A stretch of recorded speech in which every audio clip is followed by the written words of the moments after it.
grab you for a minute. Take me at face value, you know I live within it. Blended so long, I'm breaking you out, escaping this roundabout. Smash the ceiling, I need a dose of sun. Feeling loaded, about time to get things done. This velvet space is moving slowly. Open up. Check out that list and stop the show. I'll savor this in stereo. Don't wanna miss the most high. We blasting through these skylights. Hey. Check off that list and stop the show. I'll savor this in stereo. Tomorrow brings a new fight, beaming out there like skylights. Shining through these skylights, these skylights, these skylights. Shining through these skylights, these skylights, these skylights. Shining through these skylights, these skylights, these skylights. Shining through these skylights, these skylights, these skylights. Kiss the morning, breathing in the dawn, finding a way into this great beyond. Feels so abstract, we're floating this calm. Cloud covers all gone. Rising slowly, just going with the heat. This restraint is building me complete. Ready to fly, we've got all around this. Open up. Shining through these skylights, these skylights, these skylights. Shining through these skylights, these skylights, these skylights. Shining through these skylights, these skylights, these skylights. Shining through these skylights, these skylights, these skylights. Check off that list and stop the show. I'll savor this in stereo. Don't wanna miss the most high. We blasting through these skylights. Hey. Check off that list and stop the show. I'll savor this in stereo. Tomorrow brings a new fight, beaming up there like skylights. Shining through these skylights, these skylights, these skylights. Shining through these skylights, these skylights, these skylights. Shining through these skylights, these skylights, these skylights.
nobody knows.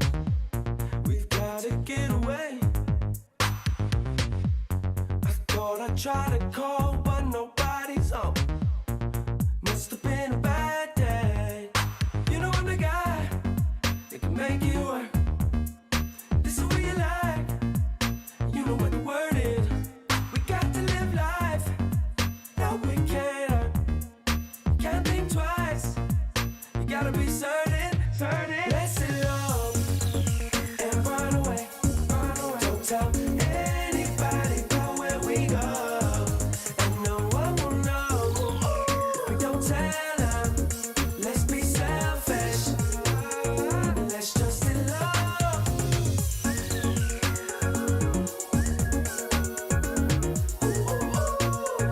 Let's just elope.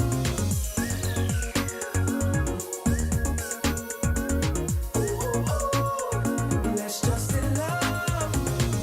Baby, we could catch a flight, go around the world, leave our troubles at the gate. We should have a life with some twists and turns, 'cause it keeps you wide awake. In the middle of the night, we can move just a little light, so we can see what we're doing. We got to live life. No, we can't. You can't think twice. You gotta be certain, certain. Let's elope and run away, run away. Don't tell anybody about where we go, and no one will know. We don't tell them. Let's be selfish. Let's just elope.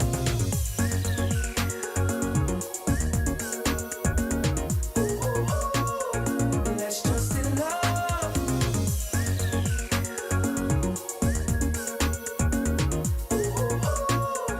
Let's just elope. You and I can hide away and whisper words, too much to say. Love is all we need to be so free, so free.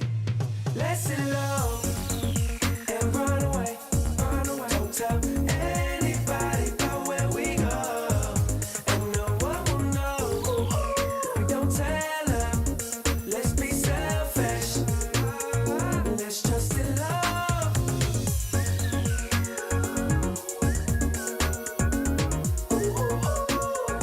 Let's just elope.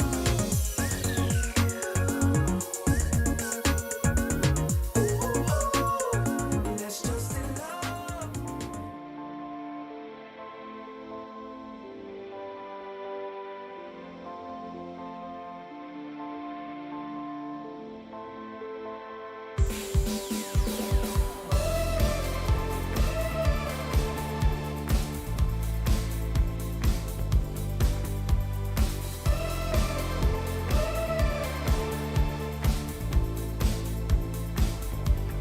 I don't wanna know where you go, but when you're gone, time goes so slow. I don't even know you at all. Take me back to where it matters. That's all that matters. Play it over and over and over and over again. We're getting closer and closer and closer to the end.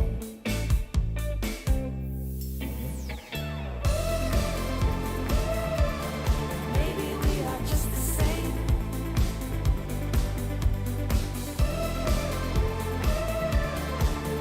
Don't you feel the same? Oh, here we go. We are the souls of the nights we stole. If there's any hope left at all, we go back to where it matters. That's all that matters. Play it over and over.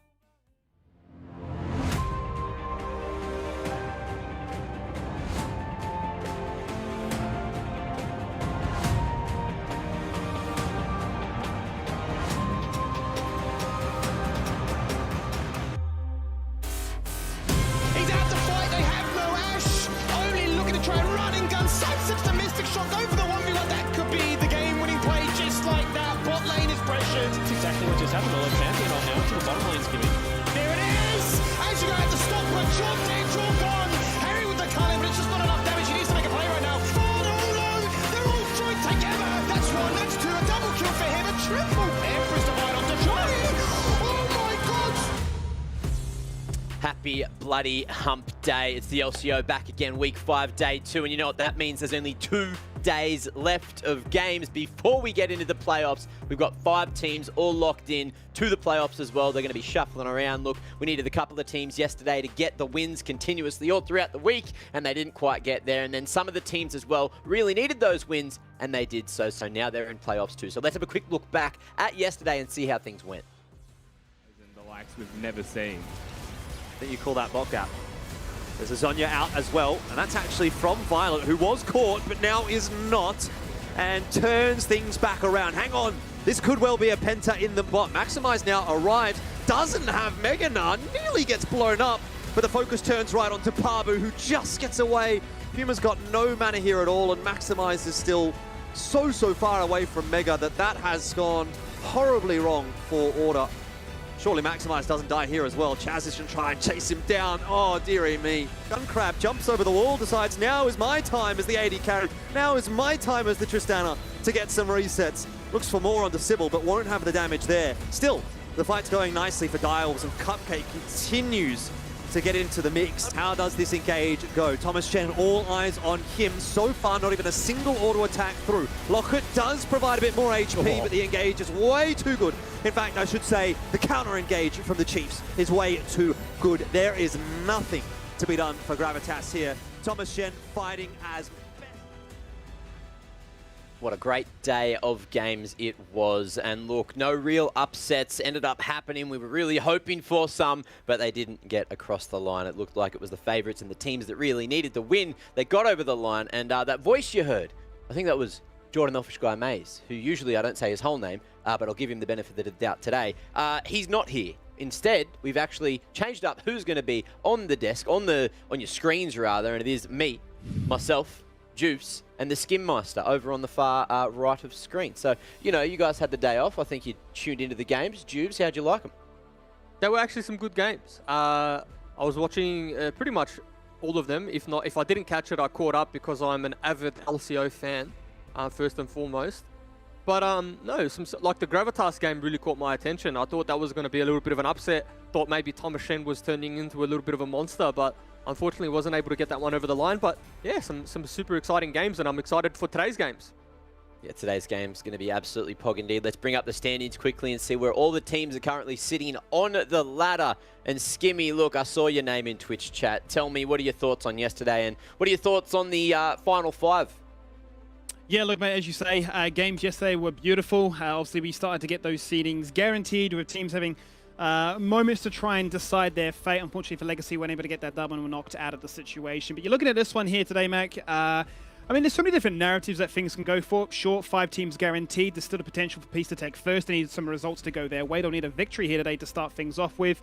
Direwolves still hot on the heels to try and guarantee themselves that second spot. And then there's that big battle between Order and Chiefs. The highest spot they can achieve is third, and that's going to be important because that gives them that upper bracket for that one extra lifeline. Yeah, that's interesting to even think.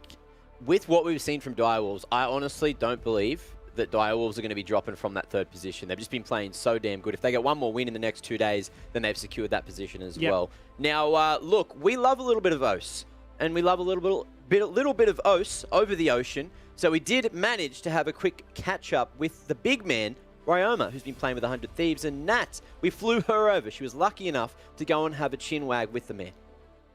Welcome, guys. Today I'm going to be joined by Ryoma, 100 Thieves mid laner. Ryoma, how are you doing? How are you feeling today?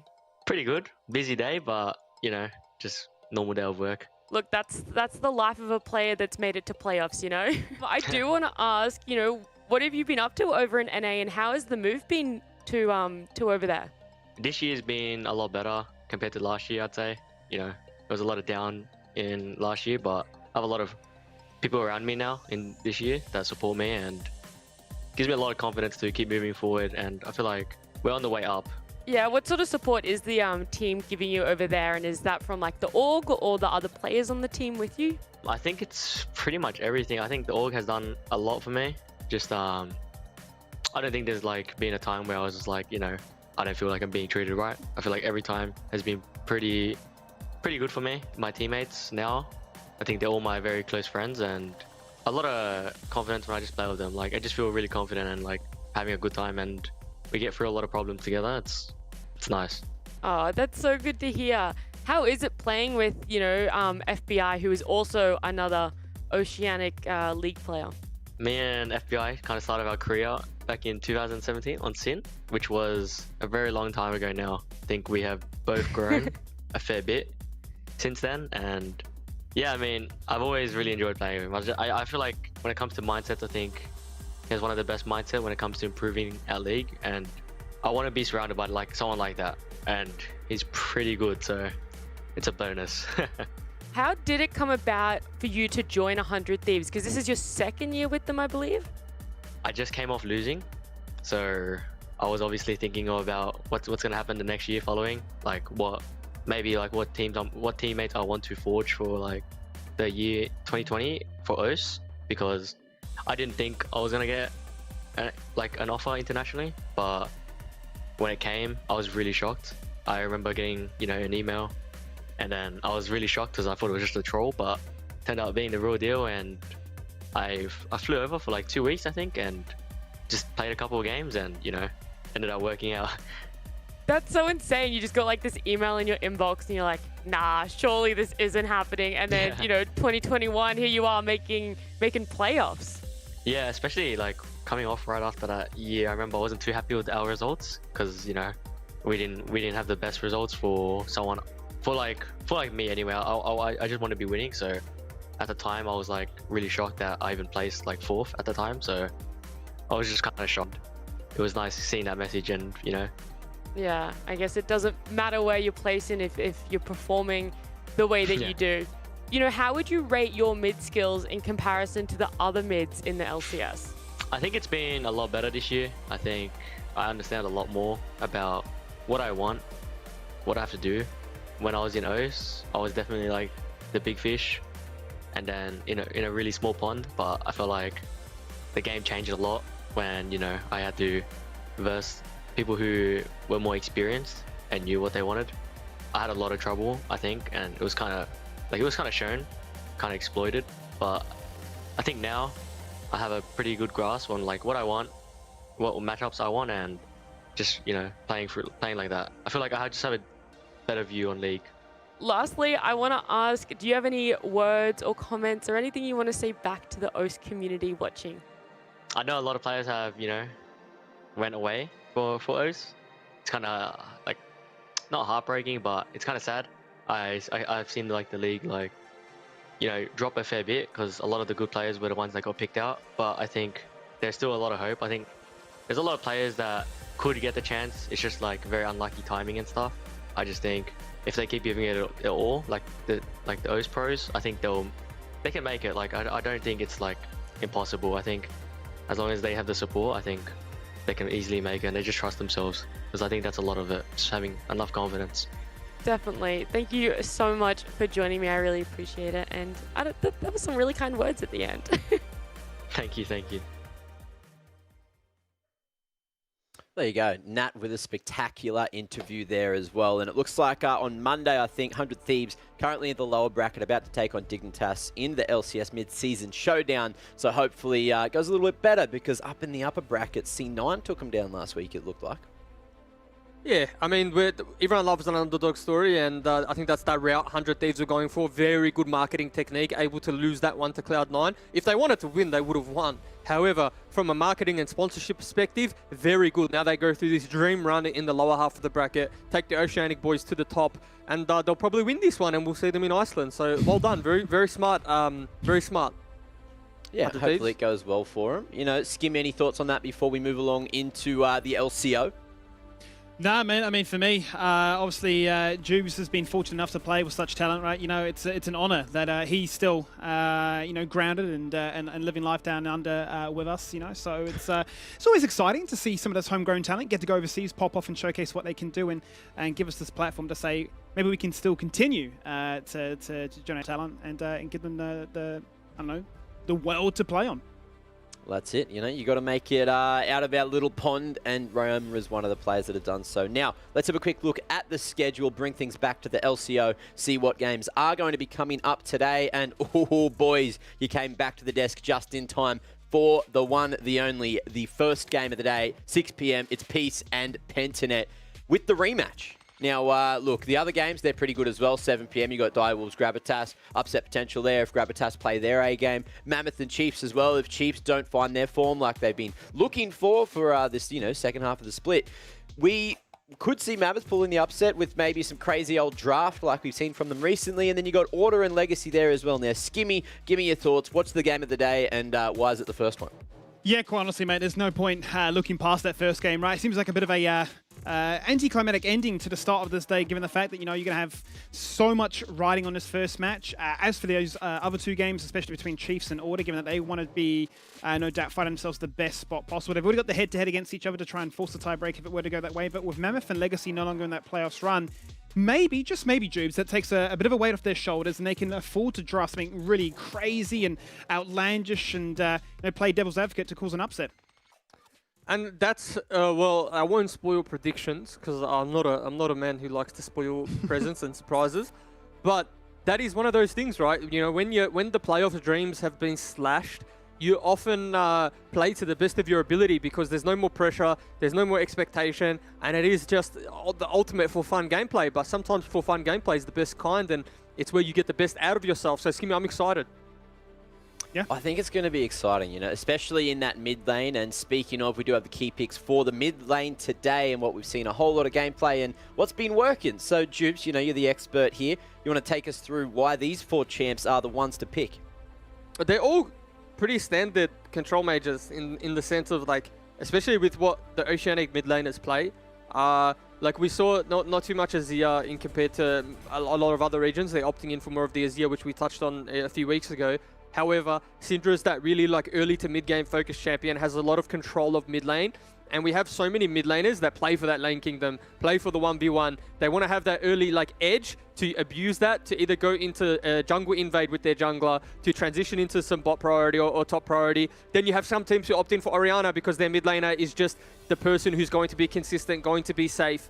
Then you have people like Chaz who just lock in the Victor because he feels, you know, everything is going to go well around him. He's going to be able to scale, and there's nothing that scales better than a Victor. And then there's also some mid laners like Shock who really just opt in for the outplay potential teamfights. If you look back to the replays, yesterday I believe it was, he played Zoe, saved his team on so many occasions in these skirmishes. So these mid laners kind of suit, champions here suit different players and different team identities. No surprise that, you know, they're the strongest in the meta as well. But, you know, we don't see Azir, we don't see things like that because they don't suit what we have in the league. It seems like we've seen Zoe played a little bit as well by Chaz, who's actually pulled that Victor into the equation a couple of times there as well. So, you know, just looking to dish out a fair bit of damage as well. I really loved all that Zoe we got to see yesterday. Hopefully we get to see some more today as we do head, you know, a little bit closer towards the matchup. But before we get there, you know what time it is? It's from the fans. You guys at home providing us the content. Yes, thank you very much for sending in those beautiful clips yesterday. But also, if you have more clips, you know, sick out plays, terrible plays, or you just want to send in your friends, I don't know, ints down mid, then clip it, send it in, ship it at LCO, hashtag LCO. Please, you know, go follow LCO on Twitter. That's where all the content comes from and goes to. And we do have a clip to kick things off here. So, Jubes, I'll let you take the reins for this one. All right. I'm taking the reins for the first clip, apparently. So, we got Keon here. No, never mind. It's the Aurelia. Uses the flash, uses the E, misses. Absolute sidestep from Keon. Puts the thumbs up, goes in for the auto attack. Can he take him down? He's taking him down. Unbelievable 1v1 from the Misfortune. Such elegance in that play as we see the replay coming on through. Nice little skin here. Maybe a bit of a skin gap. Sidesteps it. Conqueror proc. You think it's all over for Keon. But he's just a little bit too good, a little bit too skillful. Honestly, I don't think that was the highest skill clip if I'm being completely honest. He stood and delivered, He's actually turret gameplay. He is a hitting a turret. He was just getting it done, Jubes. That's really it, you know. Instead of running, sometimes it's best to just, you know, face your fears, sit there, hold right click, and it'll bloody go all right. And now, Skimmy, from you, can I please get not only what rank you think that was, but also a rating from 1 to 10 of how great Juve's play-by-play just was. Look, Juve's going to put me out of a job, quite honestly. I feel like there's been a play-by-play close in this region for such a long time. Maybe I juked it by surviving from last year to here, but every single time I'm on the broadcast with him, I start to wonder, you know, is there going to be a moment where he breaks and just suddenly says, you know what, Skimmy, forget it. I'm not going to throw the cast over to you. I'm going to continue this analysis into the team fight and you know, matter the situation. So I'm a little bit concerned. A little bit concerned about their gameplay too, because the fact that an Aurelia is struggling to take on a misfortune. I don't actually see what items they have, but you can imagine with Baron and buffs, must have been pretty late into the game. I'm going to optimistically say gold. Okay. Let's go for gold. And we don't know the answer to that, so let's just leave it at that. Go. Now, really? We don't know. Yeah, I thought we knew. It's like a game show with prizes. Quickly, you know, OPGG's bloody name if you want. I think Rusty was doing that yesterday. Live? My fingers aren't fast enough for that though, so we're just going to have to leave it as it is, and I guess Twitch chat can tell us how close Skimmy was. Now, that brings us one step closer towards the matchup, and a question that everyone has been asking is, what will it take to beat Pentanet? Because at the moment, nobody knows. But we've got a couple of players who seem to have an idea and seem to think exactly what to do to beat them. What do I think it'll take to beat Pentanet? I don't think they're like unstoppable giants. I think there's actually quite a lot of flaws in their game. It's just that a lot of the teams aren't good enough to exploit them yet. Honestly, I don't think much. I don't think Pentanet are significantly better than us by any means. I think that the game that we played, it was kind of like a bit of a draft gap, like with me blind picking Kane into Skana. Maybe that was like a bit too overzealous by me. But realistically, if we get, say, like a carry versus carry matchup, like obviously I'm going to destroy Pabu on anything that isn't like a tank, so I'm not really worried about that at all. Our lack of knowledge is really detrimental when we play them because they normally out-macro us. So I think in time, when we learn, our individual skill will help in beating them. They have like just, I guess, the best like foundations, like they're the most solid. Fundamentals are good. You definitely feel that they're, you know, that tiny bit above the rest. They're just consistent. All these teams aren't consistent. They're just, you know, one game they play really well, next game they int, or, you know, a top team will smash another top team, but then that same team will lose to, or like, you know, really underperform against a bottom team. PGG seems to be the only team that's consistently just stomping the teams below them, and at the moment everyone's below them. I think Pentanet 100% beatable. Obviously has to start from drafts, but I think they have a very core focus on having a strong 5v5 team fight composition.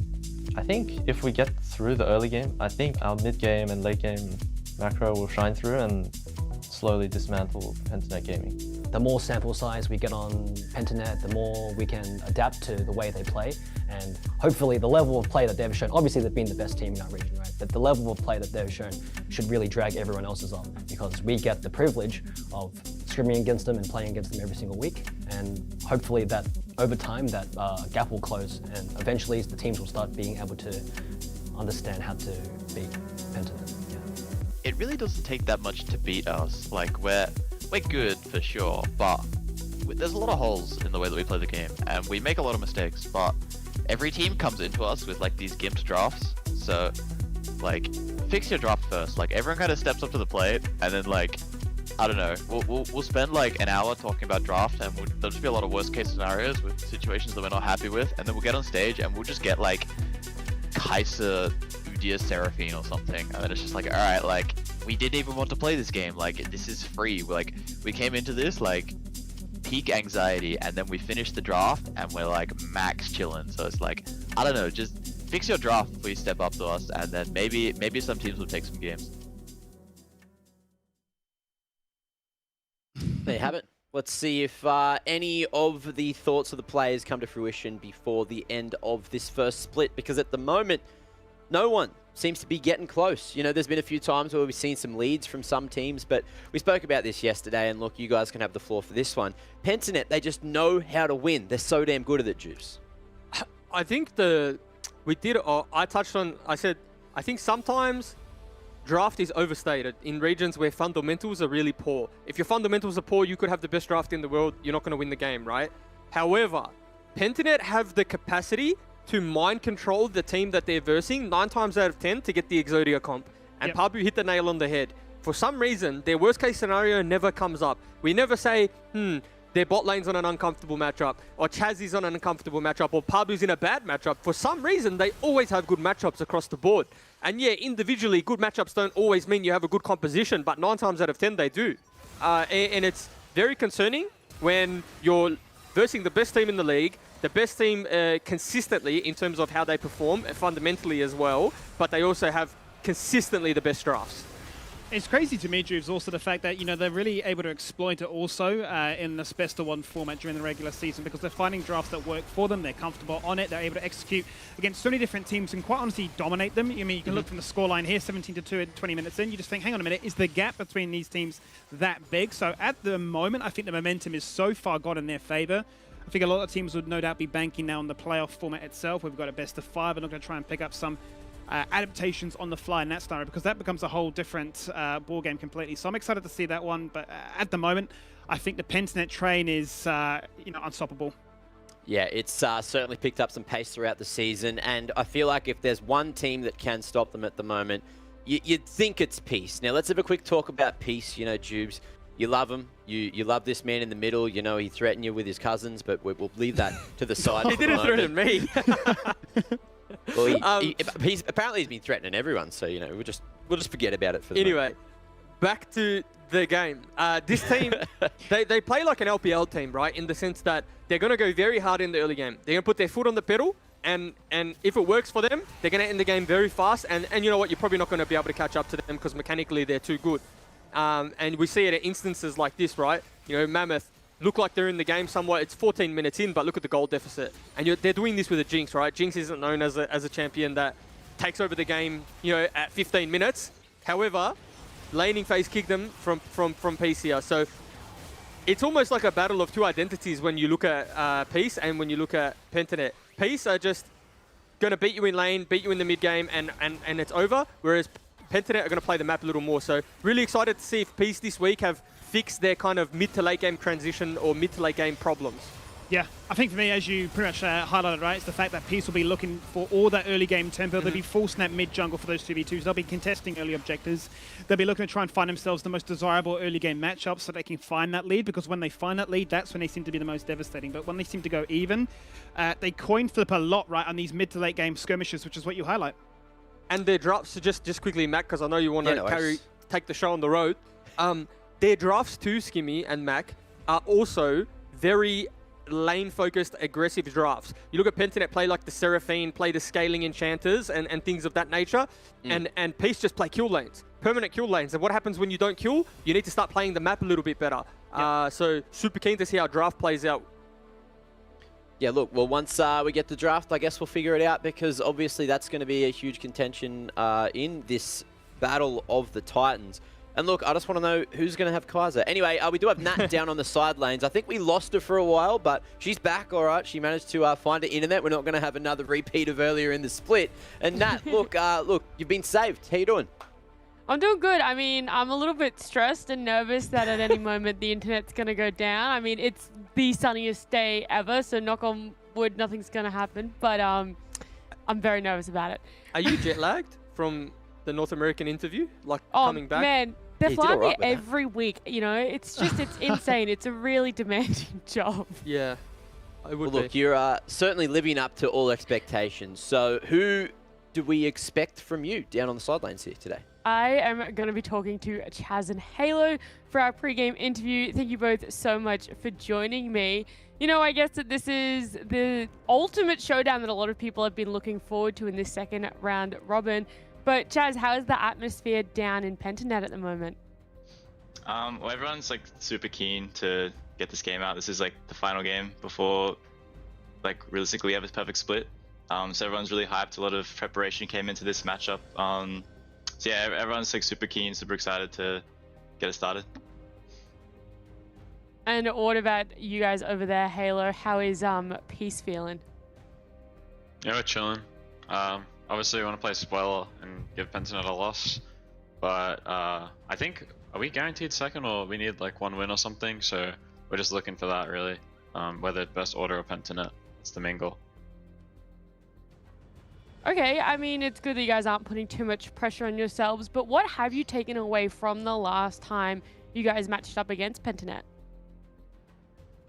I think we make a lot of mistakes in terms of getting caught and getting ganked. Obviously, our draft also was a bit scuffed, but I think we've shored up some of those mistakes, and we understand a bit more about how to sort of solve Pentanet. But we'll see how we go in this game. They're a pretty tough opponent, so. And Chaz, what is going to be the main focus for you guys over at Pentanet coming into this game? Well, we just want to secure like a solid draft, make sure we have like good lanes coming in. I guess like the narrative that was on broadcast is like we are a lot better macro-wise and play like cohesively together, and they need like to develop leads through laning phase. So if we can get like lanes that we're all comfortable with, and can just play out the early game and I guess equal gold around mid game, I don't think there'll be much of a contest past that point. So that's really what we're looking for. Who's going to be the biggest threat to that on the side of Peace? Probably the jungle matchup. I think that's like probably what they need to like push the early game. Like obviously everyone can look and say like, oh, Violet, Aldoric are the two big carries, but like you need the jungle to facilitate that. So if their jungle's on like a piss matchup or isn't like he's getting gapped by Parbu, then bot lane can't play, right? So it's definitely gonna look to Lisa. And Halo, what about the other side of the coin? Who do you think on Pentanet is going to be the biggest threat to your gameplay? Probably Parbu. I think he's pretty solid, and he has a deeper thinking of the game than people think. His fundamentals are pretty good, and he probably is the sort of like the glue that keeps Pentanet together, I think. That gives them the edge on everyone else. Well, I appreciate you both so much joining me and giving me a little bit of insight. Good luck for the game, and we'll be keeping an eye on the jungle then, no doubt. Thank you. Thank you. Look, it was really, Chaz, he must have been looking at TikTok, right? Because I've seen this lady on TikTok that does this thing where she delays her voice. Delay? And she goes, hey, hi, you know, stuff like that. So I've actually been watching them as well, and I've been like weirdly doing it, and it's so enjoyable. he's pretty good at it. Like, we'll have to do it again sometime. Anyway, great interview. Nice little bit of insight there from both of the players. Now let's bring up the predictions, see what we think or which way we think this game is going to go. And of course, I've gone with the underdogs. I'm trying to make sure my score looks nice and even, kind of like my win rate in bronze. It's a good place to be. And holy shit, Jubes, 43-5. That's a pretty good record. You're in the 40s. I haven't seen that yet. Well, it is the first split. And yeah, to drop a 40 bomb, it is nice. I don't think I can hit a. Can I hit a 50 bomb? I can. Yes. Yeah, I can. Yeah, 8 games left. Yeah. So I'll be aiming for 50 for sure. Hopefully the teams that I've predicted don't let me down. Little bit of a curveball I've thrown in there tonight too, just to let some people catch up if need be. Okay. All right, well, I guess we'll see once we get to that. You know, Skimmy, what have you gone for Pentanet? Yeah, I think they're touching on the fundamentals there. Mid-jungle needing to really find themselves those important matchups to drive their early game tempo is kind of what Peace are so strong at. And if they don't get punished in, then Pentanet can carry away the game quite easily from there. So I feel like if Parbu continues just to dominate and, I don't know, mind gap people into drafting weird and wacky, then it should be a Pentanet dub for sure.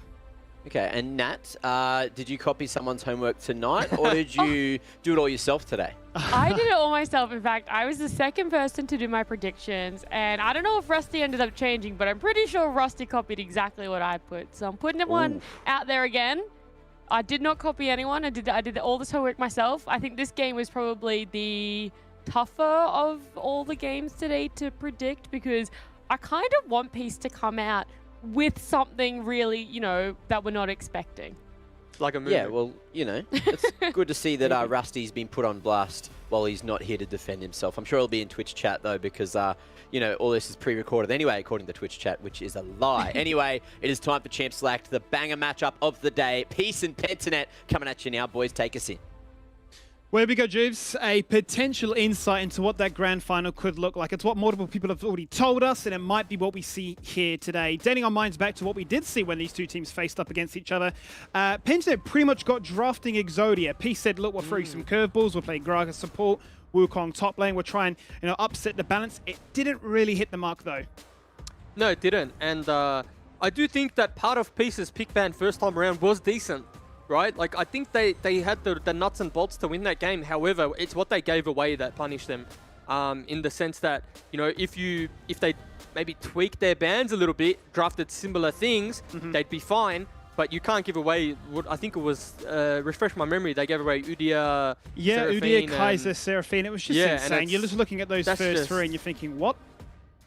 You could almost, and again, I think I have like a 40% win rate in solo queue at the moment, but you could almost sub me in and I could almost win that game as well. Almost. The champions in the middle were that strong. Yeah. And Udia, like, of course, I can press bear slap. That's fine. But Ari ban, the Ari ban's an interesting one. Feel like we're, as a region, really popularizing the Ari pick. So what Ari's done very well in our region is it's punished the flashless mid laner. You use like 2 Spirit Rush charges to get into melee range. And then normally the mid laner panics, starts juking and ultimately just jukes to death.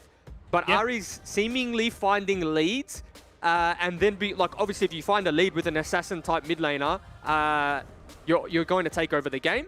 And that's probably something Halo doesn't want to deal with. And I actually do think it's a bit of a smart ban because Halo has struggled in the past with getting ganked. He's not the weak link, but he's a link in which they target a lot of the time, right? This is a lane we're going to target, we're going to focus. So taking away the volatile matchup is probably something really smart. But in that same vein, it's as much true also for Chaz. He, in most recently, has been targeted as well. And if we look at their last game against each other in the first 15 minutes, 100% of that kill participation came between mid and jungle. They were just on repeat, ganking and fighting and guaranteeing that, hey, 4v5, now we do Dragon, now we go for Herald, now we go for a Scuttle Crab as a result. So we'll love to see a really strong mid-jungle duo. Udia, first and foremost, gives you the AD department. Pentanet handshake, don't respond with the Lilia. We're going for the Alistar as well to try and make sure that they don't find themselves the ideal pairing between that and the Kaiser. But true to Peace's nature, Aladoric, ever the player to shy away from the enchanters like the Seraphine, hence the ban on blue side, has gone for the Rel. Yeah, and then, you know, as I'm not going to say stale, but how this bot lane has become, right? You get the Rel, you give the Alistar, vice versa, and then you give the Kaiser, take the Xayah type deal. So it's nothing that we haven't been expecting, especially when you look at nameplates. But the interesting thing, I guess, if you were to touch on, is that maybe Praetor's first game in a very long time that he's not on Kaiser. Unless maybe it was like he's played a game here and there on Xayah. But for the most part, right, Kaiser's where he's had his 1v9 performances. And to take him off that and get your best player, I would say Violet, Kaiser is a very big deal in this scenario. Certainly is, and it was nearly 9 games on the row. Soon to be 10, was it, for the Kaiser, but they broke up that pattern yesterday as Order forced him to play the Xayah then. So only 2 games on the Xayah. This will be his 3rd. He's only played 3 champions so far uniquely here this season, Jews, as opposed to Violet, who's played 6. So a lot more has been focused towards ensuring that Peace's bot lane can't get off to a flying start. But both of you revealed what they're going to play so far, and now we look to try and target the top lane, which has usually been Peace's biggest effort going up against Pentanet, trying to make sure that Biopanther isn't able to flex through all the different tanks when it's not been the Scion or the Ornn. It has been the Urgot in recent times too. Yeah, but it's interesting because I wouldn't say that the Urgot is Bio's best champion. So unless that's just a matchup that Peace have in mind that they want to draft, and Urgot is just something that they can't deal with, then maybe that makes sense. However, he's still going to get his hands on, you know, the likes of a Gnar, the likes of a Scion. And like, if I'm drafting, I don't really want Biopanther on Scion. He's just too good. And, you know, it's probably something to laugh at, something that's a little bit funny. Like, how good can you be at Scion? But, like, he wins the melee inter-range matchups. And he has priority. And he moves to the Dragon and he starts the fights and he just does it very well. Certainly does, and you know, quite honestly, he'll be quite happy that it's been left and available for him. We know that Appy's had this insanely huge champion pool so far, playing a ton of unique champions to try and find that little advantage. Arguably the 2 best top laners in the league so far, trying to find any kind of advantage in that matchup. Chaz's Echo has been banned away. He's actually gone for the blind Victor as a result, a champion that you'd argue could be a little bit greedy here, but no doubt feeling quite comfortable to take that one blind. Yeah, could be greedy, could be punished by something. What does Halo have up his sleeve? He's been saved for, you know, counter pick. Obviously, if it was up to Pentanet and they really wanted to counter pick mid lane, that's what they could do. But I think Chaz is the type of player to take certain matchups into anything. And when you pick Victor, you know 9 times out of 10 you're going to get the Control Mage mirror matchup, and it's ultimately going to come down to skill expression in team fights or how you play early lane. I would say though, this matchup, Orianna Victor, can become volatile. You know, we consider these control mages quite stable. Yeah. However, Summoner Spell burn on either side ultimately results in a death when the junglers come around, because you got the Lilia, you got the Udyr. There's no mobility on the side of these mid laners, and both of these mid laners, as you touched on, have shown us they are gankable, right? I think Chaz had 3 deaths in 10 minutes in one game. Halo consistently being able to get ganked. So this mid lane does have the potential to blow up, and these champions have the potential to just take over a game. It certainly will, because quite honestly, Juice, this is exactly the mid lane matchup we had last time. The only difference is that the junglers are identical too, but they've just happened to flip sides. So now you've got the AD AP on the side of Pieces. It's going to be up against a double AP setup here from Pentanet. So maybe Halo can find a small advantage here with the Merc Treads or the Verdant Barrier to try and get himself that strength in the 2v2. But that is going to be up for debate, as the final pick here coming out from Biopanther will be the set. And that'll be, I believe, his first time playing the set this season. I really like the set here because the bigger the front line, the better set is, right? Because set is able to suplex the Scion or the Udyr into the back line, create like a bunch of AoE damage. Even if you miss, you're able to separate the team fight. You think of it as like a makeshift Gragas ultimate, right? Because it's always on the carry's mind. Halo doesn't want to have a frontliner with a lot of health land on top of him, because it's just going to take half of his health in damage. So you have to space team fights accordingly, but that space probably gives Pentanet the win, if that makes sense. Yeah, and Juice, honestly, this runs me back to Pentanet 2020 in the OPL, where it was Pabu playing as the jungler. They had a Kassadin in the mid lane. Yeah. He suplexed the Scion, who's trying to find that, engage angle into the back of his team. Pretty much one-shot the entire backline as a result. Yeah, I remember that, and it was like one of the plays of the week, or I think maybe it even made it global, or it got a big retweet from someone, and he had a lot of impressions because Pabu is that guy on social medias. But off social media, we're looking at these drafts, and both drafts are just heavy 5v5 compositions. Pentanet maybe have like the slight edge in the sense that if they're winning the side lane, like if Bio ever gets a lead, he's probably able to do a little bit of damage in the side lane. But it's not going to be like the Fiora hitting a tower, taking the tower down in 3 Qs. Yeah. But there's probably the avenue where they are able to play through a side lane, because set functions very well into tanks. Once you get that Conqueror stacked up, you get the grit, you get the true damage coming on through, you're able to really take over the side lane. So I'm interested to see whether Peace are able to force the team fight on their terms, or whether or not Pentanet are able to create some side lane pressure into a team fight skirmish, into a flank from Biopanther. One's a little more front to back, one wants to find the flank just that little bit more. Yeah, and I mean, obviously, before we even get to that stage, it's all going to come down to laning and how that can really benefit them to get that strong advantage. Goal differences, XP differences come 10-15. We've seen how important it has been to burn teleports first to try and get to the fight. And at Biopanther, he's been very, very willing to sacrifice his own lane state to guarantee that Predator from the bot side finds that advantage. It's going to be interesting, as you touch on, to see what that actually means. As for Peace, a lot more standard, you'd say. We talked about the curveball with the Gragas support and the Wukong top side last time around. A lot more of a standard affair coming out from him here. So if you are looking at a lot of these sort of handshakes between these individual matchups, if it is going to be a little bit easy in that regard, then I'm expecting a big presence between mid-jungle trying to open up this map. You would argue though, in the pre-6 department, Peace have the advantage in the 2v2, right? Because Udyr does have a little bit of CC. The base damage alone is quite high, whereas Lilia, not necessarily known as the champion that should get stuff done, especially when you pair it with the Victor, right?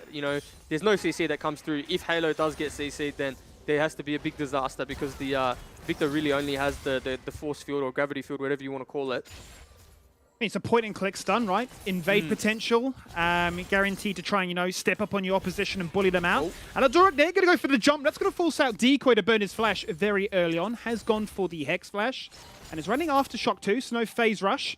So he's going to be quite tanky, but no longer going to be able to find that straight flash pulve anymore. Yeah, and the one way you lose... Not lose, but the one way the matchups become quite hard for you in the Alistar Rel lanes is at level 1. Alistar doesn't have the headbutt to knock Rel away when Rel opts in for that little engage there.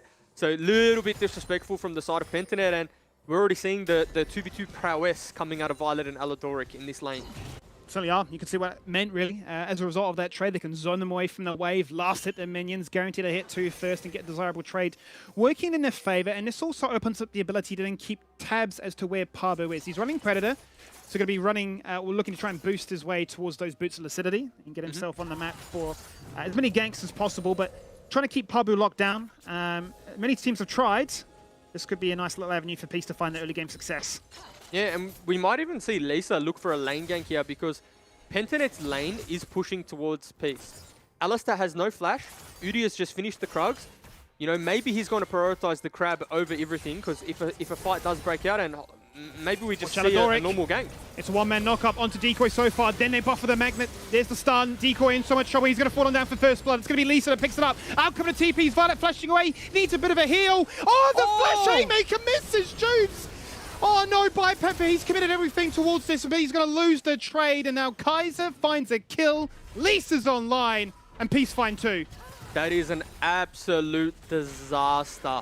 That is maybe worst case scenario, right? You've teleported with your set, you know, lost the priority matchup in the top side of the map. Yes, the lane is pushing towards him, so it's not all doom and gloom. However, bot lane summoners go down, jungle summoner goes down. He's able to pick up the crab as consolation prize, but the one player you don't want to have the lead is Violet, and he's leaving, well, not leaving lane, he's entering lane with a very big lead now. I mean, just look how this play starts first and foremost. Aladoric preying on Decoy's susceptibility to having burn that flash at level 1. Violet not falling on down. The potion, that's enough, and the haymaker. Oh, you hate to see it. I think he just mistimed it, right? Maybe mistimed it a little bit, maybe flashed a little bit too early. Because remember, when you're using the haymaker, you can't move. So you have to buffer it or use it at a time in which... And he's just breaking the freeze. Nothing much going to happen here. Yeah, you have to use it at a time in which it's going to hit instantly as soon as you flash. So Panther, maybe a little bit of nerves there, maybe a little bit of rust on the set. First time we're seeing him play at this split, so... Yep. 1k gold lead now. Certainly is a 1k gold lead. Worth noting, he played a fair few games of the set last season around, but it's a champion that's, I won't say fallen from grace, but definitely being, other champions have prioritized being picked over it. But it is a champion that no doubt will find a lot of value going into those team fights, but we're very early on, and this is what we already mentioned narrative-wise, is Peace's biggest strength. If they can find that lead, maybe they can take it in the mid-game, and definitely to get your biggest points of strength off to a great start, you can't complain. Can't complain at all, and it's, like we said, it's just farm, trading or farm in the mid lane. Pretty much dead even.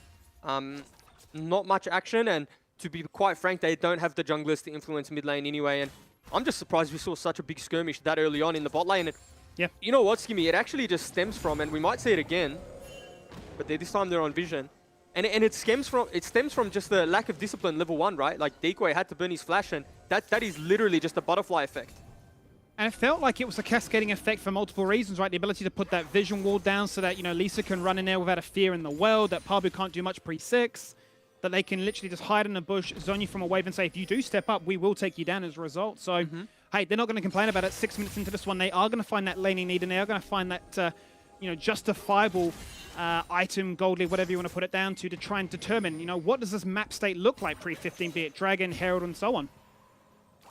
Yeah, Pabu just hit the Predator there, so that's a big cooldown gone down. You'd like to have that one up, and, maybe they take the Predator going on cooldown as the go button, right? As the let's do the Dragon. 2 pieces kind of detriment. It's not going to be an Ocean Soul, so that's the first Dragon going down. Maybe we'll get a Cloud Drake, Skimmy. Yeah, hey, look, it seems to be the go-to. As much as we meme it, it's definitely possible. It certainly is possible. Cloud or Infernal, 50-50, flip a coin. And we will see what we get. Now, Pabu, still not level 6, but sniffing at trouble, maybe looking for a pre-6 gank. Goes the orb. Swing of the hammer. Looking to put him to sleep as he actually hits 6 on the wave. It is Sion, bear in mind. Abby's already burnt that flash.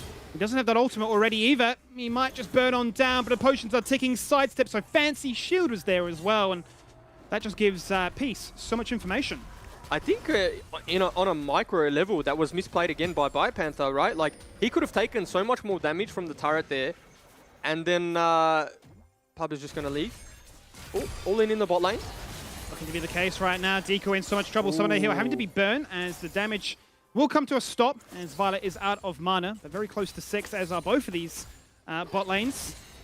They were looking at a 3-6 all in. I'd have to see a replay, but that gank in the top lane is enough to make Sion lose a very big wave. But, you know, it is a Sion. He's still going to be a tanky boy. However, I think micro misplay, potentially by Panther, take the turret damage just that little bit more. So the Haymaker does a little more damage, and then all of a sudden he falls down to the Lilia Q. However, playing it a little bit safe, not wanting to trade 1-for-1 potentially with the Sion, but they're losing out on the bot side of the map, so Pabu probably felt the need to pressure that, and we did get a replay, so I just want to see how this one plays out. I could be wrong, Skimmy, but never been wrong in my life.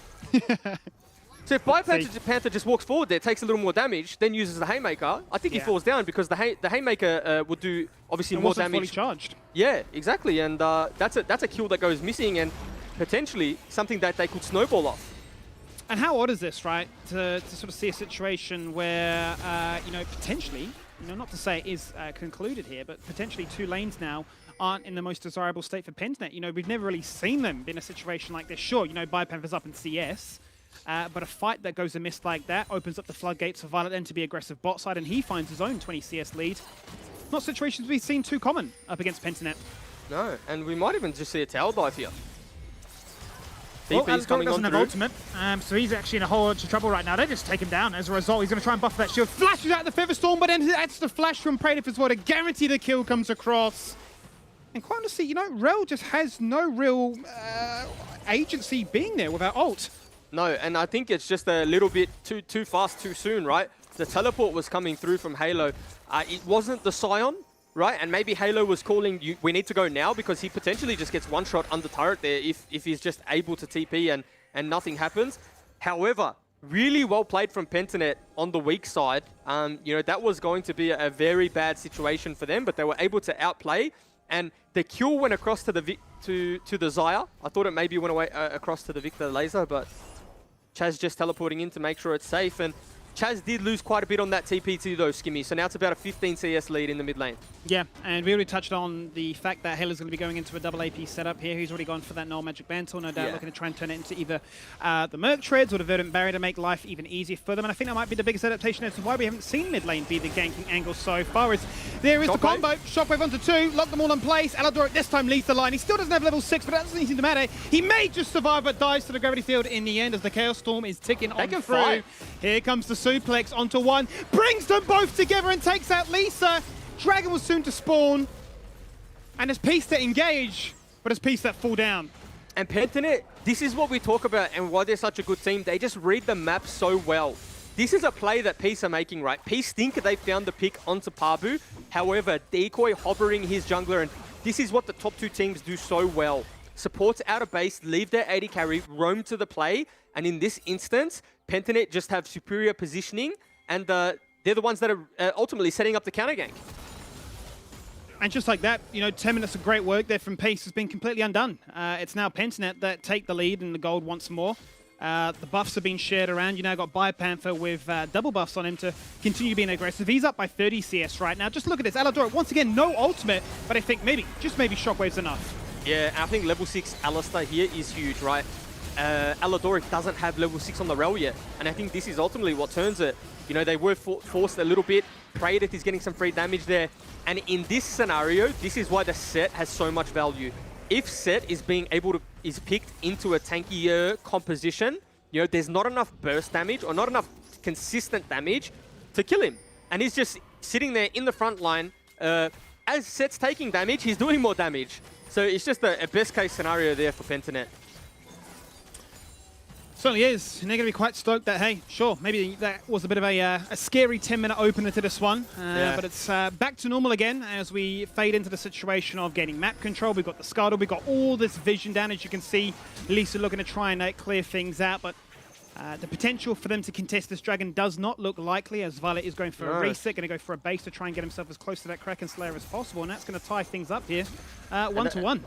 And it's the bio special. Did you see him in the mid lane there? He's got a wave under top lane turret.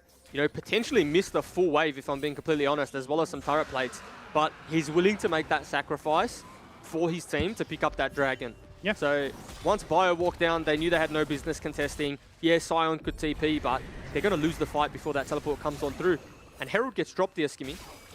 Does get dropped. Ooh, cheeky little all in here from Halo. He's going to pop his full cooldown on towards Chaz. He's down to a third right now. Chaos Storm goes on out, but he can literally just waltz out of it, but might take a laser after all is said and done. Still going to come ahead. As you say, the Herald's being dropped bot before it expires, and they're going to be looking to hope that they can guarantee at least one headbutt for some turret plates to go across. And yeah, just a few plates go down. I'm not even sure, I didn't see off screen. I'm not even sure if the bot lane from Peace picked up plates there. Wonder if it just went across to the Udyr.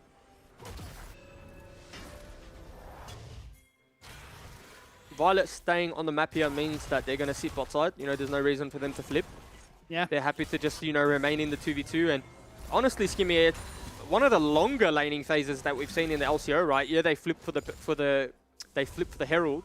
But now we're all back in our standard lanes. 13 minutes into the game, no turret has gone down, and it is what you want if you're playing with both compositions, right? Like, you're happy for Kai'Sa to go to items, for Orianna, the Scion as well, and if you're on Pentanet, you're happy with to trade items as well, and it's just going to come down to the next objective fight, the next team fight execution, and both teams will just be hedging their bets, saying, yeah, we've got the mechanics, the setup to be able to win that one.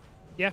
And I think execution really is the key word here, because what's notable from last time these two teams faced off against each other is that Pentanet were able to find so many picks on those side waves on good timing that allowed them to take, you know, turrets, dragons, heralds, and put themselves in that almost checkmate situation where, hey, it's sole point, you know, you have to fight us now, whether or not you like it. So, going to be interesting, given that this game is still incredibly close, what it actually means once laning phase is over, how these teams can play around the vision aspect, and if they get caught or not.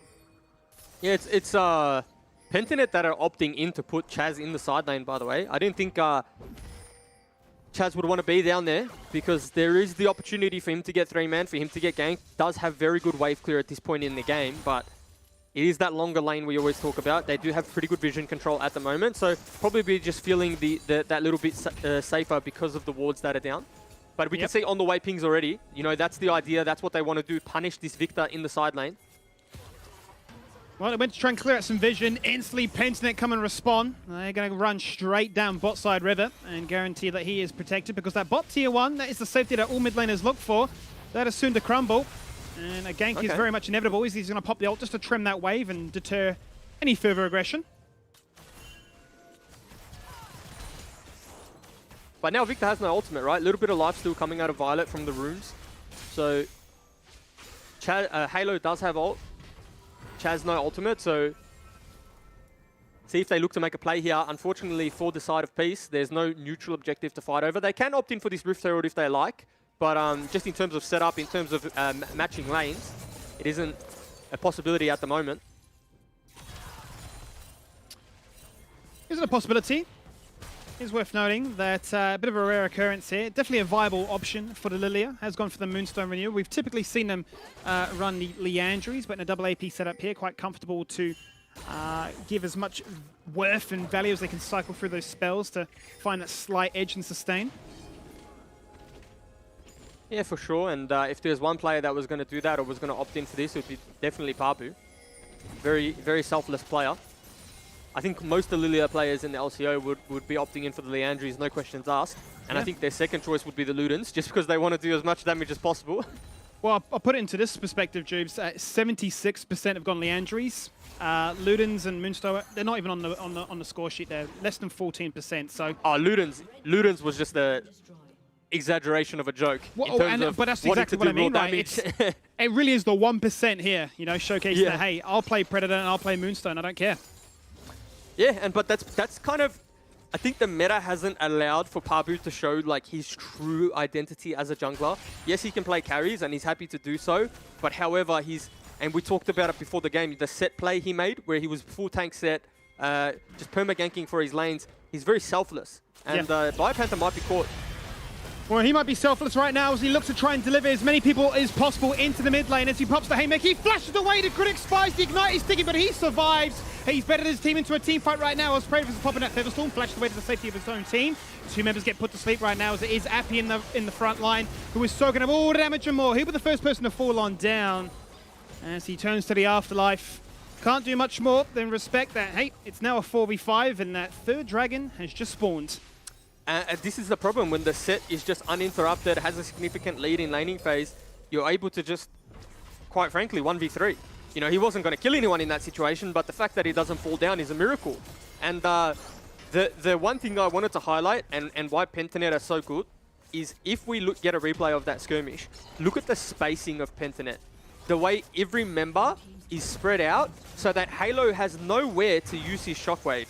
He does arrive late, but Praedyth was sitting on one side, Chaz was behind his tanks, and Pabu was just coming in, you know, flinging skill shots, and the spacing was just a little bit too good, and there was really no way Peace could do any damage. And would have done damage there, Juves. Yeah, they certainly have. That's going to be Lisa flashing out. Actually, no, getting knocked out from their headbutt more than anything there. Looking a little bit funny, that interaction.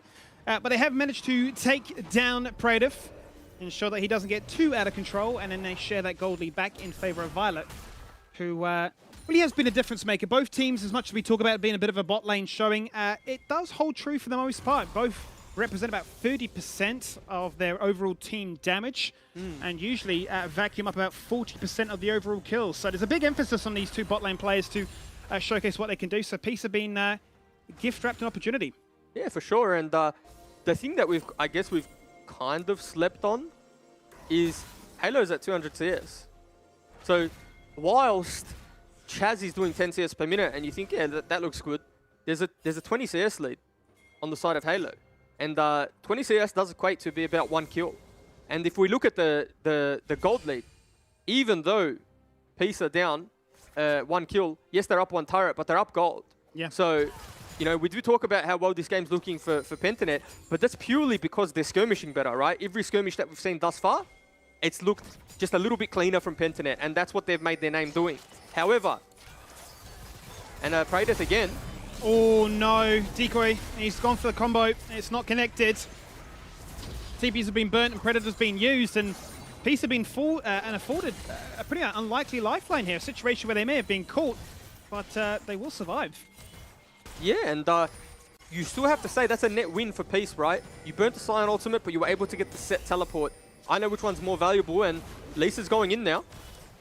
Unbreakable Will's already been burned, as it's looking to try and keep him tanky as possible. Out comes the Featherstorm, going to recall and take it back down. Violet. They've actually just going to take out Violet. Violet, why are you there? He's popped the Killer Instinct. Then playing in melee range, Jubes, and Pentanet said, well, who can throw better?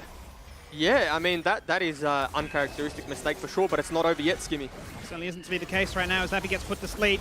A one-man shockwave trying to take out these two bruises. Who can live longer? Appy gets sent to the afterlife. As Decoy falls on down, he's going to try and punch on, but the Feather Recall roots him in place. And it's going to be Chaz, the scaling mid-lane control mage, that finds himself a double kill. That's a 4v5, by the way. Look at Bio. And look at the level lead, or you can't look at the level lead now because Scion is in fact in the Shadow Realm. He's just paying his dues. He's got 10 seconds left. But it's a level 13 set into a level 11 Scion. Now, I know we talk about tanks not being too relevant, right? Like, you're still going to do your job. You're still going to be a tank, but there comes a certain point in the game where levels actually mean a significant amount just as much as items. And I mean, we saw the way Appy melted in that last skirmish. And if you're losing a 4v5 with a beefy frontline, I'm pretty scared of what's to come, Skimmy. 100% right now, right? You're talking between the Kraken Slayer as well as the Leandri's burn, just doing percentile damage. And it doesn't feel like Appy, despite the steel caps, you know, Frostfire, Gauntlet to Bramble, it seems a little bit Monka-esque right now, as the Baron also, as you highlight, has been started very early Baron, given we're only 21 minutes in, but they realize, hey, maybe a little bit too adventurous here, guys. And I start to think about, you know, because let's sum up both teams, right? Pentanet have been at deficits multiple times this split, being able to bring it back. And while we got the replay, I'll stop that. So uncharacteristic. And Skimmy, it makes me think, are they feeling the nerves here? Because Violet just goes in, and granted, Decoy plays it extremely well, peels for his 80 carry, but you know, you can't do that when you're a majority of your gold, right? Like, Violet gets funneled all this gold, picks up multiple kills, and he's dead. And now their composition just has 2 frontliners for an Orianna who, you know, lands one-man shockwave. Alistar still doesn't fall down with no ultimate. Yes, he goes down eventually, but just an absolute disaster of a skirmish. And before that replay, what I was talking about, Skimmy, was Peace of the team that get an early lead, run away with the game. Pentanet are the team that can do that, but also hang in there and then run, and then come back and then run away with the game. Certainly can. And so the thing that concerns me is Peace have had that early lead and now they're behind. So do we see something that we're not used to seeing from them? Are they able to bring this game back from the brink? Are we going to see a little bit of character coming out from them now? I think you touching on nerves there is interesting. Hang on for a second, as Papa might just get completely soloed. Gets dropped to about 10% of his own HP as he's forced to be zoned away now. Baron's still on the cards. Maybe a 4v5 situation can break out as a result. Lisa that starts things off with as the Chaos Storm goes in out, trying to put everybody to sleep. Lisa hits with the bear stun. He gets the shields. The mitigation is there. The disengage is on the cards. And two key members of Pentanet have been taken out of the equation. But Peace haven't found the killing opportunity to guarantee themselves a numbers mismatch. Yeah, but Victor has the teleport, right? So he's out of the equation, but you need to still consider him in the... well, you still need to consider him in the equation, right? Because now here he is. Yeah. He's participating. He's actually going back purchased as well. Sure, it doesn't have the Chaos Storm, but I think at this point when you're playing Victor, do you need it? I mean, it doesn't really even matter, right? Between the ult and the fact that he's got no flash, he's got a Void Staff now and a stopwatch. He will pack a serious punch. When it was all said and done here, Juves, it felt like Pentanet were getting collapsed on there with being a numbers disadvantage. It's actually them who put the opposition on Soul Point. And, you know, it is only a Cloud Soul, so there could be worse scenarios, worse dragons in different dimensions, but we're in this one where there's a Cloud Soul, so maybe Peace would be happy to give this one away, keep it at a 3,000 gold deficit, farm to those item thresholds or those item breakpoints, and maybe Halo's feeling comfortable enough to turn a team fight around, because again, he's farming on the clock, doing extremely well, hasn't died yet, and almost on 3 items. And if there's one champion that can turn around a team fight in one instance, it's going to be the Orianna. It's going to be that really big shockwave. So, still avenues for Peace to play through, but Pentanet at the moment, when it comes to performing in those skirmishes, is just performing a little too well. Certainly are performing a little bit too well. I want to run the conversation back just to what we mentioned before about Violet going in there with the kill instinct. We saw a situation very similar to it. I believe it was Gravitas they're going into with like the Nocturne Fiddle composition, where he realized, I end the majority of my team's gold, and there was a rare showing, I suppose you could point to as of discipline, where like if I die, we're actually quite even. So the situation where he ults in like that to say, I need to make something happen, I'm playing in melee range, yeah, maybe the nerves definitely are affecting him. And you can see just how both are, you know, the lion's share of their economy. They need to be there. Yeah, I mean, and it's just, and Pabu's caught here now. That's huge, by the way, because a very big factor in why Lilia is so strong right now is because of her flash. Like her flash, Q, multi-man sleep really does change team fights in the mid to late game. Now, if you don't have that flash available, you can still play the front to back again, Skimmy, I might even just stop here because this is looking dangerous. Seems to always be the case when we cast, right? There's no lull state. It's all about punching on and fighting. Halo flashes out the adversary. Shockwave! A 3-man shockwave. That's huge, but where's the follow-up, Juves? It's just not there. Here comes the Scion looking to knock everybody up with his ultimate. His decoy flashes on out, and he's already burnt that ultimate. Nobody dies in that situation. You thought just maybe with the triple shockwave, that could have been enough to try and open up the Baron floodgates. Yeah, and you're right, there was just no follow-up. Kai'Sa ultimate was down on the previous pick onto Pabu. Potentially Violet has Kai'Sa ultimate there. That's one person falling down because the burst that comes through from the Kai'Sa, the Kraken Slayer, the Runans as well, which is going to be too much damage. But again, it's good signs of life from Peace. They're finding the windows that potentially turn a game. They're not able to finish it, but they're taking summoner spells. So the next time around, it's going to stick. The 3-man ultimate is going to stick. Pabu no flash. Chaz no flash. Yeah, Praetus has it, but if Pabu and Chaz fall down, potentially game changer. Well, it is a game changer. Worth noting that now Pabu also has picked up a stopwatch. So then a compromising position like that, they will have that as the emergency panic button. As you already highlight though, you're really looking to try and beat a Lilia that flashes on top of somebody's head, hits the big swell seed into guaranteeing multiple members get put to sleep, then you bait out attention and hit the stopwatch to, turn the fight in your favor. You don't really want to be the front to back Lilia in a late game team fight versus double front line, especially when you have Moonstone. Like Leandri is going to have a little bit of value because you'll be able to get the burn off, kite back, use the move speed, pop in and out. However, in this scenario where the Orianna is so strong, that ball is going to zone you. And so Pabu now needs to play this team fight extremely well or safely. Now he can still throw bowling balls down the lane and find the pick that way, but it's far less reliable.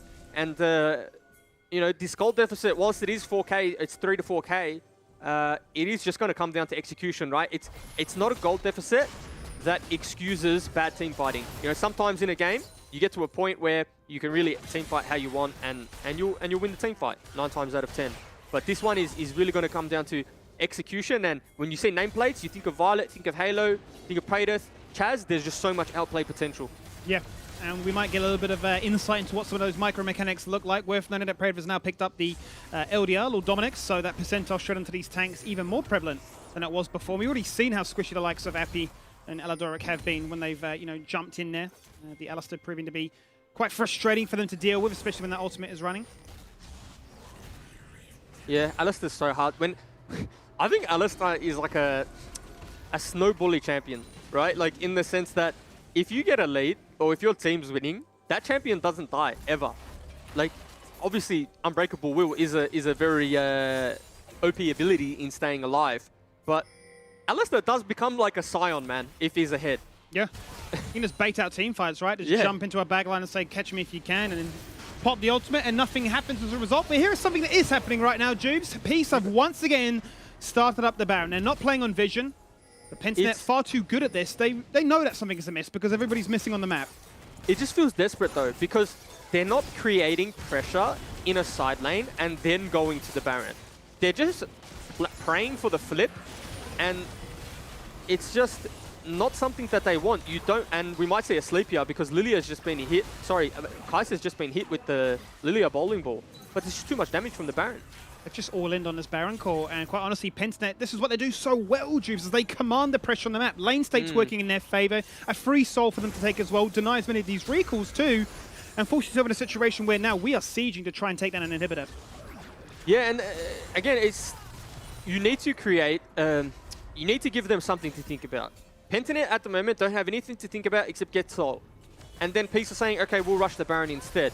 But there's no side lane pressure. There's no vision denial. It's just, well, let's just flip Baron. We do it fast. We have a Kaiser. And it's not creative enough to throw Pentanet off. They've kept 4 members around the Baron just sniffing and throwing skill shots at them while while the Praetor finishes off the Dragon. And, you know, sometimes this is what Peace run into in a game where it feels like they lose a little bit of creativity, right? When they don't have that lead, they run out of questions to ask the opposition. And Pentanet just have an answer every time at the moment.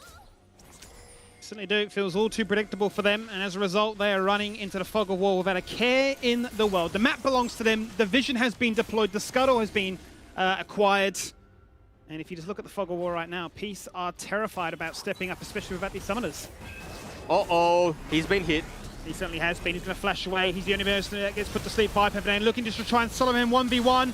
There's the Shockwave, taking him back in as a one-man Shockwave. Both Bruisers doing whatever they can to try and live. Oh, Lisa, he's forced to flash away. Pentanet on the hunt, and Peace on the run. Worth noting that Violet did pick up that kill, and it's a 1-for-0 in their favor if they can avoid any casualties on the recall. 1-for-1, but we need to take stock of health bars, right? Orianna can't opt in to participate in this fight, has no teleport as well, so these are going to be recalls. More importantly, Peace have to face check now. So they've lost Appy, the frontliner. Lisa, at this point in the game, I wouldn't really call him a frontline. And now they have to check this Baron. Baron is down to 50%, Jubes. No flash. He has no flash. Very hard to try and steal this one away right now between all the CC that they have. It's just free.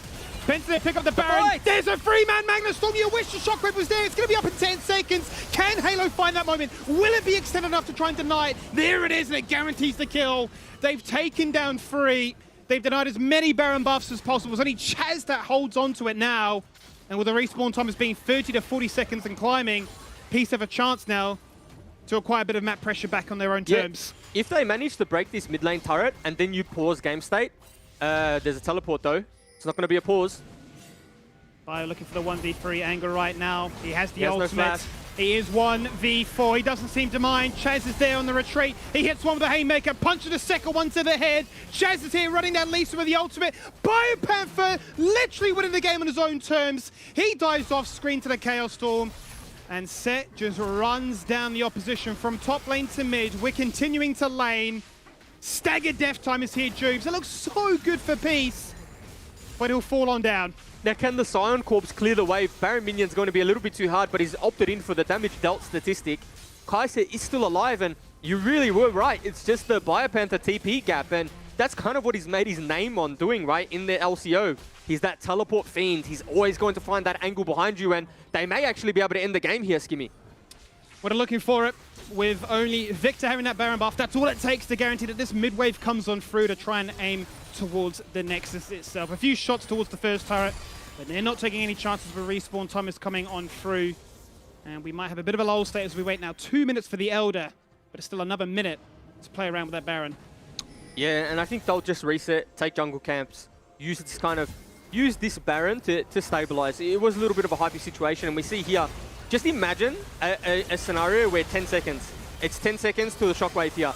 That's just an ace into so much gold in the back pocket of Peace, but Praedyth flashing forward here, maybe could have played it a little slower. However, I saw the play there. Maybe a few more crits, maybe another roll of the dice, different scenario. However, we'll play for the Elder now, Skimmy. And whilst Peace are at a significant gold deficit, the Elder is really anyone's ballgame. You get that Elder Dragon, scrap gold deficit, doesn't exist anymore. It's you win. You win every team fight at that point. So I think Peace is still feeling pretty good about this game. The thing that we need to take stock of, though, is the level department now. It's a 3-level lead. Now, the Scion, I can assure you, is squishier than the set, and the set is the one building some damage items, well, the Stride Breaker at the very least. Oh, that's the Hex Flash into a double Magnet Storm. One goes gold, and Chaz surviving for the meantime. Least on the flank, he just gets evaporated. He's just dead, he's gone! Out comes the Drowsy, he gets put to sleep before the animation can even connect with, and Decoy playing zone.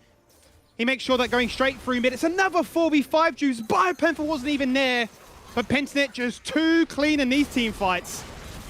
And that's a 4v5, and then Biopanther just pops his head in and says, "Good day, I'm here to finish this one off," and don't mind if you do, misses the Haymaker again, ends the game how he starts it, missing the Haymaker. But this is just probably a win for Pentanet, Skimmy. I don't think Halo can fend them off 4v5.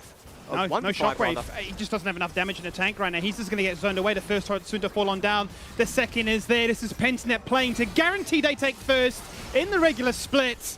And that they certainly do. 35 minutes on the clock, and they beat Peace. But this game had everything, Skimmy. It had Pentanet falling behind. It had Peace taking the early lead. It ultimately had everything that, wasn't going to end in a good result for Pentanet. We said, if Peace get a lead, they're going to run away with the game. However, Pentanet just showed us how good they are, how they're able to play from a deficit, play from behind, and even so, close the game out quite convincingly. I don't think they ever looked in doubt after that little hiccup in the early game. I mean, there were so many situations, Mac, where we saw fights that maybe Peace were taking at first of all, but then Pentanet is showing so much confidence and understanding of positioning and ability to bounce back that they have moments like where Biopanther literally TP 1v4s. I've done it again. I always keep my mic off just in case, to keep everyone on the edge, including myself. Boys, what a bloody game. That was what I expected the first time. That is what we wanted. That is bloody entertainment from the start. Peace getting that early lead, and then, as you mentioned, Pentanet just making all the right decisions. There were so many points where, it could have swung the other way as well. I remember Chaz running off with literally 1 HP when he got caught out in the top river. There was just so many points where the team fights could have gone either way, and I was just literally struggling to breathe every time a team fight happened watching this damn game. And look, I got my prediction wrong, but there was points when I was thinking, damn, I picked the underdogs, but I could be right today.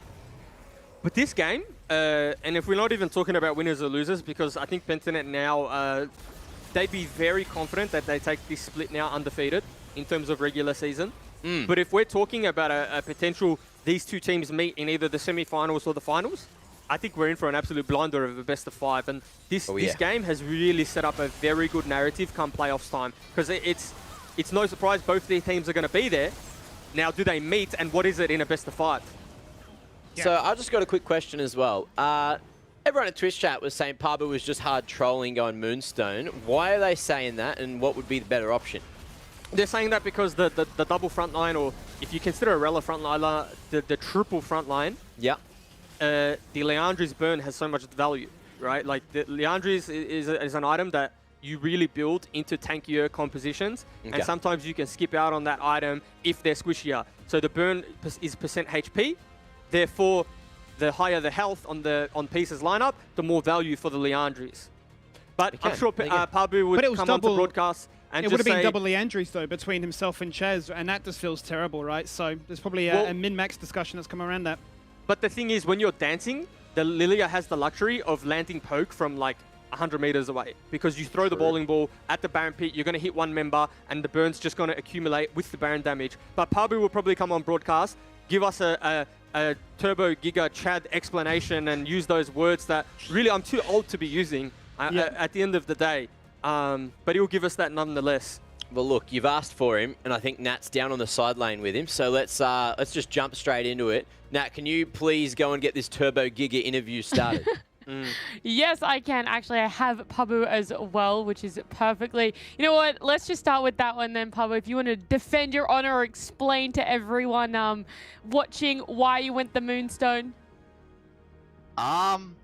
Well, the poke is pretty good, but also they have Scion who just shields it on CDs, so like if I'm hitting the Scion, it doesn't do anything. And then also, I'm like Giga outranged by the Orianna, so I didn't feel comfortable playing fights as like... I don't know, like I couldn't play fights like a Chad. I had to play really insecure, so I get a lot more value out of just healing my team, and my team also has Victor Zaya, so our front to back is better than theirs. So I don't need to do more damage to win the fight. Our fight condition is not dying. So if we don't die, we win the fight. So that's kind of the logic I had behind it. Also, I was kind of griefing the game earlier, like I wasn't playing particularly well, so I was ready to just take a backseat, like heal my friends, like CC for the boys. That was kind of my role inside of the game. Well, there you go. Hopefully Twitch chat has learned something from that and they're not going to second guess or doubt you ever again.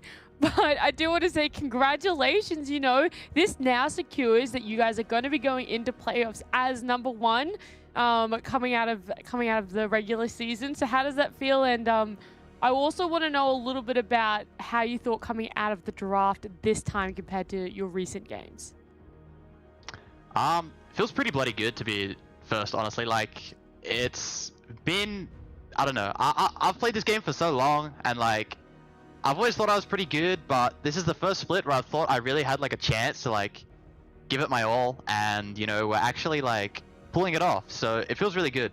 And then the draft in that game I think is pretty, I don't know, it slightly favors us, but it's probably one of the first drafts we've played against that is like human. A lot of teams have been griefing it pretty hard. Their draft was pretty solid. I'd say ours is a little bit better. I think our front to back is easier to play out, and I think our early game is also easier to play out. But we did make some mistakes, and the game was pretty close. So I don't know. It was a good draft. They definitely put up a good fight, and so it was definitely probably one of the most fun matches we've played so far. I had a really good time, and everyone had a really good time. Oh, that is so good to hear. Actually, walk me through the game a little bit more and the communication that was going on in the team, because it felt, you know, early game was really, really close. It could have just gone either direction for the first 15 odd minutes.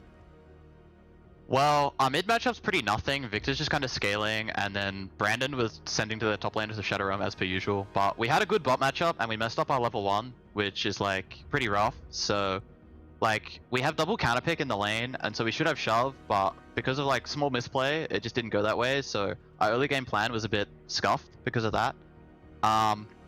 But apart from that, it was pretty chill. We always know that, like, I don't know, everyone says like they're gonna outperform us in the mid and late game, but no one actually does it. We always win the team fight. Like, we're always gonna play better than you later on. So you really have to slam us in the early game or it's doomed, and we weren't getting slammed. And we have Victor Zaya, like, we have Victor Zaya, and we're just so comfortable scaling into the team fight. So it was pretty much like, all right, we've messed up this deploy, we've lost this small objective, we'll just reset, we'll do it again, and then eventually, once we had our items, we just won fights. So it was chill. Awesome. Well, thank you so much for joining me after this game, and congratulations again on still being undefeated somehow. Thank you. Was that a backhanded compliment, Nat? That was somehow, you know. Yeah, no idea how. I think it's just a compliment. I think I'm just really surprised that there hasn't been a game where I'm like, ooh, maybe, you know, it was just like a maybe. Yeah, it was pretty close. But look, we have to catch up time because we've got 10 minutes to get to the next game, ladies and gents. It's time for a quick break. Don't go too far. We got Gravitas and Direwolves on the other side.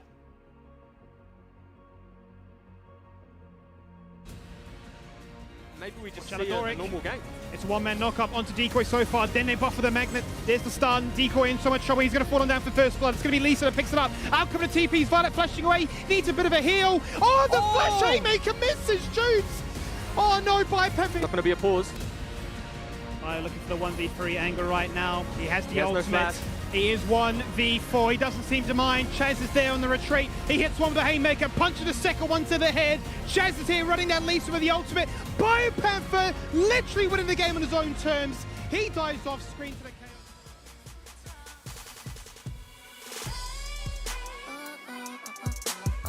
We blast off from these rooftops. From these rooftops. We blast off from these rooftops. From these rooftops.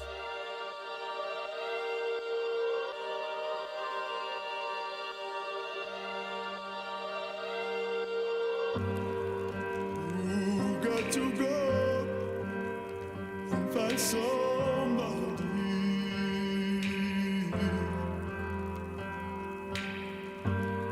Somebody else who knows you better.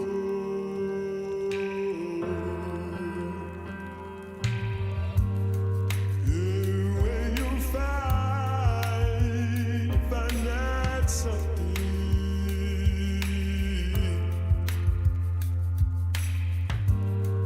You lost inside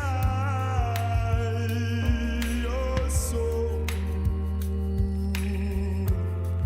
Oh, you wanna behave in a better way. You run away from yourself. I don't wanna be in any other place but home again.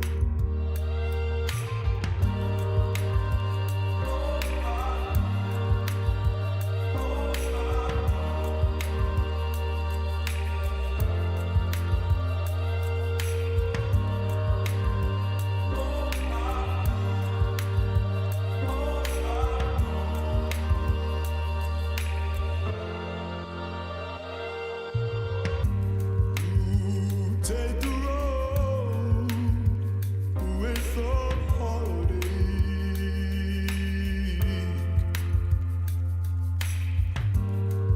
and lead the way for yourself.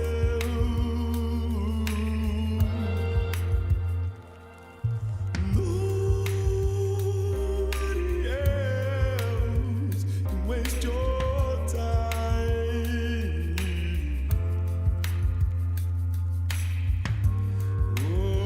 Upon this earth, when you were born again, yeah, you wanna behave in a better way. You run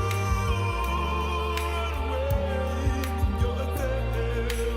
from yourself. I don't wanna be in any other place but home.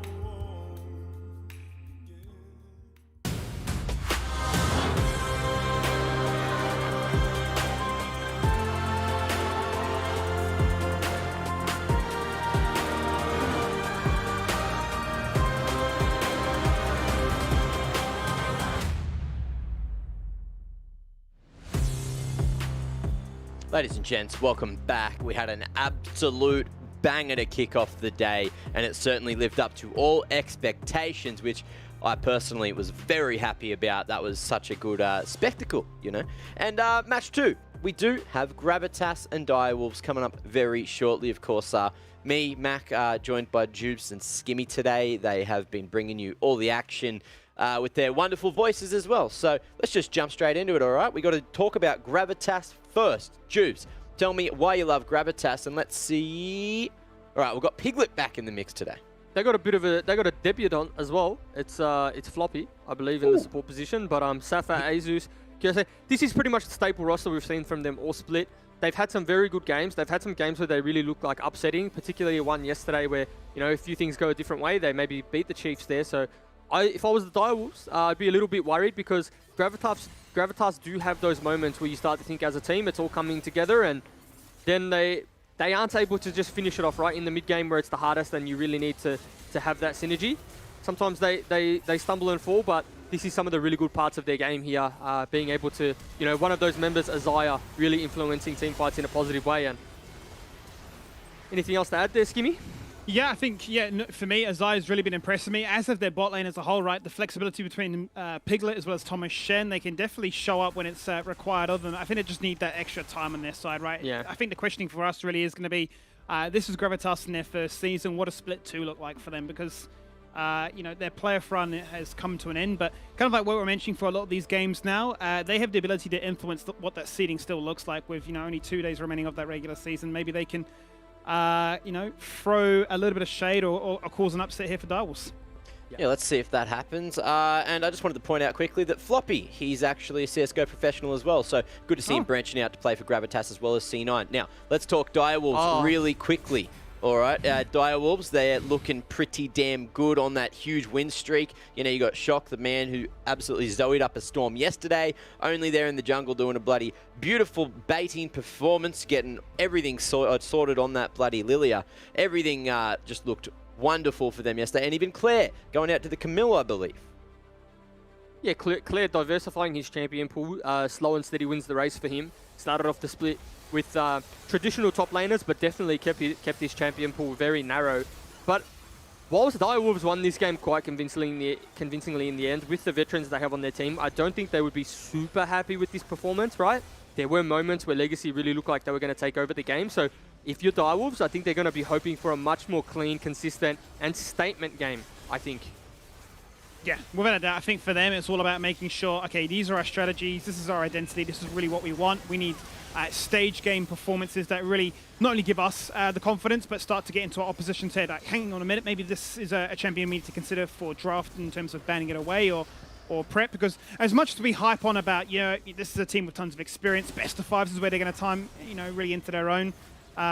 You need to, you know, find that balance of the best of both worlds, right? So best of one statement performances can never go amiss. Yeah, and I'm excited to see if, you know, maybe there's some upset potential today, or if Direwolves are just going to lock it down like we expect them to, because, you know, they now are still in contention to maybe make that second slot, which will make their playoffs run a little bit easier.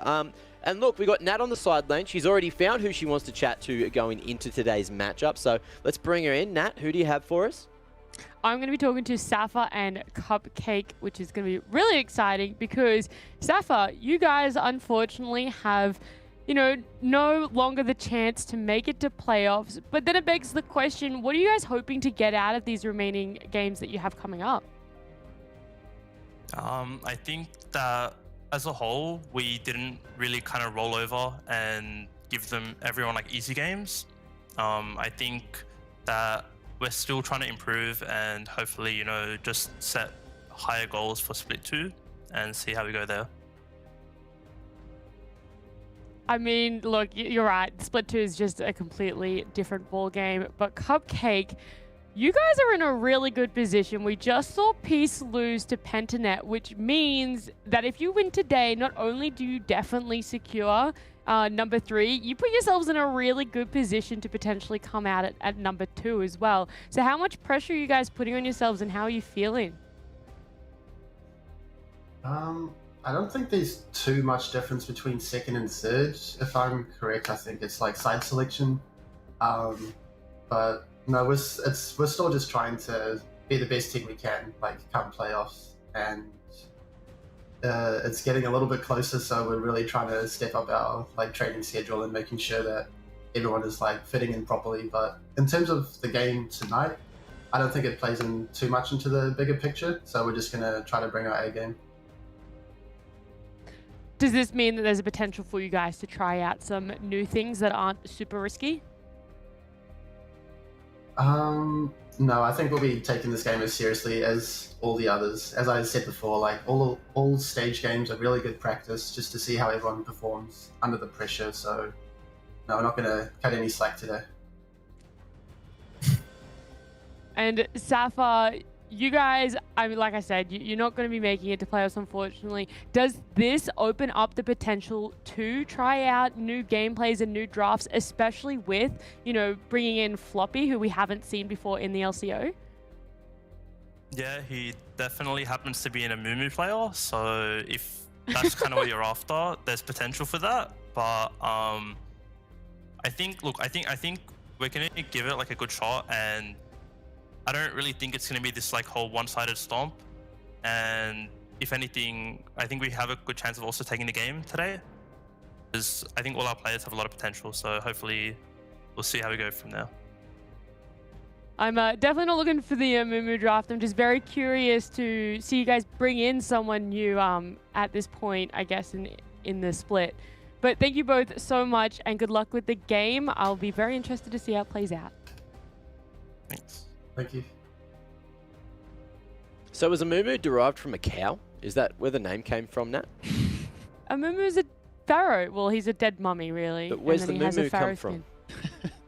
I assume, like, He's like mummy? dad jokes on air, hey. It's a full dad joke. Yeah. It's really funny, Mac. I don't understand. Just leave him hanging like, yeah, cool, I fair. still don't get it. Anyway, Thanks, you know, Dad. Nat, you're supposed to be the Mumu Oh. expert, and I just said he's you've a dropped mummy. the ball. And So look, the Mumu, the part of the mummy, the MU. Isn't that like a gown? Anyway, look, bring the predictions up. Let's have a look at where we're going with this, because no one's on the same page as me. I'm just too old for these fellas here. Now, look, I'm almost there. 25-24. Very proud of myself here. And just to be aware, you know, for the rest of the split, I'm only picking the underdogs because someone's got to believe in them. And your boy Mac is full of belief, and that's it. You know, that's all we want here. Now, give me Nat. You know, why have you gone for Direwolves? I was going to say, the Gravitas, you know, we have absolutely no idea what they're going to pull out with the new support. It could really change up their whole drafting style. So this actually kind of looks good for you. But like I said, I think Direwolves are just on a train that can't be stopped. I don't really see them losing. I think they found a lot of team synergy lately. Very true. Now, Jubes, what's the secret to being 44-5? You just got to know a lot about the players. I've played with a lot of the players, and I think I know a lot about the team dynamics. So I just forge my opinions based off of the feel. I've felt them. I've played against them. You know what I mean in that sense? So when you feel something, you have a better indication. And I've just felt it a lot. Right, and Skimmy, what about you? You know, give us your quick. What are you laughing about? What's He's so gone funny? down the whole philosophical route, like he's Dr. Phil, Dr. Juice. Yeah, look, you know, I've diagnosed these players. I've been there, I've done it, I've seen it all. You know, solo queue to being a manager to being a caster to being pretty much, you know, the face of OS now. You know, for me, what am I take? Why have I gone for Direwolves? Look, I think for them, they really are after as much Sage experience as possible, right? They really want to, you know, put scrim performances into stage games to get themselves into that playoff spot and say, right, best of fives, this is as strong as we are, let's have at it. So I think they're not going to be taking any chances, as Cupcake mentioned. I really hope we get to see something cool coming out of Gravitas going into this one. You know, we're edging closer towards the draft. What do you think we're going to see, you know, at least Floppy play? It's his first time. Any background on Floppy from anyone here? You know, stick your hands up. I don't want to miss the mark and then call him a player that he's not, but I believe he's a Nami player, or was a Nami player. Okay. I could be mixing my players up because there's Floppy and Flippy and Dippy, but you Let's never say know. he is a Nami player. How does Nami match? Like, have we seen her in LCO? I have a look, really bad memory. So I'll be how does honest- she fit into this meta? Yeah, I'll be honest with you. If we pick Nami, we should pack the game up quickly, very quickly. Well, Right. let's you know, we hit not quite towards Champ Select, and we No, have not been there yet. sent a couple more clips as well. So thank you very much, fans at home. You know, at LCO, if you want to drop your clips in, and Jubes, you know, here's the reins again. We love your PBP, Play. so do your damn best job. Okay, so here we have the Wonder of You just in the mid lane, doing a little bit of a dance, walks past the Yasuo, can't believe it. It's a 1v3, goes in, double distort onto the center. The center flashes forward. I can't believe that flash. Must have been a very bad flash from him. Not must have, definitely was. The Bard slapping someone. Wonder of You has, that was the whole play there. 18 and 4, I can't believe it. That was the whole play there. We're going to get a replay coming back on in so we can just see what happens. Double distort into the chain. Center flashes into melee range. Big statement coming out of the center. If anything, I'm more impressed from Dig's TP because he flashed into melee range as he went down there. Absolute Chad gaming, Chad behavior surely was reported from his team on the back end there. But nevertheless, good play from the Wonder of You. Forced the pressure, created the angle, saw the movement, little bit of elegance, little bit of pressure, forced something that wasn't there. Well done. Okay, all right. Now, you know, out of 10, I reckon that was good 8.5 Jubes on your behalf. And Skimmy, you want to quickly give us a rating of what rank you reckon that one was? I'm just going to go optimistic again. We're gonna hit the gold switch once more. Do we know if I got the last one right? I actually have no idea. Well, we know that the Wonder this of You. one, Can we find out?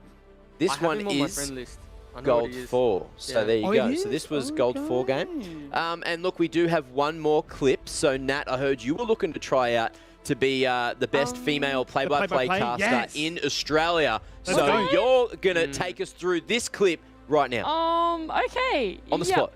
I don't know many of the champs, so I'll give this one a go. Good luck. I don't know what champ that is.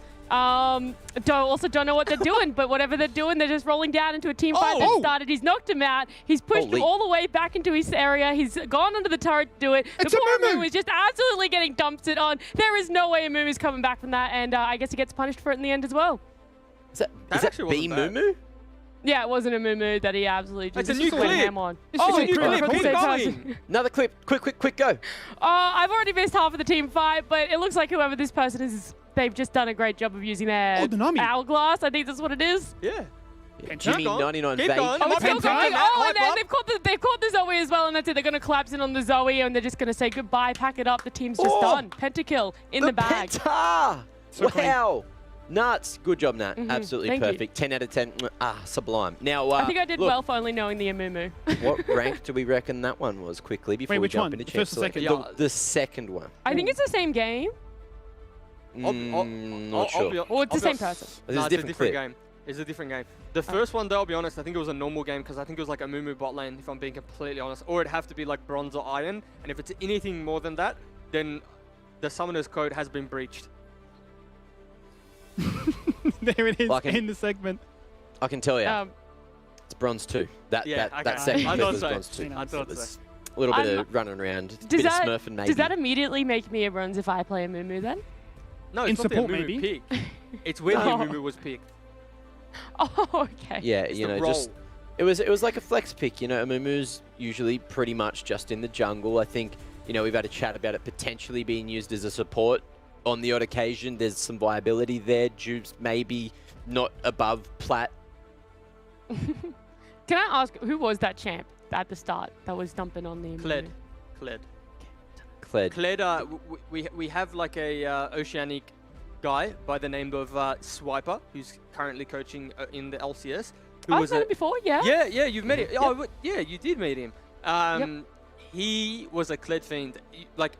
You could not take Kled out of that man's hands. You gave him you gave him the suggestion, he'd lock Kled in. So yeah, unfortunately that ship has sailed. He's retired onto different things, not bigger and better, because if it was bigger and better, he'd be here with us. Because this is the best show in the world. By the way, what's Kled riding? Is that a little raptor? Okay, What's his lore? Now you're asking What's me the for laws. backstory? I don't know Which laws. of the four casters you're the know the expert. lore of League of I Legends? swear we need Rusty. Rusty can come and hit us with some hot Rust fire, off. some League of Legends Yeah. trivia. He'd win at bingo for sure. Well, he's in chat, so hopefully he can quickly At fill everyone in Rusty the because he knows Caster. everything. So, you know, go talk to that man. Now, look, before we do get into game 2, let's quickly have a quick chat about how great esports assessment labs are. You know, if you are looking to fill some time in your day, you just want to, you know, test how your reflexes are, of course, jump on over, you know, and see how quick your cognitive ability is, because, you know, you could measure it with Jubes, and Jubes' cognitive ability is generally pretty good. I think it's better than Skimmy's. So I reckon if you take it, you at LCO, we can compare it against all the other casters that have done it, and then maybe see how much better you are than them. There you go. That's content. Now let's see if we can get towards that. And something else we need to move towards is the bloody Champs Select. Yeah. Match 2 coming up. Boys, take us into the action. Well, here we go. Game 2 is underway. Direwolves needing to get one victory, just one victory to guarantee third. Short, second is still on the cards, but it's all about a top 3 finish here, Juves, to get yourself the upper bracket and the extra lifeline for playoffs. Yeah. I'm surprised. I was going to say, I was going to cut you off completely and just say first pick Thresh, because that's what I thought that that'd be the angle for them. Sure. Since that's what we're used to seeing. And if you look globally, there's quite a few Thresh bans in the first 3. However, giving Gravitas the option. Does Floppy play Thresh? I did get confirmation that Floppy was in fact the Nami player that I had in mind. So interesting to see what kind of route he's taking in terms of diversifying his champion pool and Thresh being locked in.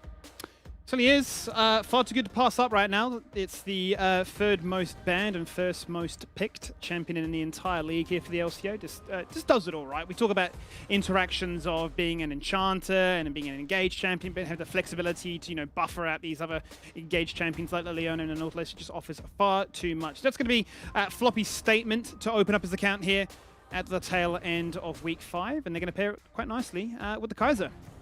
Yeah, it's a decent bot lane pick, but we do see Tristana as an answer to the Kaiser. So we see a lot of Kaiser given away, but then you see Tristana as the answer, right, in lane, because you're able to farm up, scale up, you eventually outrange the Kaiser, and then you ultimately just do more damage. You win the 1v1. So, yeah, Tristana being picked up by Gunkrab, and he's maybe one of the only OS ADs that's putting a priority on Trist, I think. Like, there was a ban on it last lobby, so no one could pick that up. Violet is another one that does play that, now that my memory has been refreshed. But yeah, the priority Direwolves put on it is more than any other team in the league at the moment. Definitely isn't as popular as the other AD carries, still lagging behind in a 5th spot overall. Worth noting that for Only, he's played the most Lilia games in the region. This will be his 6th game now, and he's the only player to be undefeated on this champion, 100%. Mr. Geordie? Well, historically, he's a bit of a Nidalee player, and I think if you had a bit of fun on Nidalee and you piloted Nidalee quite well, then they're not the same champion by any means, but for some reason, there's like a very big overlap in players. The Nidalee players really like the Lilia and vice versa, and that's all they pick. So it was no surprise to me that Only picked this one up, became very competent on it, very comfortable on it, and yeah, it is one of his best champions now, right? If you look at Only last year, Nidalee was almost permanently locked in for him if he was given the opportunity. However, Nidalee is in a place where you can play it now. Like LCK still plays Nidalee quite a bit. Different regions play Nidalee, but he's just opting in for the Lilia every time. It feels too good to pass up. I suppose maybe in this meta where it just offers so much more. Maybe the early game isn't as much of an investment anymore, but it's the fact that, come those mid to late game skirmishes, those ultimates are just so devastating. If we are seeing that Leandri's build, the front to back burn, it seems to be game changing.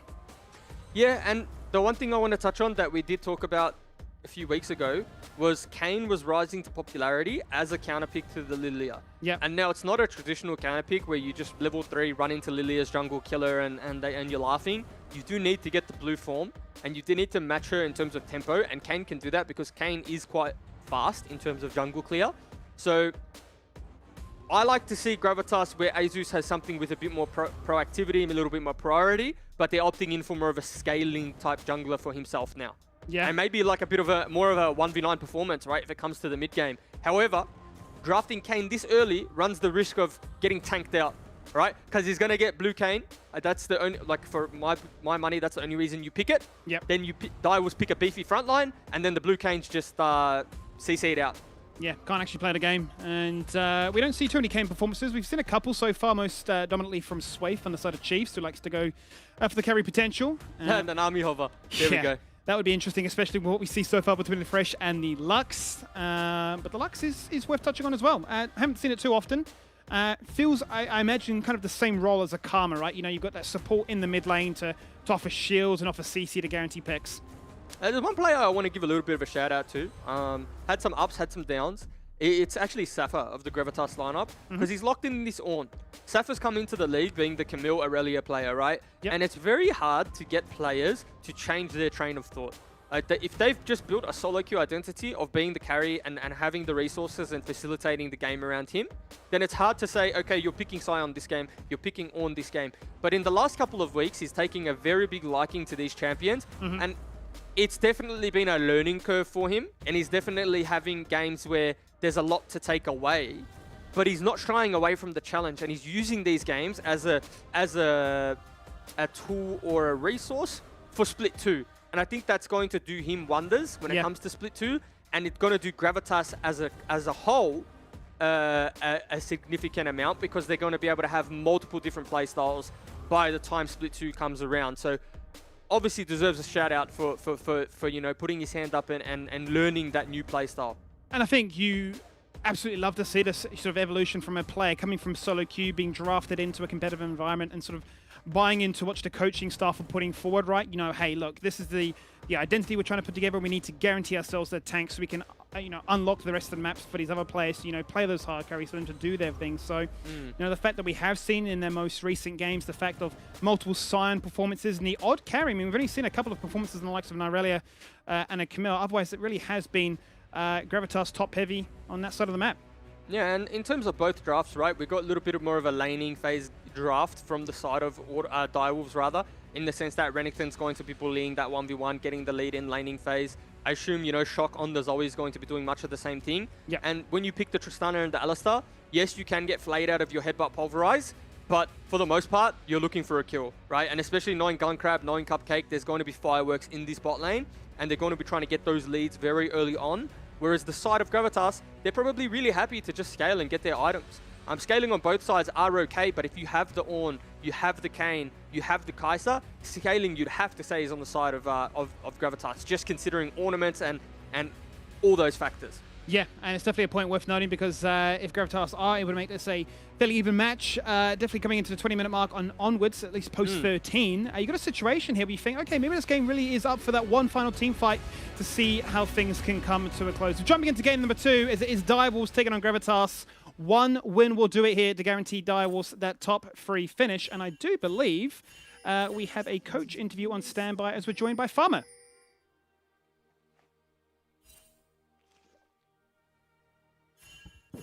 Can you hear us, Farmer? Are you there? It may seem like we've been left on scene here, Jubes. We've been left. He's done the dosey though. He's come in, he's gone out, he's come in and he's gone out again, and he's just left us on. He's left us on scene.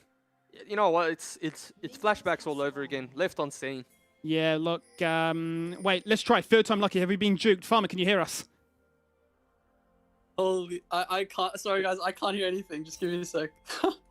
No dramas. You take your time, champion, and we'll carry on. On my phone. Oh, I mean, what kind of phone is it? Maybe we can help. No, we can't help. Look, we can hear him, but he can't hear us. And it's a bit of a production nightmare, Juves. I can imagine a level 1 fight is about to start. So we might just skip that for the meantime. And we'll see a situation. He missed the smite.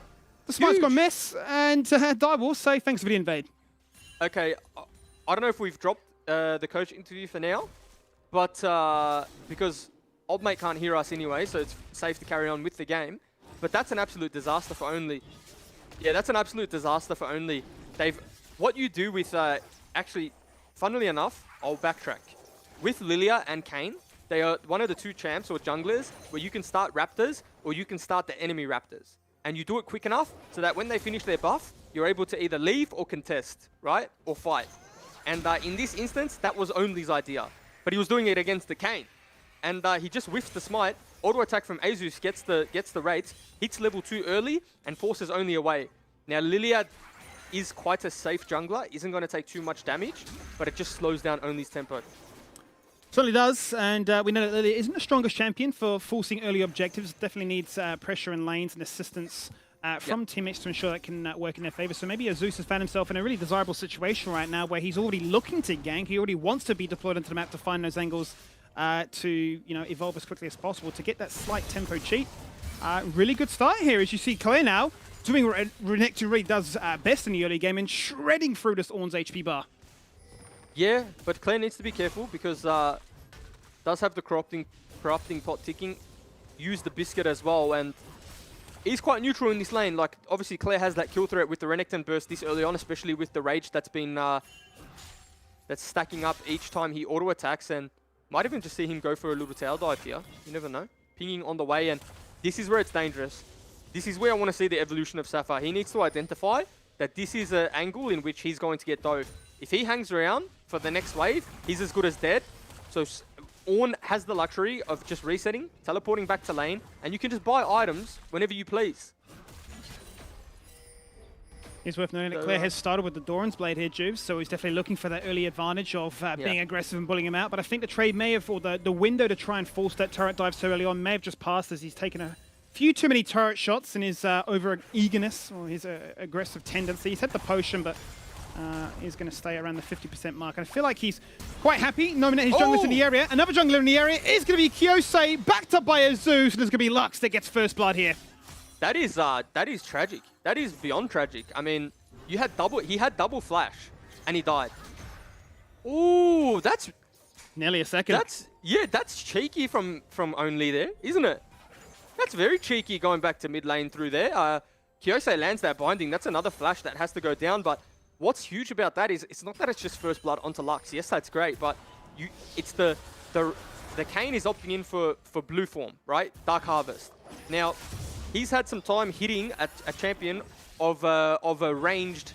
Well, he's ranged. He's a ranged champion, right? Yeah. I was trying to think of another word, but it's simple. A ranged nature. Yeah, ranged nature was maybe the word I was looking for. And now that form is just going to come that much quicker. And he doesn't have to wait because he's going to have Darken. So, yeah, very good start for Gravitas in a composition where they probably shouldn't have a very good start. And we know how strong, Shock has been for trying to find these individual leads. We know that Zoe wants to get this lead so early on. He's got no flash juice. He could be in a world of pain right now, as he's already used the sleep to put Kyosei, lock him in place in the mid lane, anything. Floppy, first game here, already been aggressive, unlocked from the bot lane, going for the roam. Backing up a Zeus here and looking for that pre-level 6 gank. Yeah. Even Azus just getting some damage onto the Lilia here wouldn't be a bad thing. So there we go. A little bit more to the form. A little bit more. Renekton collapsing from the top side could be dangerous. 3-man in the mid lane at the moment. The one thing I kind of wanted to inform you of, Skimmy, is that Kyosei, before anyone knew Kyosei being Kyosei, right? Kyosei had a few names in solo queue but never really stuck with one. He was actually a Lux player. And so life before Ari, he was a Lux player. Yeah, got to challenger playing Lux, or at least Grandmaster, I believe. Again, maybe he'll correct me, but I remember my earliest days of playing with him. I remember he was just always picking the Lux, and it's not every day you get a Lux on your team and you think it's great, but he was like the player where if you had Lux, you were quite content and quite happy with as Hook just goes by. Just grazes going crab. Yeah. Yeah. Maybe what you're getting at really more than anything is that Kyosei is the connoisseur of off-meta mid champions that tries to then filter down and force people like, Chungy and Chaz to say, maybe we will play Ari as well. I mean, he's trying to be the innovator here and bringing Lux into the fold. Yeah, for sure. And I'm just excited to see this Lux play out. And he's got the Verdant Barrier already, so Zoe's pretty much nullified in this lane. Yeah, Verdant Barrier, always so strong. And it seems always interesting when you look at these matchups. Cleanse comes out, but a little bit too late because the dive's going to connect. Cupcake hits the Pulverize. Kyoso's going to burn to the Ignite. Cupcake's going to die to the turret dive. And then Shock could be in a whole world of pain as well. The Sleepy Trouble will get the head. He gets the double kill, Jubes. And it's just little outplays like that, right? Just a little bit too good that gets Direwolves the very big lead or brings the lane back, because Shock was in a little bit of trouble there, only just having that pathing. And this is why he's so good at Lilia, is because he's always known for his pathing, right? Really efficient jungle pathing. And when you're able to get level 6 first in most of your jungle matchups, you're just going to win the 2v2. And in that instance, right, if Azus has level 6, it's a different ball game. But, Cupcake again, good roam into the mid lane. Again, I think Kyosei, I thought maybe he lives here. Maybe he's done enough and we will see another fight. No chance to hold on to that one. Ornhorn goes out, knocks up 2, but it's Direwolves that lead the fight, and it is Gravitas in a 4v2 situation that wanted to disengage, so ult to be used, but nothing will come of it. And as you say, the cleanse was burnt late. He may have survived, but at least he made it 1-for-1, because Alistair without an ultimate, very squishy. Now, does Young Crab get punished here? Because they have a window where they can dive. Oh. Yep. Hooks on, and Exhaust goes out straight away, because that's what Guncrab's itemized for. No heal, no ignite, no chance to take him down in a 2v1. Cupcake on the aggression. Not going to try and punish, and they'll just get a plate. Yeah, you got to be happy with that. That's a decent Summoner Spell trade there. you know, Gunkrab losing that exhaust definitely makes him food for the bot lane of Piglet and Floppy. So when that level 6 ticks around for Thresh, probably going to be looking for the all-in there. Tristana is quite safe at level 6-2 though with the Buster Shot, the Rocket Jump. He's able to just really get half a screen away in terms of mobility. So if you haven't punished the Tristana now, then safe to say, you know, unless Gunkrab significantly misplays like he did just then, he should be pretty safe in that lane. Yeah, so it should be. Rocket Jump, very good against these dive compositions, which is definitely what Gravitas have got here. Plenty of pick potential, and if they find a hook, then the engage is definitely on as a result. Worth noting that Piglet has matched him for the summoner choice and also has gone for the exhaust, so might see some funny sideline or side lane more than anything, side laning action as they try to 1v1 one another. But as it stands so far, 9 minutes in, dead even between kills and dead even between gold. Yeah, very close in gold too, and both teams probably happy with how the game's played out so far, right? I think if you said to Kiyose before the game, this would be where the position you're in against Shock. You take that 9 times out of 10. Got the Verdant Barrier. He's actually up gold, up 300, so of course he's happy with that one. And Lux is like a... might be a... Oh, okay, flash. This time he flashes. This time he's flashing. Ooh, okay. If that hook lands, yeah. Oof. You wince for a second, you're hoping. Yeah, I thought that was it. I thought Gunkrab's gone down there. The kill was on. Gunkrab afforded another lifeline here as Direwolves could have potentially been collapsed on, given the fact they had started up the Dragon. They didn't necessarily have the numbers working in their favor. Cupcake so low, no ultimate, no chance to survive. Piglet questions him and picks up an easy kill. Now, is Piglet getting put to sleep? Gunkrab's juked the turret range. He gets slingshot all over the show, the lantern, but the explosive charge is already fully stacked up. And as it explodes, Lux is so does he. He's looking for the reset. He gets the kill. It's Gunkrab that's going to die amongst it all. And it continues to be Gravitas trading. Yeah, I mean, is it misplay? It's misplays all round. It's Cupcake being too aggressive. Not really. Is that Red Cane, by the way? I think he's formed Red Cane. Or not. No, that's just the skin. The skin always jukes me, I'll be quite honest. That skin, no, it's just the skin. Kane skins need clarity, by the way. I'm just going to put that out there. No one plays Kane enough, and he might be dead. He might actually be dead for this as a result. Yep, no flash, and Safa can do nothing but ult, and wonder if that really was the play right there. Direwolves can walk on in without a jungler. Doesn't really matter, no smite, no problem, and they can pick up the Herald. And Cupcake goes from a big mistake to a big play, right? That's a free Rift Herald for the side of Gravitas, but he just reads the map too well, knows that on this timer, Azus is probably going to be there, sets up a kill for Claire, and Claire's really running away with the top lane matchup now. And again, so it's just too disrespectful, right? The bot lane's not in lane, and he's hitting a pink ward there. I'm sure if I give him that chance again, he doesn't do that. But this is a really nice play here out of Only and Gunkrab. Maybe a little bit too aggressive on the back end, Gunkrab falling down, but it is a nice punish. What was a huge win for the Gravitas bot lane turns out to be a even trade. So I think I saw what happened there. I think it was Only looking to try and hit Fresh first to get Tara aggro because he was far healthier. It didn't go off because the hook connected, and then unfortunately Gunkrab dies in the action. So he'll be a little bit upset by that. Miscommunication or misexecution probably more than anything, quite honestly. Yeah, communication was definitely there, but Gravitas will take that as they'll keep this goal lead very close so early on. And it will be question marks as to now where this Herald will go, as to where they want to invest this goal. Because you've already touched on it. You know, the Renekton wants to find that lead, and up by 20 CS, Claire's loving life. Yeah, 100%. And you pick Renekton to win lane. You pick Renekton to get those leads early into the game. And, you know, a lot of times we see Renekton just go even, and then you start questioning, well, why is this champion picked? Because wouldn't we have been better with just an Ornn, with a Scion, with something that's a little more beefier, maybe even a set in certain situations? Yeah. However, in terms of this composition, if Claire doesn't get a lead, it can be very tricky to play into, right? Because you have the Thresh, has a Flay, has the box he can put down, has the hook to stop really any advances from Claire. Also pair that with the Ornn CC, pair that with the Lux CC, then Claire's in for a bit of a rough time. However, if this Crocodile is just really, really accelerated, it probably doesn't matter what CC comes through because they won't have enough damage to get through him. Yeah, can buffer it for all the mitigation and survivability, especially when he has the empowered Q. Ensuring that he can literally be the raid boss that tanks up the world and more. But as to where this game state is at right now, he has been an interaction between mid-jungle to see who can pop off, and Shock, having invested in the Dark Seal, he fell on down full first blood, but since then, 6 stacks. He's showing why Zoe is just so annoying to face up against. And it feels like he's just picking he's picking Zoe every game that he gets the opportunity. Now, this is a very good roam from Direwolves because they know Kiyose used the Lux ultimate to clear the wave so that they could, so he could reset. Now, Shock doesn't need the reset, so they have this window to force the bot lane off the turret. Tristana does so much damage. They have the Rift Herald as well. So it's just first turret going over Direwolves. Really good play of the map. Really nice. As you say, 30 seconds before those plates fall on down, guaranteeing that they only had 2 plates left. Headbutt one-shot it, and the gold all goes across to the Direwolves bot lane. So a nice little read on the map there, and more than anything, they get to zone away Gravitas too. Yeah. The one thing I kind of want to keep touching on, but something keeps happening, is this Lux. It's not every day you see Lux in a competitive game.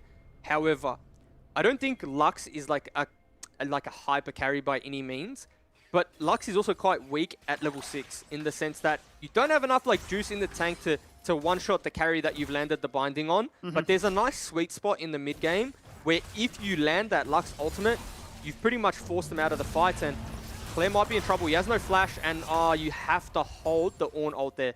Little bit preemptive, little bit too early, and I think Azus really is just looking for that form upgrade because he's desperate and he's hanging 14, 15 minutes in. Yeah. Definitely the time where you want to have that upgrade. I mean, in solo queue, you definitely get it earlier. I don't think Claire can quite believe what just happened there. As you say, no flash, no need to use the Z, no use the Stride Breaker either. He pretty much got ganked and hit the left and right and said, okay, I guess I've just got away with the 1v2. Yeah, fancy feet. Fancy feet. Items, completed items being picked up now, Skimmy, just off these bases. So Lux picking up the Ludens. Didn't take stock of Shock's item, but I assume he's got his first item completed as well. So definitely item spikes across the board, 3,000 gold lead. Majority of that is going to be probably on the side of Shock as well as Gunkrab. Oh yeah, forgot about clearing the top lane too, 1k gold lead. Oh, look at the damage already. That's even before his first completed item, and just the efficiency of those Magi, or I should say Dark Seal stacks. You'd imagine if it continues at this rate, it might become a Magi's, but... he's done it a few games now. He certainly has, you know. Yeah. Forget about the first blood, instant recovery from there. They've matched 1 for 1 in terms of CS, but the power is just going to look to try and zone away Gravitas and ensure that they can get, all these early objectives. And the one thing I really like that Only's done here, as we might see a fight. Yeah, he could be caught. Never mind. The one thing I like Only's done is he's gone the defensive route, okay? He's in a position where he's ahead. Now, the only way you can lose your lead is if you die. If you're constantly on the map, you're not dying in skirmishes, or you're just able to clear jungle camps at ease, then... And we might see Floppy caught. Never mind. Predator's been popped. Oh! Well, that is the call. You talk about being defensive, and that means he can afford to do things like this. Flash on top of their head, put 2 people to sleep right now. Has the Zonyas, but doesn't necessarily need it just yet. Gonna have to pop at the very last second. Safa is down to 50%. They're just gonna take him on out. Only falls on down. And it was Direwolves that started off that fight. There's the 3-man pole. He gets exhausted. It's a reset angle, if I've ever seen it, between Gunkrab and Shock. What can he do? He finds 2, but he falls on down all the same. And now Shock, he's stolen away a flash. He doesn't have enough in the tank to ensure that they can turn that fight around. And it is actually Gravitas that come out ahead. I think Gunkrab entered that fight there a little bit. Shock and Cupcake kept that fight alive, were able to recover their losses and almost turn that into a win. However, Gunkrab just rocket jumping in. And, that's actually the demise of all AD carries. And I think that's why we see a lot of ADs opt out of Tristana. Because you need to have discipline with that rocket jump. But the thing I wanted to touch on was the difference between Claire and Safa in that fight. Safa being on the Ornn, yeah, 40 CS down, but still doing Ornn things. And we touched on the Renekton and the problems the Renekton's going to have in this game when it comes to a group. And that was a prime example. Keep your eyes on the teleport here. And if you can, also watch Safa. No damage coming on through to him. Claire TP's in, pops the Dominus, and guess what? What did he do in that team fight? And this is why Renekton is talked about as being a problematic pick in certain situations. There's too much CC, and if Gravitas play it correctly, they're able to really negate the lead of this Renekton. And they almost played this fight perfectly, Gravitas. And, at a 3,000 gold deficit, to be able to turn that one around when you're up against the early game champions of the Renekton, it's pretty promising. I mean, it certainly is. I mean, that replay pretty much says it all, right? The fact that Claire comes in, thinks he's got a TP and got to work wonders and find his magic, but CC, before he even gets to play the video game, falls them down and watches Safa pretty much punish the fact that only was trying to be aggressive, was trying to force a play on their terms. And, you know, he ran out of ability to survive the situation. Zonya's clutching at such low margins does not seem to matter in a fight that Gravitas think, well, you know, this gold lead was definitely getting away from us. Yeah. But we've continued to keep it relatively even. Yeah, they brought it back 1,000 just in that skirmish alone, bounties and all. So they've got to be very happy with that. They're 2 turrets down and they're about 3k down. So, you know, once they get those 2 turrets, if they ever do and keep the game kind of somewhat stable, they're in a very good position. I mean, just look at itemization, right? Yeah. You would suggest most of the gold lead is on Renekton at this point. Piglet was able to, and as we get to toggle, like Piglet's down, you know, just a little bit, but in terms of relative items and item power spikes, I'd say almost stronger than the Tristana at this point. 600 down in the top lane, and the rest really just in the jungle and mid. So, oh, had a little bit of a pause coming on through as we're just taking stock of game state and items. But I think in terms of the game itself, Gravitas aren't in a bad position. It is 3k. But it's just like 500 here, 500 there, which if you play the team fights out well, in which we saw in the last skirmish, then it's anyone's game. And we talked about Gravitas being the team that has the potential to upset the big dogs, right? Yep. And we consider Direwolves one of those teams. They get a little bit comfortable with game state. They start to play away from their win condition, away from their identity, away from what they're drafted. And then you start to see a team fight win for the side of Gravitas, because I think if we pause this game now and we just brought players in for an interview and said, hey guys, how do you want to execute? Like, Claire, what do you want to be doing in this game? He's going to say, I want to sit in the side, I want to keep on there, I want to be hitting away at this turret, and I just want to be doing that. Then I want to maybe collapse on the group. But if you say to them, or if you ask the Direwolves, do you just want to have a pure 5v5 where Claire TP's in, gets CC'd, and Safa's just dealing with the front line the back line of Direwolves? Do you want that? Of course they're going to say no. So it's almost like Direwolves just opting in for Gravitas' team composition, and this is something that they do a little too much.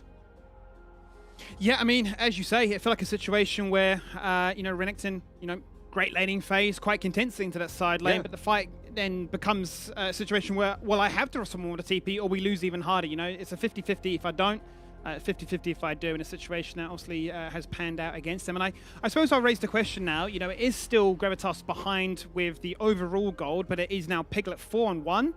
Insanely strong as that Kaiser. He's just completed a collector as well. Really big lead as a result. But my question is, you know, Azus has had this really strong early game of trying to allow leads like this for Kyose, but he's now 0-3. What really becomes Kane's role on this one? Because I know if we are going to get the 5v5, regardless of the points that you just mentioned, I would still prefer the Lilia. Yeah, I mean, you'd prefer the Lilia, but not if the Lilia's flash sleeping an Ornn and a Thresh. So, I mean, we've talked about how good Only's been, but that last team fight was definitely a bit of a hiccup, bit of a mistake coming out of him. So, obviously Lilia's going to have the bigger team fight impact, but the thing about this blue Kane, even when you fall behind, you don't have the one-shot potential, but you still have enough to put someone on lethal for Lux, right? Like, I don't think Azus is at a point where the damage isn't relevant. Yeah. He still has enough to be able to stall time, do a little bit of damage, then leave the rest to Kyose, leave the rest to Piglet.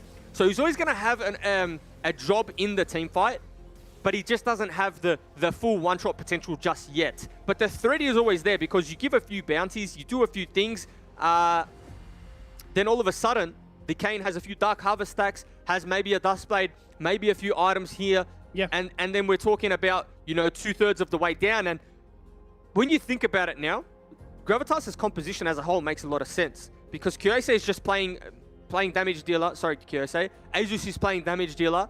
He's playing threat on the back line of Direwolves. If he can do enough to get them down to half, Lux is in a position where she's going to do half alone with the Lux ultimate, right? Yeah. So it's all coming together, but it's important to note Direwolves are still ahead. They still have firm control of this game. But it is a slippery slope, right? Lose a team fight here, lose a team fight there, all of a sudden, level 14, level 15, ornaments coming on through, and I'm stressing. Well, I mean, we're, what, 19 minutes in at this current pools? I believe Ornament was level 12. Level 12? So it's Yeah. starting to get close, right, to the Ornament upgrade angle where, you know, you're looking at incremental leads. I think it's only at 3k in favor of Direwolves right now, a fight that definitely shored up that lead against them. So a situation when we talk about what Ornaments represent, anywhere between, like, you know, a k to 2.5 to really giving yourself that situation. And kind of like what you mentioned, right, Lux isn't going to be that one-shot assassin, has those moments in the mid-game, even if Kane isn't the, you know, the Prowler core one-shot, take you out of the fight sort of champion just yet, can definitely buy a lot of time where he use the ultimate to, like, you know, target the backline, Safa can try and get those flanking angles again, and then you are looking at situations where Piglet can be Uzi, just jumps in, hits the, you know, the reset switch with the missiles going on through, and you're thinking, hang on a minute, how are they getting out team fought? Yeah. Now, we've really emphasized the composition of Gravitas and how they do well and how they win the game and how it's scary.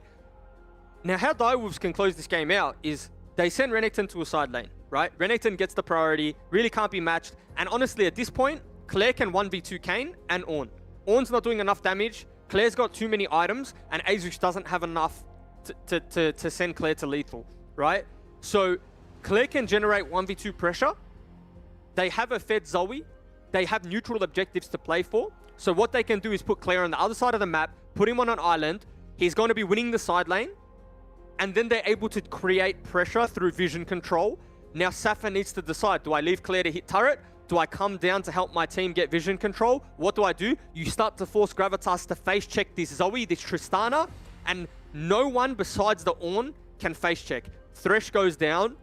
Everyone goes down except the Ornn. And so they have this composition where they can start to create decisions for Gravitas. But at the moment, if you say, here's the decision, here's the 5v5, they're going to win that, well, from what we saw in the last replay. So Direwolves just need to go back to the composition. They have the cool, calm heads to do so. I think they just got a little bit of a blood rush. You know, when you have the flash on Lilia, you're really just looking to make plays. And I think that was one of those instances where it was like, I have flash, I'm going to do something. And now that it's failed, they'll go back to what's been working for them, why and how they've got that 3,000 gold lead in the, prior. So I think Direwolves have that composure, but again, anyone's game. Super excited to see how that one plays out. And I think, again, being, you know, we've talked about Direwolves being the team, the top 2, top 3 team. I think it's only fair that we criticize the shortcomings of a game where it's a team that hasn't made playoffs, right? Then that's the narrative. We wanted to see a very clean game, no skirmishes lost, no goal deficit given, and we're in a scenario now where that was their first team fight loss. So Direwolves really need to get back on the horse and turn this one around. And as I say that, there it is.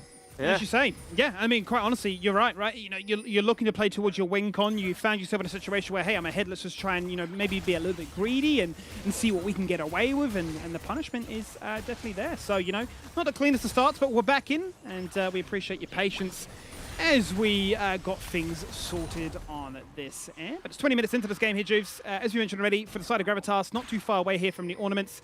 For the side of Direwolves, looking to min-max their side laning advantages. Cloud Dragon as well, and I thought we might see this. So you know the last time around we saw Gravitas play the 5v5 team composition? We saw them lose quite a bit of minion waves. But in this game, Kane is the type of champion where you can cheat tempo because you cover the map so quickly with the way that Kane hops through walls and goes for the Dragon still, Lux ultimate on such a short cooldown. But now Kane's able to farm side lanes as well, so there's less farm going to waste now from the side of Gravitas. They're going to look to try and make a cross-map play as Direwolves pick up the Dragon. They're going to lose Gunkrab in the process right now. That's going to be the Kane looking to try and leap this bottom half of the Direwolves, but it's Cupcake that kills him with the rumble of the passive. That's a bit of an insult to injury right there. And still 20 minutes into this game, we're tied at 9 apiece. If you're Azus there, feel a little bit hard done by, right? You're 5 assists on the Kane. You really do need gold to start taking over the game. But again, 0-4 was still able to do enough damage so that Piglet could come in and clean that one up on the back end. So it's not all doom and gloom. And it is a nice pick from Gravitas, but it's also a very good trade back. Unfortunately, as the Kane, when you do go inside of the Alistar, when you hop on in, like the Tristana bomb and the damage of Ignite still goes off. So that's what happened there. That's why he fell down inside. If that even makes sense, fell down inside. Yeah, that's a bit of a head twist. If you're not a League of Legends fan, you haven't played the champions, you wouldn't understand that one. But I suppose that really is as articulate as you can put it, right? You know, he dies, in an untargetable state, but still taking the damage. Here he's on your screen right now, 0-4, still has the Prowler Claw, so looking to try and beat that Assassin and beat that Nuisance, but more so damage sponge and somebody to do some of the damage sponging for his team, right? You know, to allow the likes of Kyose and Piglet to one-shot. This could be the 5v5 window that Gravitas look for. You know, in that instance there, maybe like, you know, sure, it's Tristana. Tristana has flash, but Zoe's in the bot side of the map, no TP. I would like to maybe just see even an Ornhorn go out. Sometimes, like, it pays not to respect your opposition, right? Like, there's the universe where Gunkrab doesn't use the flash, doesn't use the rocket jump, gets hit by the Ornhorn, and then you get a pick there, and that transitions into a mid lane turret. You know, these ultimates, sometimes you just don't need them. There's no neutral objective to play for. You know, they're not going to be doing a Baron off spawn, and we might see a fight here, Skimmy. There's pings on the way, but I think they've given up on that. Good coverage from the side of Gravitas. Lots of pings, as you say. Kimtang had already been used there by Cupcake, who is definitely sniffing out something, but the vision is all predominantly around this top half of the map, especially if you're looking at bottom side for Direwolves. They've got that lit up like a bit of a Christmas tree to ensure that they know exactly where Sapphire is. He does have that TP, so can join the fight, but it's Renekton grouped up, playing towards the top half. Yeah, and lane assignments are pretty weird in the sense that Lux is matching the Renekton now. However, this is exactly the type of growth I wanted to see from Gravitas in this game, in the sense that Saf is actually farming a side lane. Yeah. Right? They're not getting caught at the moment. And of course, cast the curse. My bad. Good damage traded back though. But as we're talking about, Gravitas aren't getting caught. They're eating farm. They're pushing waves into tower. And now they're grouping and looking for the fight. And you see, so let's see what happens here. Bot lane crash. He's grouped up in mid because you can see that Direwolves are putting on the pressure between mid and top and forcing out their opposition's hand. They've asserted control of the top half of this jungle as well. And just buying up space and resources to allow Tristana to delete these structures. That's going to be Azuz getting put to sleep right now. He's just going to get punished as a result of that one. There's no chance for a Lantern to disengage. Stopwatch is used. The shock wasn't going to get hit, and then he headbutts into absolutely nothing. Gunkrab's just going to fall on down. Lux Blaze is disgusting. It's a 1-4. I'm making a 2-for-1 because Gravitas is smurfing. It's Azuz that falls on down, but they somehow come out ahead, Juice. But we're seeing how the composition of Gravitas functions, and that was without a jungler, right? Like, legit, that was a legit 4v5, and they were still able to turn that one around. And, you know, we talk about gold lead, but at what point does, like, a better 5v5 composition just trump gold lead? You know what I mean? In the sense that they're still playing towards Claire. And it feels like this is the one identity Direwolves are sticking with, and they haven't really figured out a way to play the 4-1, to play the side lane correctly, because it just doesn't make sense that they're grouping on Claire and they're not utilizing this Zoe pick and the relevant Zoe damage to then open up a Baron objective. They're just opting in for a straight 5v5, or in that case it was a 4v5 and they still lost it. Yeah, I mean, as you say, sure, there's the silver lining that Shock has continued to pick up these Magia stacks, but that was them looking to go for the one-shot in a Zeus. Sure, the punishment is there instantaneously, but the fact is they can turn things around. Suffer goes for the flash headbutt into absolutely nothing, but the zonal ability causes the Lux Laser to connect, and Gunkrab's health bar, it's the flash before his eyes, and 15 seconds here. Juve's 25 minutes on the dot, and it's soul point. And I would almost argue that at this point in the game, the lead is with Gravitas, in the sense that the ornament is now through on the Kai'Sa, but if she falls down here, obviously it doesn't matter. So, yeah, and Shock's just doing too much damage at the moment. They can't take too many more of these. Yeah, well, if they don't commit to this one, Shock is going to literally just 1v5 this fight and make it a win for Direwolves as a result. The Dragon has been started. It's down to 20-100. It's getting lower. Only has already found Floppy. It's going to be a double kill right there. Shut down here for Claire to get himself back into this game. The Dragon has been acquired. It has been stolen away as well, so that's soul point here to take. They've managed to get the shutdown onto Shock and remove him, but it's at the biggest expense of them just losing so many members. And Direwolves now can play around with those respawn times and continue to siege. Yeah, and so Direwolves played that one extremely well. They used their non-committal poke coming out of the Zoe to really just win them that one, right? Like, that's all it was. In that specific situation, Claire's gone under tower.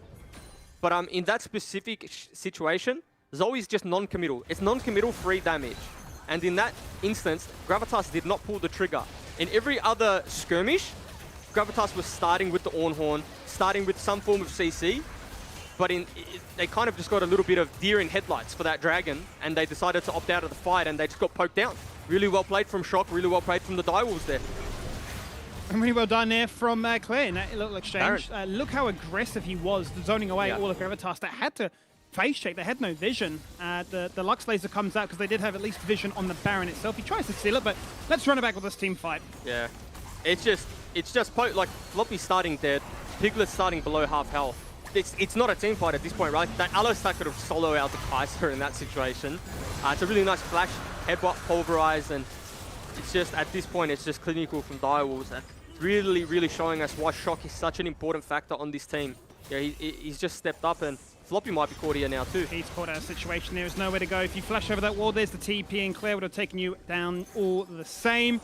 Another respawn, another 4v5 situation. Hasn't prevented Gravitas before. They still have that one-shot potential available for them to minimize the effectiveness of all these Baron buffs. But their waves are pushing against them, and with the Baron buff there to take, no doubt Direwolves now looking to try and open up an in-head. Yeah, and you know, at this point in the game, when you have the composition that Direwolves have, it's going to be very hard to stop this Baron siege. Zoe lands any Q onto any member that's not Sapphire, they're going to have to go back to base, and I would like to see Gravitas just pull the trigger. I don't like seeing teams just, you know, get poked away, withered away, and losing the game this way. You know, they got 2 lanes of pressure. Renekton can't participate in the fight, so I want to see Sapphire really just pull the Ornhorn here, and this could be it. No flash on Zoe. Definitely flirting with danger. That's the one shot. He's just going to die. All the Magi stacks lost in a heartbeat. Beautiful play there from Gravitas. What can Direwolves look to do and try and salvage from this situation? The box has gone down. It's zoned away Cupcake. He can't do too much as his ult expires. His health bar might as well. That's Lilia down. It's a 2-0 trade in favor of Gravitas here. The beautiful base defense. Gunkrab looking for a reset angle. He's rocket jumped in. He's just been bound. He's down to 50%. Floppy so low. Kyosei down low as well. They're flirting with the resets. He buys himself a little bit of time there with the stopwatch juice, and that's all it took for a triple. Yeah, the MVP there was Gunkrab. If you watched him over the side of the wall there, he was just free hitting, getting satchel charges off in a narrow corridor, in a composition that's that squishy for Gravitas. It's just going to do way too much damage, and this actually might be game. Tristana's just going to one-shot these towers. Floppy's going to go in to try and save the day, but he's just dead. He certainly is dead, and there's another 15 seconds before anybody can look to try and contest this one. The TP's come through, as that will be Direwolves ending the game at a 29-minute mark. That guarantees them a top 3 finish, but far from clean there, Jubes. Far from clean, but it's funny how Direwolves win games at times, right?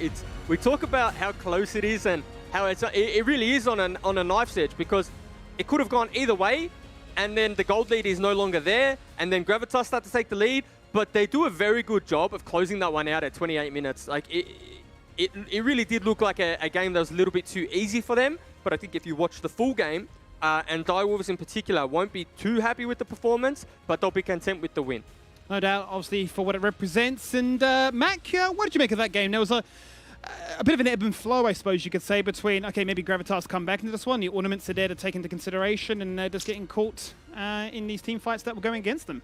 Yeah, look, I got quite excited because there was a couple of points where I was like, oh, Gravitas, they got this, you know. They started to win some fights here and there, you know, doing a pretty damn good job up until that 28-minute fight. And I just wanted to quickly ask a question. There was a point where like 2, maybe 3 of the Gravitas players could have left. And I just want to know, is that an overstay, or did they just truly think that they could take that 3-on-2 against Gunkrab at the end? Oh, look, I think it's a bit hard to escape from that scenario. And I think if Azus even times his Kayn abilities just that little bit better there, then potentially the game stays alive. Like, I think he takes down Gunkrab if he's able to time it out of the Zhonya's or out of the GA. I can't remember which item it was. So, yeah, just maybe a little bit of mistiming, but they're honestly just fighting at a 7k deficit, and that's just what a 7k deficit team fight looks like. They're able to pick up Shock. They use the Ornhorn to do so, but it just wasn't enough. And once this Cloud Drake goes down, feels like a little bit of doom and gloom here. They just weren't able to set up at crucial times, and Direwolves just too experienced. The setup was just there, and this is the fight you're referring to, right? I mean, this is so clean to start off with. You remove Shock. He's been the annoying harassment. It's allowed you to start off these fights with an advantage. But watch Gunkrab, as you say, you know, fighting across this wall, able to pretty much do so much right now, untouched, not a problem in the world. And basically, this becomes a case of stopwatch difference. Look at the amount of damage that Direwolves have done across all these members. He can jump across. Sure, I'm rooted. Maybe I'm in trouble right now. You soak up that hook, no drama. I'm going to buy some time with a stopwatch. I can live for as long as I like, and just finds the resets from there. Yes, it was that 4-on-2, but obviously, I guess with the numbers advantage, they probably thought they could have just smashed through Gunkrab, but Gunkrab just smashed through them and happily standing on the other side of the wall. So, look, at least a very entertaining match. And I dare say, look, if you look at Gravitas at the start of Split 1 and where they are now, you can see a world of improvement. What are your thoughts on that one, Juice?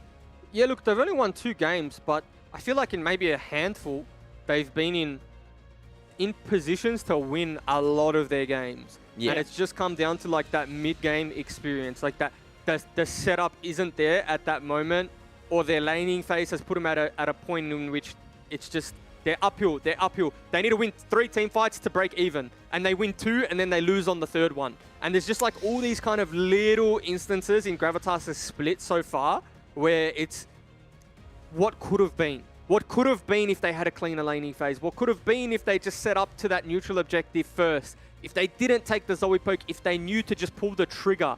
And it's a lot of positives. It's a lot of things to take away. And obviously the season's not done. The split's not over. They still have time to even build on that further. But they look like a team who could really make a surge for playoffs come Split 2. I wouldn't put that past you, right? I that. think, Mac, they are definitely a team to keep your eyes on because they've got plenty of potential, I think. Playoffs, maybe. I think for them, it's going to be looking to try and cause as many upsets as possible because, Chiefs, Order, as well as, Legacy are all going to be looking to try and say, well, we want that playoff spot as well, but maybe Gravitas are the new dark horse to look out for. Yeah, in with a shot, so to say. And someone else that's always in with a shot is Nat. She's always, about to win. She's always down on the sidelines. It's pretty much like she's in the game, but she's just outside of the rift all the time. So, Nat, you want to tell us about your plans to make it as a pro player going into the next split? Oh, yeah, I think I'm just going to grind really hard, I'm just going to be quitting my job and I'm going to be putting more hours into the game, as Juves always says, Yeah, smart decision, honestly. But who do you have down on the sidelines there with you to coach you through all this? Oh, I'm going to be talking to Shock because that was a very interesting game, to say the least. I want to start with the draft. I mean, first of all, congratulations for the win. But I want to start with the draft. I think a lot of people were taken aback by the Lux. So I want to know how you guys felt coming out of the draft and when you saw the Lux pick. Well, I think Lux is like one of his signature champions. He plays a lot in solo queue and he's quite good at it, but I think Lux just kind of sucks. And to be honest, I didn't really know what to pick into Lux because I've never played against a champion competitive, I don't think. So I think we were really happy with our draft, but Lux was pretty annoying in the mid game, and actually when I got flashed on and died level 3. So yeah, definitely an annoying champ, but not as annoying as Zoe. It was a pretty close game, it felt, in most of those lanes. And, what do you think gave you the massive lead for you guys to be able to close out the game? At what point were you like, this is when we can win this game? Well, I think we were in a pretty comfortable spot the entire game. They didn't really have the tools necessary to snowball, and they were playing a useless jungle champ. So yeah, I was pretty happy, but the time I really felt like the game was over was at the Dragon when I was just killing the whole team by myself. I felt like that was kind of the nail in the coffin. Walk me through that a little bit more, because I'm interested to know about the play getting the soul point and then going into Baron off the back of that. I want to know, what communications were happening in the team to execute those plays? I think at the time, I only was calling that he was just going to clear the mid wave, but I was just poking them over the wall because I had like the best position ever. And my team, I think maybe wasn't expecting them to be 1 HP. I was like, guys, they're 1 HP, by the way. And so then everyone turned and, yeah, we just killed them. Oh, look, that's a recipe for success right there. The last question I do want to ask, though, is with that game, do you think it heavily sided more towards Gravitas really has stepped up and developed a lot? Or do you think it kind of came down to a lot more mistakes that you guys were making?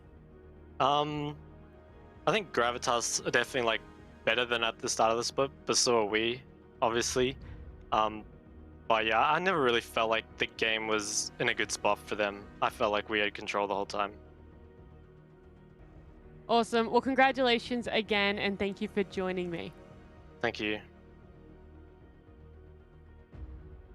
There you go. So, Shock, the funny one from Direwolves, as we remember from earlier back in the split. Now, I hope we do get a couple of sick jokes from him as we do go into playoffs. No moo jokes. It looks like as he dropped his joke game down, Direwolves started winning. So maybe he took it a bit more seriously. But look, that's a conversation for another time. We do have a third match coming up very shortly. It's going to be Chiefs and Mammoth coming up just after the break. Let's see if Mammoth can finally get another win on the board or if Chiefs can lock things down.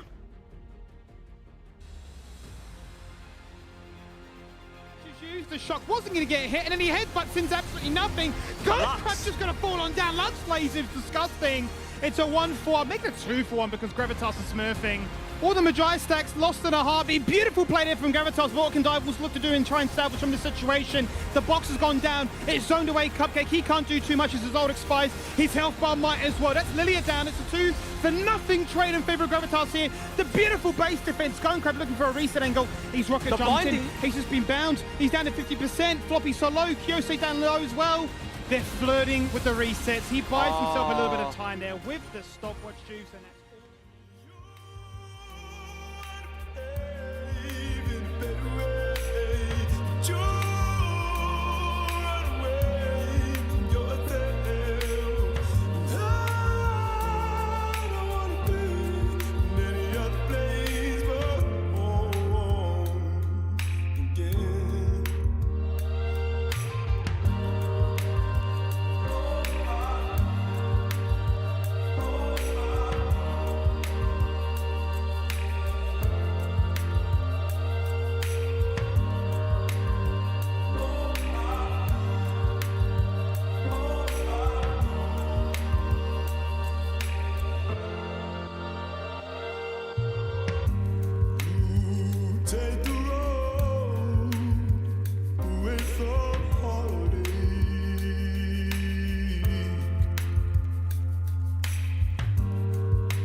you don't doubt, it's not too late. Are you feeling me when I say you're tempting fate? Double back, check your facts and get it straight. I promise you it will be worth the wait.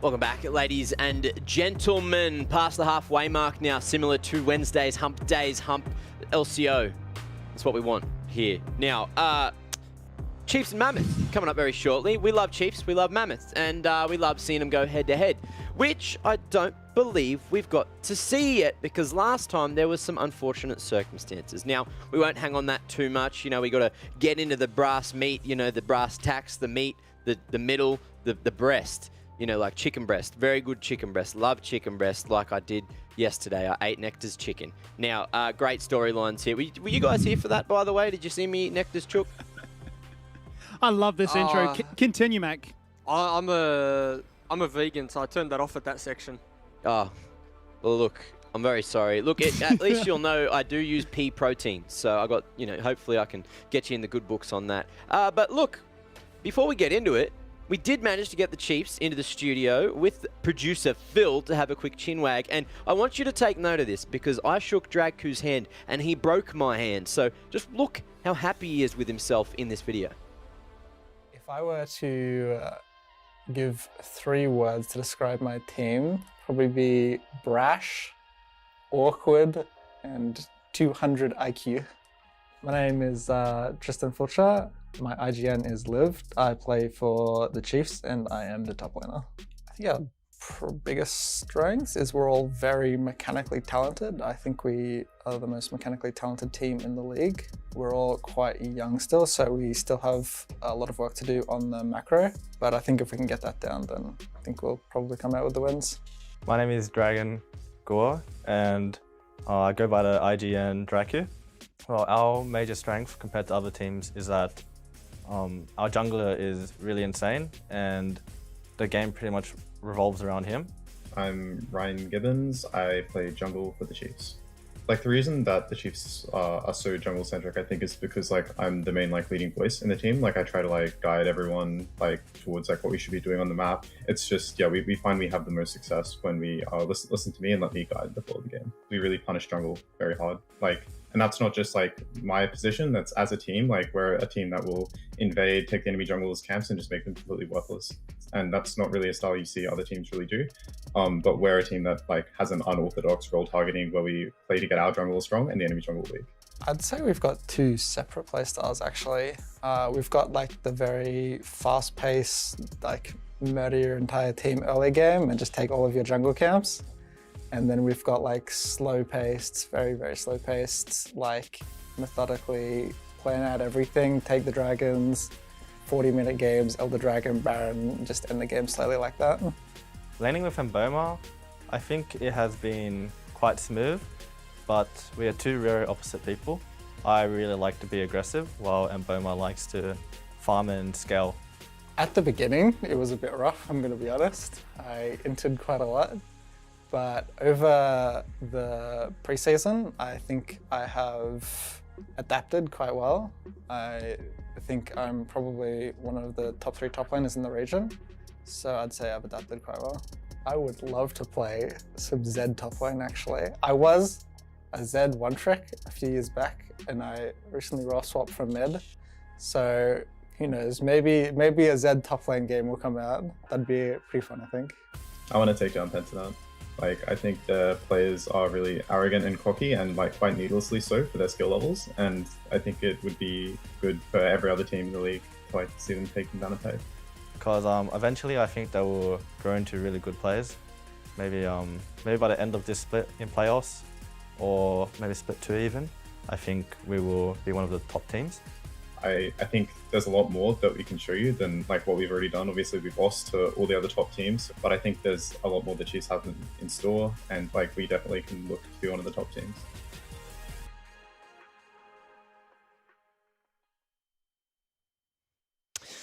Bastard Dragku. Look, he was trying to put that face on where he felt bad that he broke my hand, but look, you could tell, you could see right through it. He's fake a lot of the time. But it was good to hear that him and Mboma, you know, have completely different play styles and they've had to adapt to that throughout the split. So, look, nice little insight there, and I really do hope we get a bit of Zed top lane. What are your thoughts on that one, Jupes? If they pick Zed top, they'll probably lose very quickly. Not because it's lived, but because the champion itself does not function quite well in the top lane. But something that they can do is pick some niche champions in the jungle with Swaith, maybe in the mid lane too with Kisei. And Mboma and Draku, interesting that they didn't merge well together. But Mboma plays a lot like Kalista a bunch, and then Draku says he's not aggressive, so maybe they just need to figure out what works for them and what doesn't. And we do talk about Chiefs pick ban being sometimes to their demise, and this is probably a lot about what they talk about in that video, just understanding each other a little bit better. Mechanics are there, everything's there, they just need to understand each other more. And maybe this will be the start of something good, or something new rather, for the side of Chiefs. And coming off a win against Gravitas, it wasn't all rainbows and sunflowers and what are all the pretty things people talk about, roses. So a few hiccups here and there, but they got the result, and excited to see what they do this game. Yeah, I mean, there's no denying that, when they come together, they look so beautiful in the team fights. I mean, this clip here was one of those biggest examples, I suppose, right? Liv starts things off, Draku goes in there and locks them all in place, and, we've definitely seen them in moments pop off and shine. I think consistency seems to be the big question mark around this team, and trying to figure out, okay, going into Split 2, what does it look like? Because, yeah, playoffs is guaranteed. It's now a case of how far do you actually go in that playoffs? It's a good question. And unfortunately, one team that cannot make playoffs any longer, but they can do a good job to close out the groups, is Mammoth. And they are going to be here on the Rift on the opposing side today. And I really hope we get something crazy, something questionable that we all get to enjoy and that entertains us. And Jupes, can you please tell me what Wei is going to pick today? I think he might opt in for Yone Yasuo. Yone. Okay. I think they live in Yone, and then he goes Yone. I'll be honest, I don't really know. But look, do you want me to be brutally honest? Oh, I love some brutality. I think that Mammoth are possibly the team that showed us the slowest growth as a team, in terms of like improving as a team, improving fundamentals and how they play the game. So I think because playoffs isn't locked for them, right? Isn't locked. They have no chance of making playoffs, rather. I do just want to see like improvement across the board, and evidently like, oh, okay, their team fight's a lot better this week, or their laning phase is a lot better, because I think at a lot of their time their laning phase has let them down, and they haven't been able to show us what they can really do just because of the deficit they find themselves in lane. Yeah. Well, they've got 2 games left to do so, to show us what they're made of, and we have Nat down on the side lanes as well, about to have a chat with 2 handsome individuals. Nat, who do you have for us for the pre-game today? I've roped in Draku and Wei to be talking to me. Thank you both so much for joining. Draku, I want to ask, first of all, great new shirt. I feel like you're going to get mad at me unless I mention it. But you're finally getting to play against some of your friends, including Shinky. So what's the mood coming into this matchup? I'm quite happy. I want to see Shinky's improvement and see how he does against me in lane. I really wanted to first him last time, but obviously one of them didn't have their TR patched. But it's all good, so I think today will be pretty cool. And Wei has been outlaning most people in the mid lane, so... Well, it looks like it's going to be an interesting matchup, even just for yourself, Draku. But Wei, you guys can't make it to playoffs now. You've unfortunately missed out on that chance. But what are the goals for Mammoth then coming into this game and your next one? I think we want to just give it our all, basically. Like, we want to take every game as serious as possible, even though we can't really make it anywhere. It's still just a good learning experience for everyone. And yeah, I just think it'll be beneficial if we just try our hardest. You say that you want to take it seriously. Does that mean, because we've already seen a few crazy picks from you guys before, does that mean we're not going to be seeing crazy picks, or you're kind of just going to keep it to what we've seen for the split so far?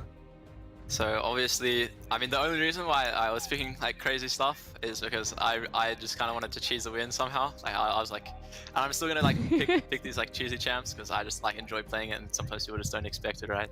So I also think I'm just tired of people just perma banning Zoe. So maybe we'll give them a reason to ban Nocturne and Lily or something, so I can actually play Zoe, which would be nice. Well, hopefully, it could pay off for you.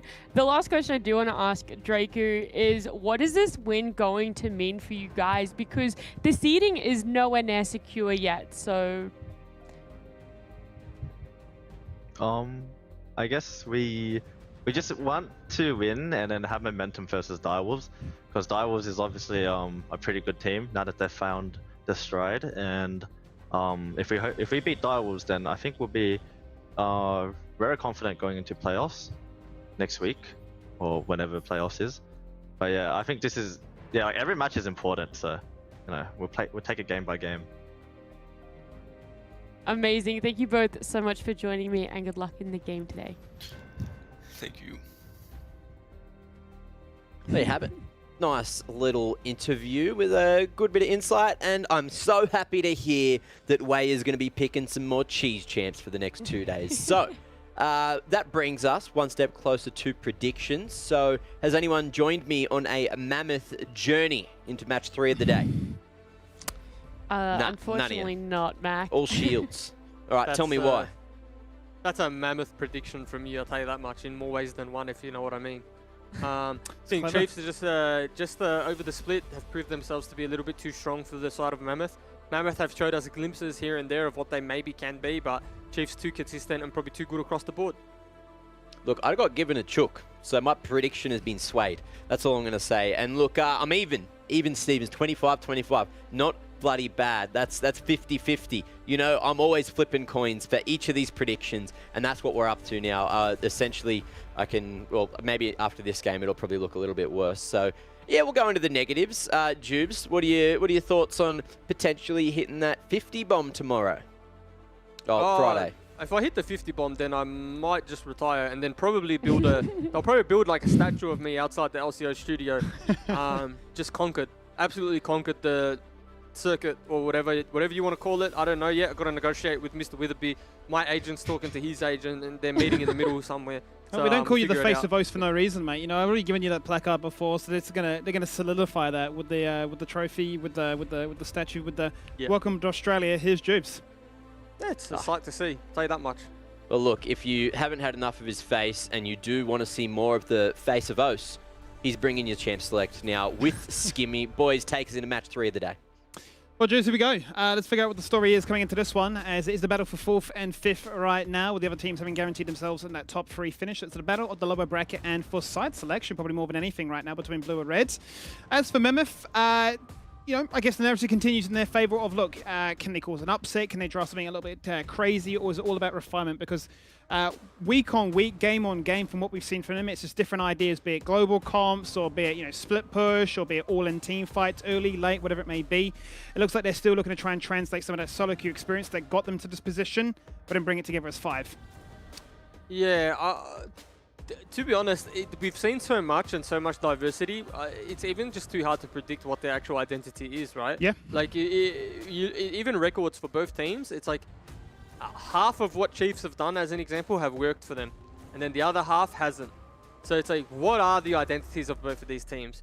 You know, like Kisei, I thought maybe was going to be a control mage player. Turns out he plays whatever he feels like on the given day in the mid lane, depending on matchups. Swayth has turned into a player who just locks in those kind of like carry-esque type junglers, and Evelyn being banned away is a testament to like what they don't want to play against. So I think both these teams are maybe the hardest to pick ban against in terms of what's available to them and what they'll be playing. And then, you know, Mboma locks in Heimerdinger. So what draft do they opt in for? Yeah, I mean, quite honestly, I think you hit the nail on the head. They can pretty much play anything. We've even seen the fact that Lilia's locked in. That is, you know, generally speaking, a jungle pick, but we've seen that Wei yesterday played that in the mid lane and actually found not too bad success in that situation as well. So a team that's full of ideas and full of creativity. You mentioned, would it be the Yone or the Yasuo? Well, it's a situation where it's going to be the Chiefs that take it for themselves. Yeah. But that's why I think they banned the Nocturne, because I think they realized, you know, that was something that they wanted to take. And if you look at what Kisei has done into Yone before, it's probably something you don't want to have to give the Nocturne over for. Another Rel, it seems to be a popular champion in the side of the Chiefs camp right now. It's Dracu's most played, and for good reason too. It allows him just to do so much. We saw from the highlight reel beforehand that if he finds those flanking angles, he can be quite devastating on that champion come mid to late game. And those team fights as a result. It continues to be this trend, though, between the engaging supports. You go for the Rel, we'll go for the Alistair. And, you know, it's not a possibility that goes out of contention, right? You know, we have seen multiple times when Mboma will say, well, maybe I'll just go the safe champion of a Heimerdinger or an Ezreal. You know, you lead me to a 1v2 and Dracu just goes off roaming to find kills. Yeah, but it's not something that Chiefs have done from the start, right? This is something we're seeing Dracu pick up more and more as the weeks go on. They've opted in for, like, Karma before, or not Karma, but they've opted in for, like, Enchanters bot lane, Soraka, the center fasting, and it hasn't worked for them. Whereas, like, I think this is where they feel the most comfortable and where they look their best when Dracu's on these types of champions, whether he takes the Alistar or the Rel. But you're definitely right. He finds those windows, finds those flanks, and is able to just win team fights on his own. It'll be interesting to see where this direction now goes with the banning phase as Karma gets denied from one end, and the Chiefs then decide no Ari for you, Wei. And we know that he's another player that's shown great promise coming into the season, having a pretty impressive season, no doubt, in the OCS Challenger Circuit of 2020 to make himself sort of the standout player on this roster. He's played so many unique champions right now. The only champion he's played twice has been Zoe. Apart from that, everything has been unique from him. So a bit of focus now in the second rotation going towards him. Yeah, Silas banned away just because of the matchup it has into Gnar. Like, you match equal scaling, but then the Silas doesn't need to be mega to take Gnar ultimate, right? So you just get like this really AP version of Gnar that always has the ultimate. And Alistar ultimate as well can take away. So they just don't want to give away these tools to Live because he's going to be able to steal so many good ults. And I think it's a Graves mid lane. Or Lilia. I mean, it could just be running them back again, yeah. Wei found success on it beforehand. Might just be looking to try and plant the Lilia mid. Hey, if it's Graves mid, then even more carnage and excitement for the viewers at home. But this is, as you quite rightly point at the start of this draft, the sort of curveballs this team will throw you and make it very, very difficult to draft into. I know LS, like last season, was a very big fan of Graves mid or Graves in solo lane, just because you'd go like lifesteal build, electrocute, and you just build grit up. You couldn't play like AD mid lane matchups into it because you'd build grit up on the minion wave and then like have just armor and bonus resistances. Since then, I think it's changed a little bit, but I did have a few solo queue endeavors where there was Graves on my team mid lane and there was Lilia, so just a double flex really, double flex of junglers. Can't say I'm too seasoned on the Lilia mid, Graves mid matchups, if I'm being completely honest with you. Something with a bit of a spice though. If it was Graves going to the Yone, making those trades work maybe a little bit more in Mammoth's favor as a result. Chiefs going to complete their composition here. They've gone for the Kaiser and they're going to round things out here with the Sino. The second game here, actually sorry, the third game here for Liv, who's tended to stick to those bruises. Not too many times he gets to play the pop off carries. Final pick here for Mammoth. They've gone for the Xayah. They're going to round things out. Pretty standard bot lane, but it is going to be the mid lane where all the spice and excitement comes from here. Chiefs, again, I just question what Chiefs do sometimes in draft. Like, their champions, when you look at their champions, you say, okay, like, they've won draft, like, in the sense that they have, like, S tier in almost every role, or, like, at least A tier. But it's an all AD composition with, like, hints of AP. Yeah. With AP popping up here and there, but if Mammoth ever get a lead and they get like their Tabis, I'm just going to call them Tabis because it's just habit, but it's been 10 seasons of habit. No steel caps here. No steel caps here. But then they run in a bit of trouble, armor stacking, and they won't be able to get through the front line of Mammoth. Now, the saving grace is that Mammoth don't necessarily have a big front line. Like, Gnar's not just opting in for a full tank build. You know, it is the Lilia mid lane. The Alistar, sure, is going to have the Unbreakable Will, but you can just choose not to focus the Alistar. So it is dangerous territory for Chiefs, drafting all AD, but compositionally, they should be able to get away with it. So this is one of those situations now, much like, your solo queue moments, where there's a big emphasis on analyzing how the first 10, 15 minutes go for the Chiefs, quantifying what the gold lead should look like, if it's 2, 3, 4K, if that's enough to then say, maybe we can nullify a lot of this itemization. Yeah, for sure. But when you press tab and you see that you're down a couple of kills, the Chiefs might start sweating. They, like I said to you, they have like really good champions in all of their positions, and Kai'Sa does have a little bit of hybrid damage. Like, yeah, Hecarim has some AP ratios as well, but it's not enough to get through what would be like, the steel caps, or the steel plates rather, into maybe some armor items for the Hecarim early on, the Gnar. So it could be dangerous territory, and I think this is one of those games where Chiefs have just opted in for a draft that's all the best champions, but not necessarily thought about their damage spread. And again, like, their saving grace would be the fact that they're up against the Graves jungle or a Lilia mid. Whereas, like, they opted in, if Mammoth opted in for something a little more beefy, a little more in the health department, where Graves could be someone that builds a dead man's play or something, or a chem tank, then game changer. It'll be interesting to note then, with that burden of execution on the Chiefs to find themselves that snowballing lead, what that actually means for Mammoth, right? You know, they know that they'll have a situation where they could scale into this one quite nicely. They're not in the playoffs run right now, so maybe there's a weight off their shoulders. With those factors at bay, whether or not that's going to be enough of a difference maker here for them to cause the Chiefs to sweat a little bit and you know, make this race for those final 2 spots, at least in terms of seeding, become a little bit more order favored. We'll find out as we jump into the 3rd game of the night here. It is Wednesday, week 5 of the LCO, and I do believe we have another coach interview on standby as we welcome Jalal from Mammoth. Hi. First question for myself, really more than anything. First season, is this what you've expected? How have you been finding the first 5 weeks here? Yeah, this draft is what we expected. Obviously, we're probably not the best team, but we're developing and we're learning, and going to split 2, I think we're pretty much set. And on that note then, because we've seen such big variation as the games and weeks have gone by, has there been a particular identity that you've been working towards, or has it been a case of, look, you know, first season, a lot of you know, it'd be a rookie season, let's just translate those champions you've done so well on in solo queue, bring it to this one, and we'll just see what works for us? It's sort of experimenting, see what we want to play, picking a style that suits us, and we feel like we've been developing this style. We're playing around a mid jungle a lot more, and that's where we want to go. And then sort of takeaways going into Split 2, we've seen the gradual evolution of a lot of these teams as they've warmed up from week 1 to start off things here, coming into week 5 now. You know, when it comes to VOD reviewing and, you know, scrims and so on, has there been major highlights that you can look at and say, look, we've got a really good chance of causing upsets come Split 2? Yeah, our scrims definitely have looked a lot better than at the start of the Split, so yeah. And then on a final note, more than anything, you know, given that we are coming to the close of this season, I mean, I would leave the floor to yourself. Is there anything you want to say to the fans at home watching and supporting you along this journey? Yeah, we do have a few fans, and I want to say thank you to all of them. Really appreciate it. Well, I appreciate your time as well, and I wish you the best of luck in this game, and we'll talk soon. Thank you. Bye. Well, Jibs, as that came to a close, I saw Shinky's life come to a close too.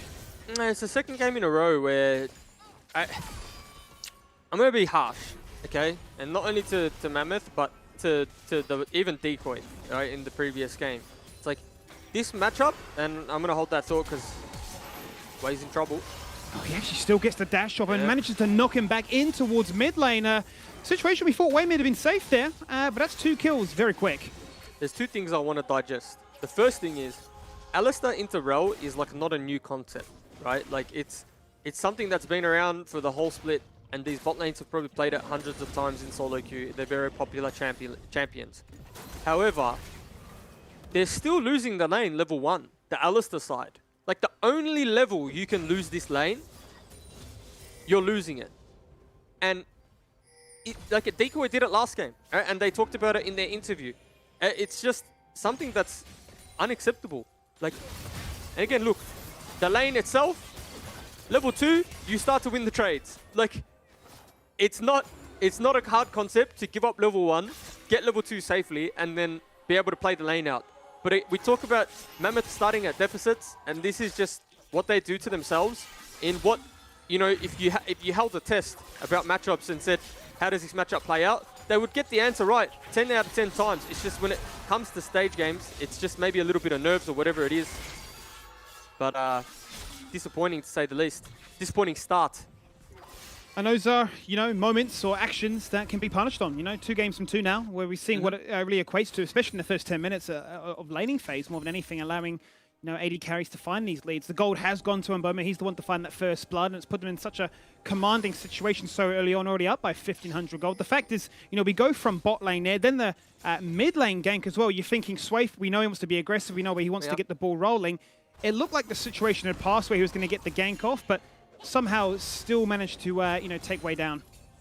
Yeah, and it was a good gank, and we're seeing kind of the Yone into Lilia matchup again. Not an expert, but it doesn't sound like a good one for Lilia. You know, Yone has so much mobility, and especially at level 6, going to be able to opt in for the all-in at any time. And honestly, if you're playing Lilia to disengage with a Lilia ultimate, then you're probably not using the champion to the best of her ability. So we'll have to see how this lane plays out. He's done a pretty good job to stabilize. He's down 10 CS, sure, but did die very early on into the lane. Has plenty of sustain between the Corrupting Potion as well as those two biscuits. So if Kisei continues to be the one in the driving seat, hitting the slingshot and guaranteeing trades in his favor, he'll be able to hold his own and not be too punished for the lack of the teleport. But as for current lane states, given the fact that Chiefs have had such a strong early start, they've been able to rotate all across the map, hit the skies, guarantee they know exactly where Graves is, get themselves onto the first dragon, which is an Inferno one, and guarantee that early starts translate into early leads. Yeah, we guarantee the Cloud Soul. Oh, bit of an all-in here. Maybe Way's literally just a Lilia connoisseur and shows up, hey, I can sustain and I can punish. Nice little pre-6 kill. And he's able to even out that mid lane odd. I guess Lilia mid's broken. I mean, Yone is broken, so for sure Lilia's broken by that logic. I don't know what happened there. I mean, we don't know what happened there, but we can only imagine. I'm sure we're going to replay. We can only Like, imagine that Kisei jumped in for that trade and got punished and went, hang on, maybe this is not what I'm after. I'm running the numbers in my head because I can calculate different scenarios in different realms, and I've ran all the realms, and I'm not sure how that one happens. I actually, no Lilia ultimate, nothing. Only thing I can think of is maybe a tower dive from Kisei. I actually, that's unbelievable to me. It seemed questionable, pre-6 especially, right? The Yeah. fact that you're going to go for a trading like that when the lane state was so Here we good. go. We're going to get the replay here, so let's see exactly how this goes. So Misses. Kisei just out of turret range. He's actually just going to get run down. The Q that he missed there has actually killed him because he doesn't get the third Q off on Yone, which is like that little dash. And this is pretty much Way Split summed up. Does pretty well in his lane. Sometimes gets the solo kill. Sometimes gets the lead, is the shining beacon of light for his team, then gets 3-manned on the way back to lane. I feel like that is just something that we're so used to seeing against Mammoth. It just felt like a bit like a National Geographic documentary there. Just all the wildlife coming together and smiling for the camera. They got it done for sure. It was a stampede. It was a stampede. They just come on through mid lane, and Way's just that little Bambi, got Bambi legs, still trying to farm his items, get his farm levels up. And look, unironically, I didn't realize he was actually playing something that could be deemed a Bambi. That just happened. It just happened. It's all the same. I watched too much Nat Geo. David Love those Attenborough animal cast a win. documentaries. Imagine Yeah, that. love those. Love those documentaries. As for this documentary, though, it's all about Chiefs showcasing that, hey, we can punish if we get given opportunities to punish. And from what was a 1,500 gold start, is continuing to that tune. You're finding a huge lead now in the spot lane, especially with what Mboma is itemized towards. Going to make sure that they can keep shy for it back behind this turret as much as possible. Going to be a bit of a hard turret dive for them to force between the Featherstorm and the Unbreakable Will. So might just continue to see this effort of them rotating through to mid and punishing elsewhere. Yeah, and the Chiefs pretty much got CS leads in every lane, like mid lane being a big one. Jungle, they've got the EXP lead and the CS lead.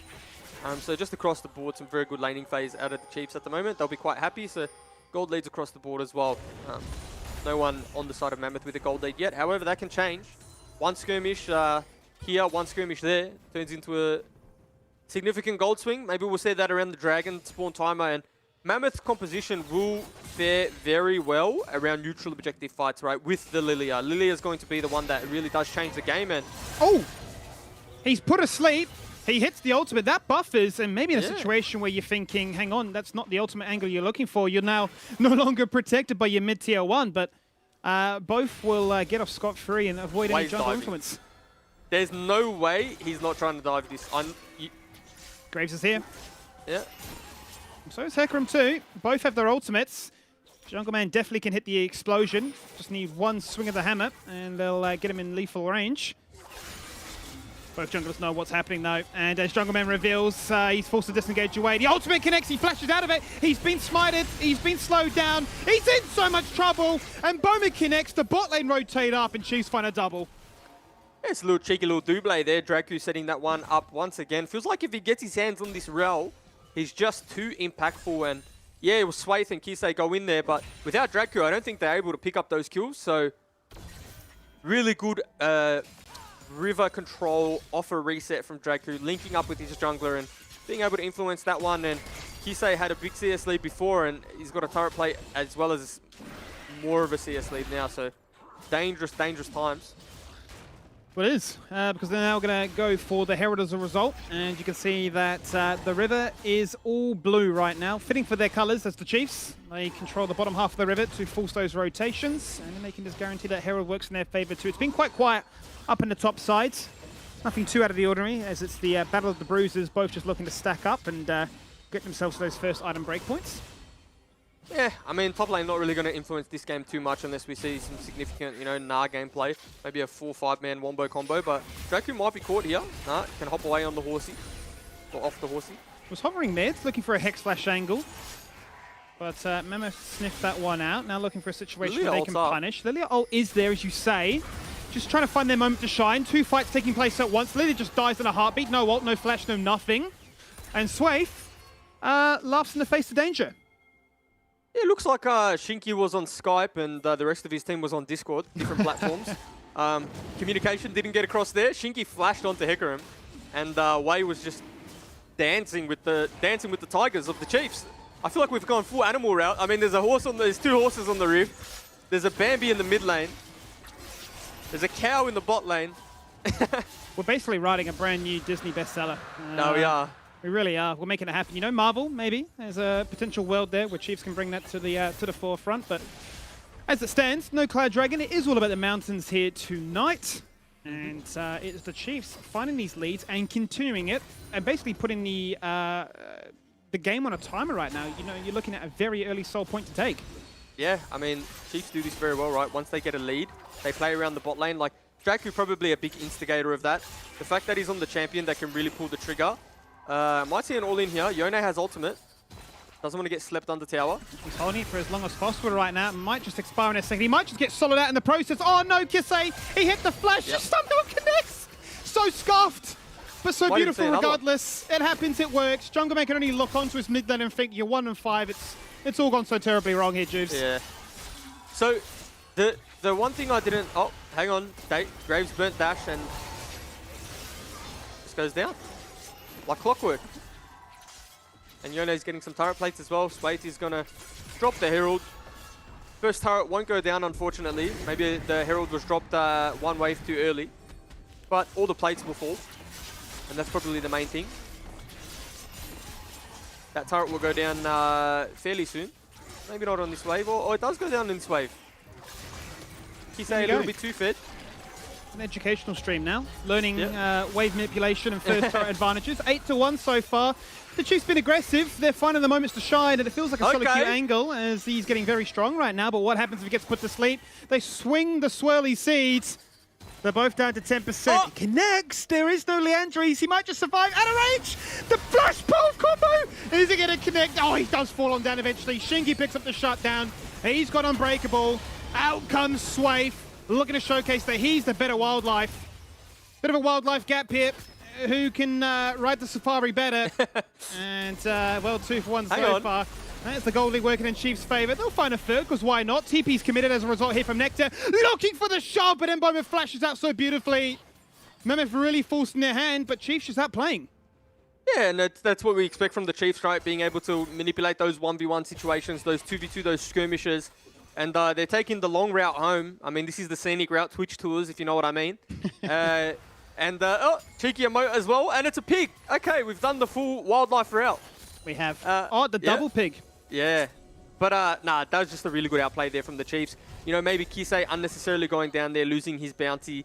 But the bounty did go over towards Shinky, so probably not too upset about that one. And 6,000 gold lead at 13 minutes. Draku, is still here. What is happening right now, Juice? People are just being caught like you would not believe it. Out goes the Featherstorm. He flashes away. The recall's already been used, so it doesn't actually matter. It wasn't a turnaround angle. It was a pure disengaged moment. Shinky now stacking up the passive. He can hit the stun, and Swaith may be in trouble right now. He's got a flawless KDA. He doesn't have Ghost. He's got a bounty. He may just run back to bot lane and survive. They're going to switch their aggro on towards Kisei, who's come down to the bot lane. He's going to try and hit one of those game-changing ultimates. Can he get the wind up? Somehow Swaith gets the first kill. It's a shutdown that goes across to Shy for it. The bot lane action descending into pure madness. He flashes across the wall. Somehow Jungle Man survives. And now they're literally just finding kills wherever they can. Way on the retreat, 1 and 6. Not a fight for him to play around with. He's just going to try and kite and do what Lily does best. The Chiefs do feel like they're playing with their food a little bit here, hey. They weren't. They had so much gold. Could have opted in for the reset. They decided to try and KDA, pad the KDA stats, and yeah, it was a few kills traded, but 7,000 gold lead at 15 minutes. Gimme. Definitely an uphill battle for Mammoth. You know, this Lilia mid, I was optimistic when I saw the solo kill, but 1 and 6, it's not convincing me just yet. And this all starts here. It's a 2-minute long play, maybe even longer. Starts here. Kisei thinks he can outplay it, gets hit with the slow there, the bowling ball down the alleyway. Shinky picks up the kill. So all of a sudden you think, yeah, okay, Mammoth they're in for a chance. But what you don't see is Swaith coming in on the back end here. Still has the ultimate. Takes down multiple members on the back end, and Shyfried's there just a little bit too late. Obviously not his fault. He's just listening to the calls and participating when he can. Shinky just gets one shot. Heal misses. Teleport comes in. You think, okay, maybe they can turn it, but outplayed again in the 1v1 situation there. Oh. And it just continues from replay to live. We're fighting again. There's another shutdown. Shyfried just found 2, so starting to really scale up. Here's Azaya. The red buff has been taken. As he gets the shutdown, he gets shut down. He'll fall on down. There's the ultimate from Swaith, targeting 2. But Liv doesn't have a care in the world. He's not going to commit that TP into the last minute required. His teammate just win the fight before he's required. He's got the ultimate, and Mammoth split 3 different directions. There's no mid-tier 1. Yeah. And Chiefs can literally just run you down. Swaith is playing with his food, brings in 1, provides a second. There's a knock-up, doesn't connect, away on the sidelines, doing whatever he can. It's not an interview, it's not a report. It is a Bambi left to the Wolves. Yeah, and the Wolves have eaten, Skimmy. No vegetarian diet here. They've tromped on that Bambi, and he's 1 and 7, 99 CS, having a very rough go of it. And the Chiefs, like clockwork, have just from 7k, it's almost 10,000 now at 16 minutes, and the gold lead's almost growing quicker than game time.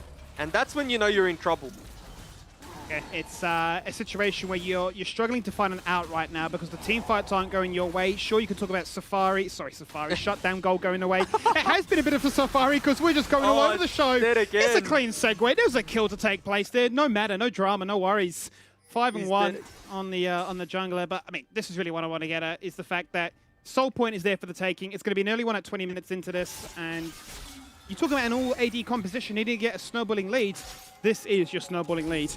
Yeah, and the funny thing is that it's probably easy to lose track of the fact that Wei picked up a solo kill in his lane, and this is the game state.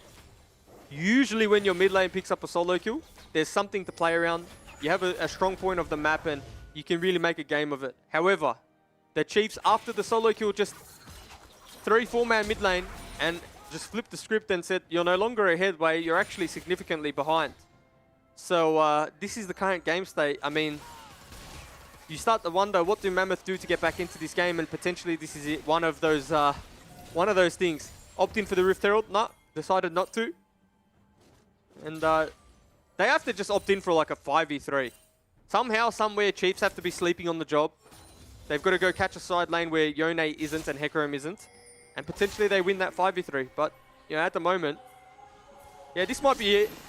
Kisei is a little bit This could be the fight they're looking for. As you say, 1v3 right now. He does have flash, but he doesn't have the ultimate just yet. Gonna juke out the pole combo as Shinky's already popped that ultimate. He's just buying so much time. They can't 1v3 him, Jukes. He's got 5 levels on the Alistair. He's looking to make himself a montage. He's bought enough time for his team to rotate up here. Draku with a 3-man Magnet Storm. That allows Mboma to do everything and more. He'll find one. There's a double. The ultimate to disengage away with, here comes Swave saying hello. Gets locked underneath the turret. And a 3rd shutdown in the hands of Shyfried. Look, if you're a Mammoth fan, you don't mind that. At that point, your Lilia is not worth much gold. And then another member falls down and it's only Shinky. And you get the shutdown onto your Xayah. So maybe, and please understand I'm talking with optimism, maybe worth it. Maybe. Well, let's play that conversation. Let's play that conversation for 2 seconds, right? Because you're looking at, you know, how do Mammoth realistically claw themselves back into this one? Are we looking at a 50-50 on the Dragon, buy themselves another 5 minutes? Is it a crazy Baron steal? Is it more collapses like we saw there on Kisei top?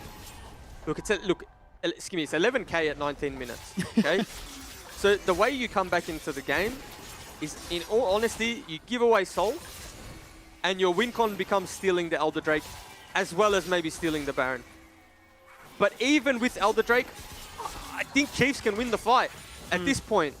And we're still a ways away from that. Like, how much are you going to lose before that? So, yeah, I mean, we just got to take it as it comes, see what Mammoth can find in a side lane, and this isn't it. Yep, that's not it. 5k gold lead in the mid lane if you just wanted to run the numbers real quick. He's got double the money. It's hard pill to swallow. He's only now just hit that first Mythic item with the Leandries. And you know what? I was impressed by it. The mid lane tech from Wei in the game yesterday, it hasn't found its moment to pop off here today, unfortunately. And 20 minutes in with a composition needs to snowball. Chiefs have found that. They're opening up all these map lanes to their advantage. And you know, you tried to hit the 1v3 collapse, you can't take him down. Mammoth are forced to group. They're going to bleed more gold as a result of this one. They're going to have to force themselves into another team fight situation as a result. The Pivot Storm goes on out. That cancels out what Trace was trying to do as a result. Shinky going to fall on down. Kisei finds his 7th of the game. He is unstoppable at this point. All waves point to Chiefs. Not going to try and win this one. Oh, the sleep onto Mboma. This might be the fight. Certainly looks to be the case. And Kisei finds another. Mammoth doing whatever they can to try and defend this mid-tier 2. Liv taking up the turret, buying so much time for his team to smurf and continue to find team fight success. They sub members in and out like a wrestling match. Tag team duo doing what they do best. Kisei diving between multiple turrets. He doesn't care. He's now godlike. Yep. And, you know, while Wei runs away and potentially falls down here, this is the statement game that we were looking for from the Chiefs, right? When we talk about them versing a team that is no longer in contention for playoffs. You know, they only have one win for the split. Let's call it what it is. Chiefs really needed to have a performance like this, and I think this will do their confidence wonders coming into the Direwolves match that they talk about.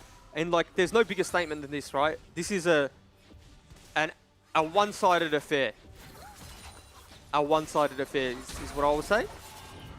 It almost looks to be like the easiest game Liv has ever played. With 25 kills, he's only got 4 assists to his name. He's been, for the most part, just playing the map, letting his team hit those 4v5 switches and saying, you've got yourself enough of a lead. You know, have at it.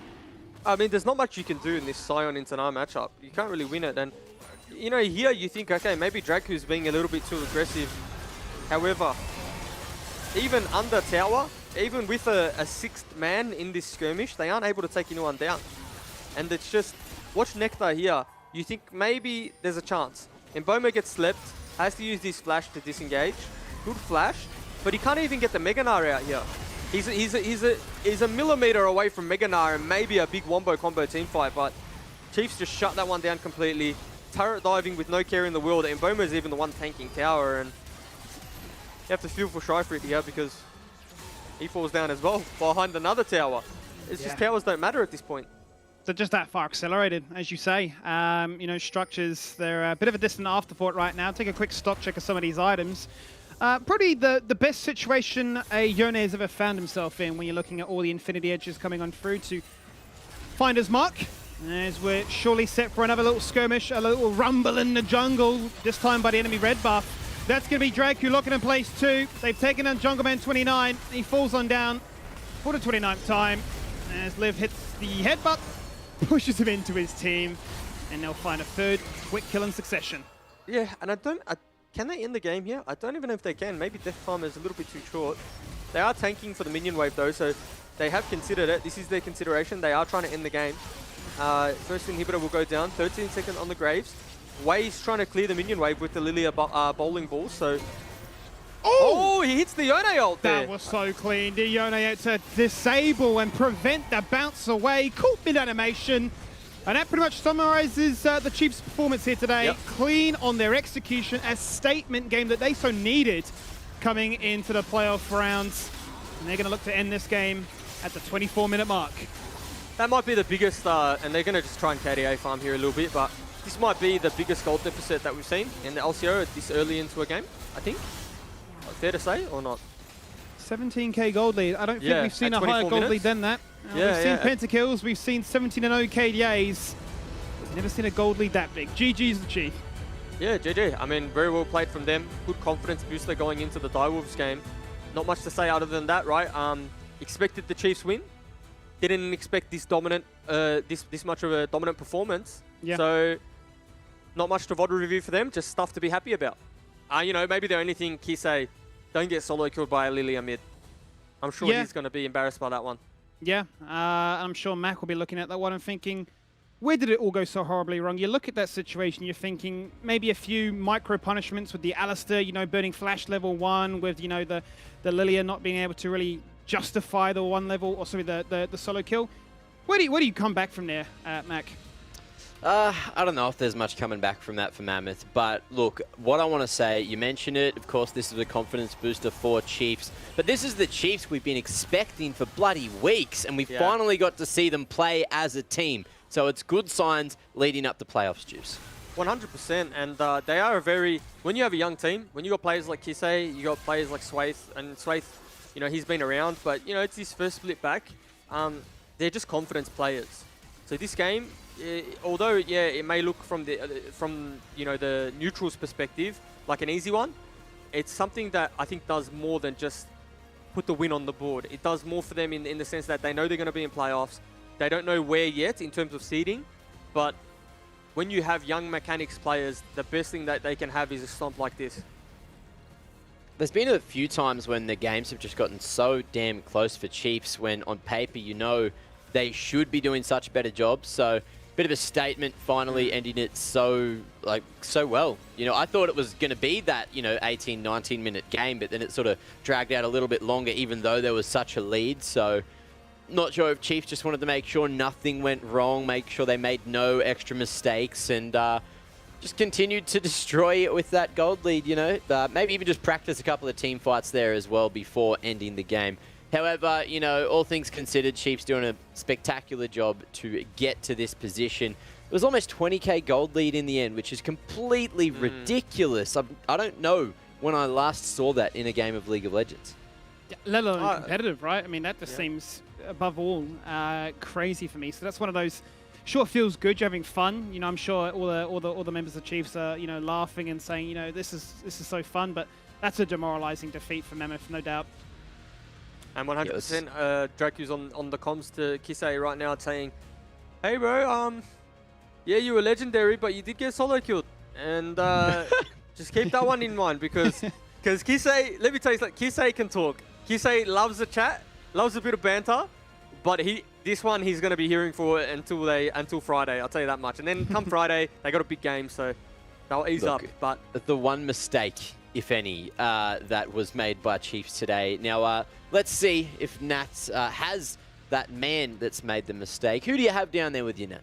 I actually have Mboma joining me. I thought he did a pretty significant job down there on the bottom lane. Mboma, congratulations on that win. How's the atmosphere in the team now? Where's the confidence levels at? It's pretty good. I think last time we played against Mammoth, the game got cancelled and we were a little bit down a little bit because the game got cancelled, because when you do play teams that are lower than you in the standings, it is like a confidence builder, right? So I think this game was pretty good for us as a team, and even though we were expecting to win, we had some objectives that we wanted to work on from yesterday. So for example, even though we were ahead versus Grav, we were completely blundering our Barons and stuff, so we tried to make sure that we closed the game out really cleanly today compared to yesterday. I think another difference to your game yesterday was this one felt very action-packed, a lot of movement, a lot of kills on the board for you guys. Is that part of what you've been working on, and who was the key communicator for that? I think it's a bit of everyone. I actually think our scrims are usually quite a lot like this. Just sometimes stage games, people have a tendency to play more risk-averse, or even as Dracu mentioned, sometimes it's just nerves and stuff like that. So I think today everyone was just pretty relaxed, and I think we just got to play the game the way we like to play it, and just lots of fights and ending quickly. So that was really good. Walk me through a little bit more about the game from your point of view. I think that game, we honestly got a pretty Exodia draft, which was nice. I think sometimes we get a bit too creative in drafts sometimes and in our drafts, so we got a really nice draft. And then I think we had just a very clear game plan, and we were pretty confident that we were just better individually, right? So we just tried to play the game with the natural flow of things, and we were mostly focused on our team play. I think Chiefs were pretty good players, but our team play is probably lacking at times. So it's something we've been working on like really extensively in scrims and even in the stage games, because I think the games first teams where we're favored to win are like good. They're like good practice games for when we play teams that we've maybe lost to, like Direwolves on Friday. Yeah, well, I mean, it is really great to hear that you guys have been putting into play everything you've been practicing, and congratulations again on that win. I'll let you go for now in preparation for your game on Friday. Yeah, I just want to say to Juves, you're 100% right. Like, Draku was nagging Kisei a little bit for getting solo killed, even though you finished the game legendary. So, yeah, you do know our team pretty well. Well, thank you. I'm sure Juves will have a lot to say when we head back over there. See ya. The prophet has spoken once more. I'm the not only am I the League of Legends analyst, turns out I'm the personality analyst as well. I delve deep into the minds of these players, and I'm like a puppeteer, just like Draku mind controlling him to tease Kisei for it. Well, look, I'll let you go and practice your puppeteering. Let's see how well you know the players in our next matchup. It's going to be Order and Legacy, final match of our Hump Day, our Wednesday, to finish things off here. And we'll see you just after this break. Though, and as Strongman reveals, he's forced to disengage away. The ultimate connects, he flashes out of it. He's been smited, he's been slowed down. He's in so much trouble. And Boma connects, the bot lane rotate up and Chiefs find a double. Doesn't want to get slept on the tower. He's holding it for as long as possible right now. Might just expire in a second. He might just get soloed out in the process. Oh no, Kisei, he hit the flash, just somehow connects. So scuffed. It's here to Liv taking up the turret, buying so much time for his team to smurf and continue to find team fight success. Stay sub-members in and out like a wrestling match. Tag team duo doing what they do best. Kisei diving between multiple turrets. He doesn't care. He's now godlike. See, we're on the run here, steer clear, keep me going. He'll be giving all the fuel I need. There'll be no hesitation, ain't taking no persuading. Heading to the one where he discovers me. We're on the run, on the run, on the run here. We're on the run, on the run. Won't you steal me away? On the run, on the run, on the run here. We're on the run, on the run. Won't you steal me away?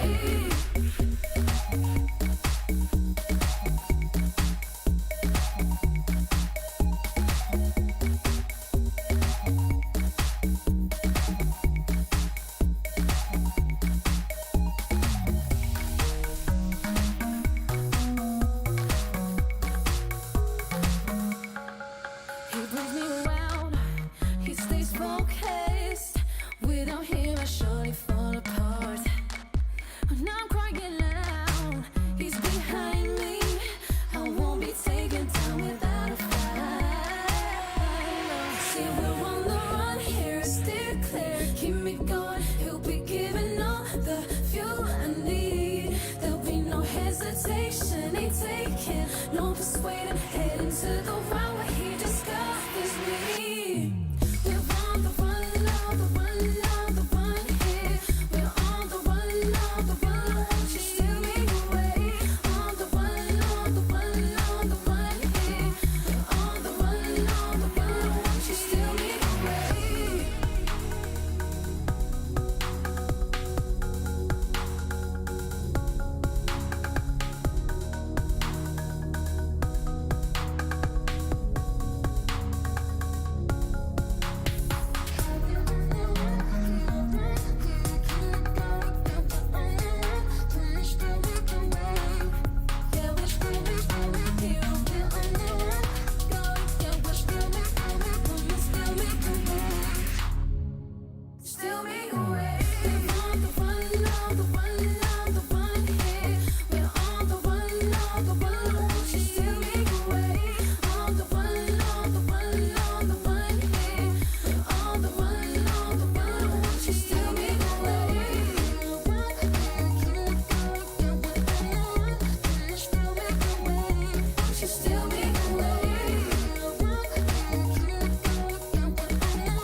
Well, 3 nasty, entertaining, bloody games tonight, and I dare say we're about to head into a 4th. We've got Order and Legacy coming up shortly. These beautiful voices next to me, they're also people, not just a voice, all right? Eyes up here, you know, they've got the face that rules the nation. On this one in particular, Juice, he's the most handsome man we've ever seen in Oceanic League of Legends talent. So we're very blessed to have him here with us.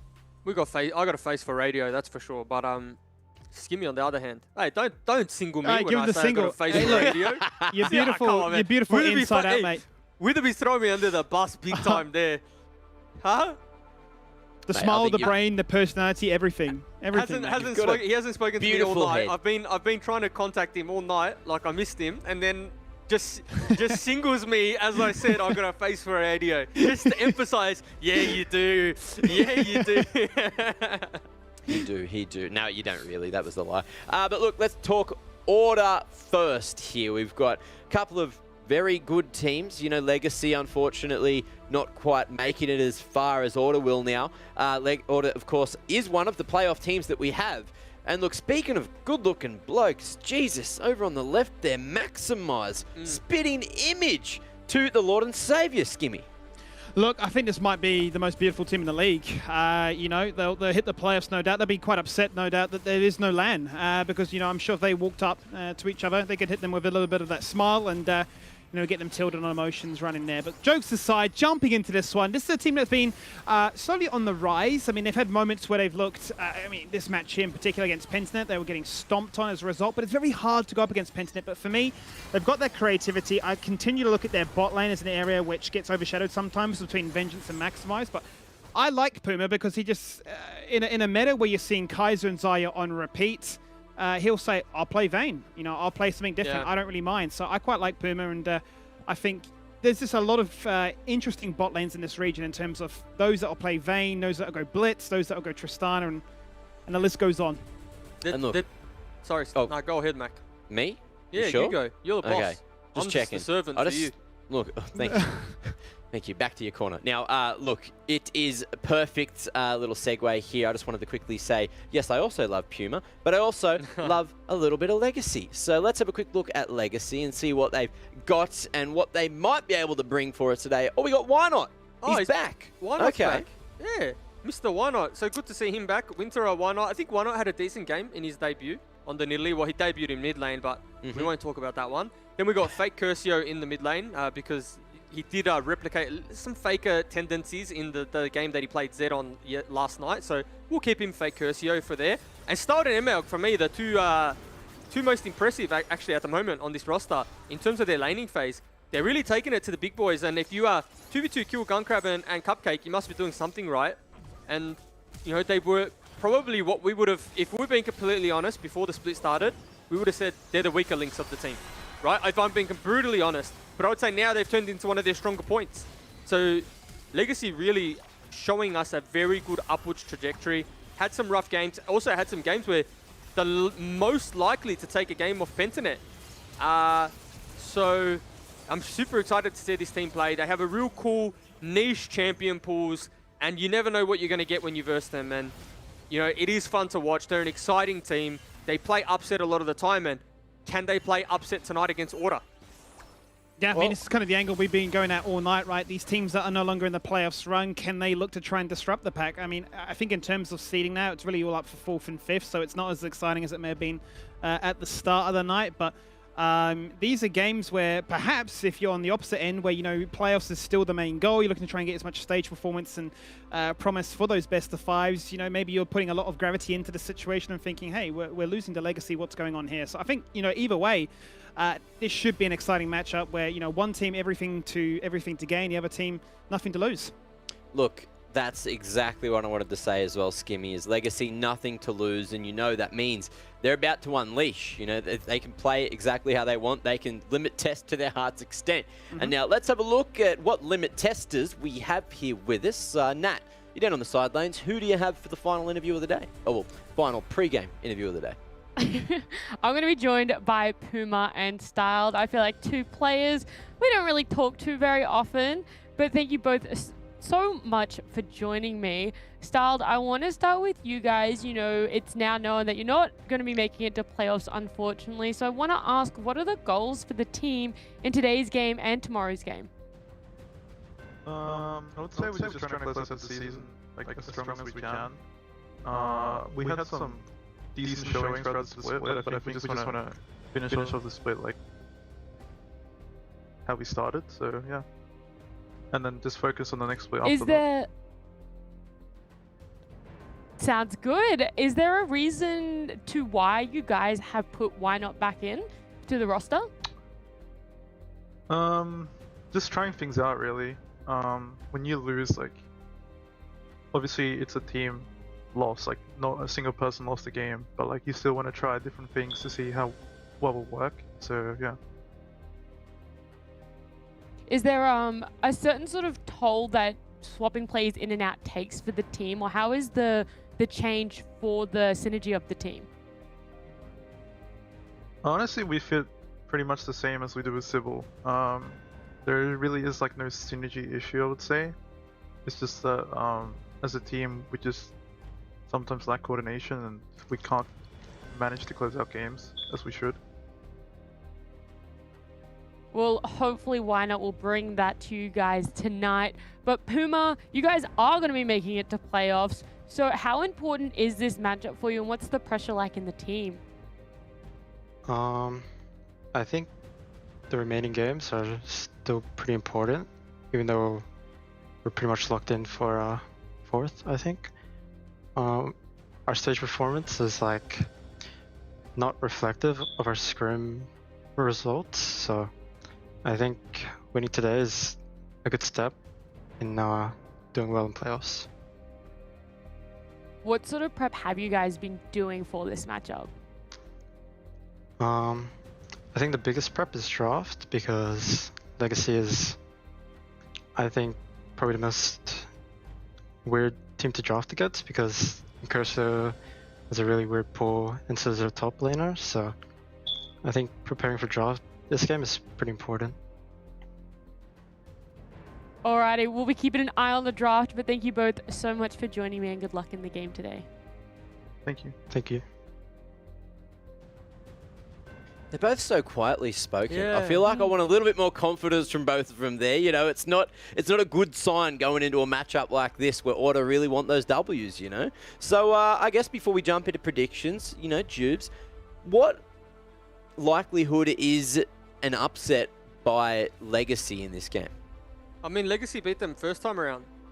So... Oh, they did too? Yeah, so it's not like it's not happened before, and I've definitely done a curveball in my tips, if you know what I mean, just because I think Order obviously deserve the playoffs. Like, they're in the playoffs, they deserve it, they've played well, progressed well, but I think stylistically, Legacy just match up very well against Order. And so, for that, I'm not going to tell you what I tipped.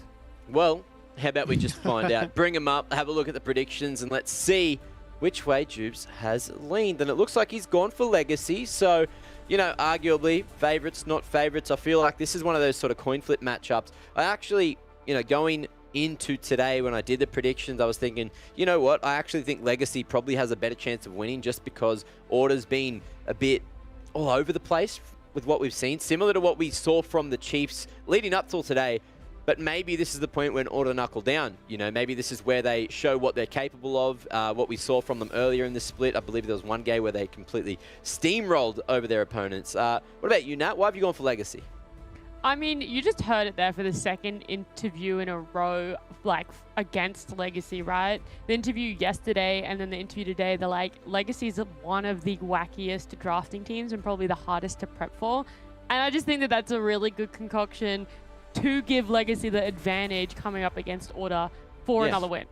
Look, and if you want to check out how good your concoction of genes are, you can head over to Esports Assessment Labs and check out your genetics, you know, your cognitive ability, your bloody reaction times, and then, you know, so much more as well. And then test them against the rest and us and other very famous individuals, because we're famous. Now, look, let's get into Champ Select before I dig a hole. I love digging holes. I'm not exactly a tradesman. I think I did have my green card, white card, whatever it is these days. That's probably out of date now. So This is the only job I have left. Please don't fire me. Boys, take it away before I keep going. We'll save Mac and save you guys at home as we jump into the final game here for week 5, day 2. Legacy taking on Order. It's a game which, as you say, stylistically could be Legacy favored. I mean, for me, Jubes, and I'm sure you have your own take on things, I look at it, first of all, in Curcio, will pretty much do anything to cause respect bans towards him. And then Winterer is that big wild card where he might just try and play something, you know, strange in the top side, and if it works, gains huge leads. And Changi, Order have just thrown the curveball. It's just off the top of my head. What's not banned? Versus in Curcio, what is it? Don't make me say it, Jubes. The Katarina's been let through again. We've seen it happen before. We saw it actually yesterday, right? Direwolves let it through, but then banned it in the second rotation. So they're trying to bait him out of the woodwork and say, lock in Katarina. I dare you. I'm super keen. I hope he plays it. Like, what do you have to lose at this point? You know what? Sometimes when a one-trick, well, not a one-trick, but sometimes when someone really proficient at a champion comes into the league, they actually don't want to pick their champ. Because if they lose, if they stumble, if they play poorly, it tarnishes their reputation. Now, is Incurcio scared to lock in that Katarina? Look, if I've learned anything from his performances so far, I don't think he cares. I think he'll just, you know, lock it in if given the opportunity. But if it is so early on, there is definitely the ability to counterpick it and find ways to shut it down. Tristana, fresh, going to be a strong, solid bot lane. Tristana definitely could flex elsewhere, but those two would do a fair bit of work in trying to nullify the Katarina. I wouldn't be surprised too if with that Lucian's in the mid lane, Incurcio picks that one up, and why not pairs it with something like the Nidalee? Why not? He often plays solo queue and picks one champ. And picks one champion to get like really good at, or like just to grind consistently. And that flavor of the month or year or however long it's been for Why Not is the Nidalee. So it's going to be interesting to see if he opts in for that. His first game in jungle in the LCO was on the Nidalee as well, so keep that one in mind. But Nautilus probably picked bot lane, not probably. We're fairly certain, and the Gragas might just be going into the top lane. So that does look like Lucian mid, can still be Lucian bot lane though. Yep. I don't think we'll see a Nautilus mid lane like we saw Winterer play last year. So you'd imagine that would be in the bot lane. The Gragas can go all over the show, and the Lucian. We've seen it play between mid lane as well as top, so both Incurcio and Winterer have showcased it. Could be a triple flex, could go into Starwood as well to try and find a short, close quarter matchup, but this definitely gives you the flexibility now to say, well, if you pick an AP mid, we can get that counter pick. Yeah, Karthus being picked up here too. I actually don't mind it. Now, I don't mind it here because it's interband. So you want to take away Nidalee, you want to take away potentially the Kindred as well, just because they are matchups that matchup that Karthus has a little bit of trouble into, because Karthus just wants to like full clear, uninterrupted, let me go. Now they've banned the Katarina. That's definitely one that can send Karthus into the Shadow Realm. Now interesting to see whether they take the Nidalee off the board too. Let's see what direction they decide to go with this one to provide Vengeance as much protection as possible to fight himself into that desirable Karthus matchup. There you go. The Kindred has been denied away. It's been the only two champions that Why Not has played so far, between the Kindred as well as the Nidalee. So still that option available, but would give them a fair bit of AP. And I would like to see Nidalee picked up just because it's comfort. Some people think it's more of a placebo champion where you think it's doing more than it is just because, like, you know, we all know Nidalee from solo queue and things like that. But I just like to see Why Not on comfort. You know, young player, has some very good mechanics on the Nidalee, and it is a good matchup into Karthus. So see if he opts in for that one. You definitely can't opt in for the tank matchup. You opt in for the tank matchup, Karthus is just going to steamroll you, especially with Leandri's being the mythic item that you rush now. It just makes it so efficient, so cost efficient for Karthus. Okay, we're going to get ourselves another Jace. Maximize only played one game on us so far. We're going to run it back again and just promote this idea that we will have Poke to prevent the all-in that Legacy have already brought together, right? You know, you talk about the Nautilus and Gragas engage angle, the ability then for the Lucian to run you down and guarantee that kill works in your favor. What do you reckon of this Jace? I like the Jace. I think it's going to go into the Gragas. However, doesn't seem like a very good matchup, in the sense that Jace will obviously be very fine. Jace will obviously win the lane, but Gragas is going to be able to survive you probably opts in for the Comet or the Phase Rush and just play the lane at range. You'll go down in CS, but when it comes to the group, you'll be more relevant than the Jace. Like, unless you know Maximize is able to find those flanks, that poker that comes on through. But we'll have to wait and see. Oh, Kha'Zix is another option. Yeah, okay. Okay. Hey, I like this champion. I'm a big fan of it. We haven't seen too much deviation in the jungling department. Okay. Is this good? I mean, in isolation, which is funny because that is pretty much Kha'Zix's biggest strength. Yeah. Is he looking to try and do just that and take down this Scarface? Look, in isolation, the Kha'Zix matchup is good at level 6. However, the thing I want you to consider is it's a very AD-focused composition now. Sure. Right? Like, in the sense that, where's your AP? It's a Gragas, but in terms of being the sole AP threat, don't think it's great. He'll probably opt in for the Everfrost now because he needs to, right? Before, maybe you could opt in for the tank route and be that front line for your Lucian. Yeah. But I think it really just throws a spanner in the works to the composition of Legacy. You never want to draft Kha'Zix when steel plates can be super efficient. Like, there's no other boots needed for anyone in this game. Obviously, besides Karthus, you're going to go Sork boots. But it makes your mid-jungle 2v2 like that much worse. Yeah. So, you know, the Nidalee here makes your mid-jungle 2v2 have different damage sources. You know, can you itemize for the AP? Can you itemize for the AD? And it gives them just like a real curveball. So for me, it's not what I would have picked. But again, I'm not playing. It's not comfort for me. So probably makes a lot more sense if you're a Legacy player.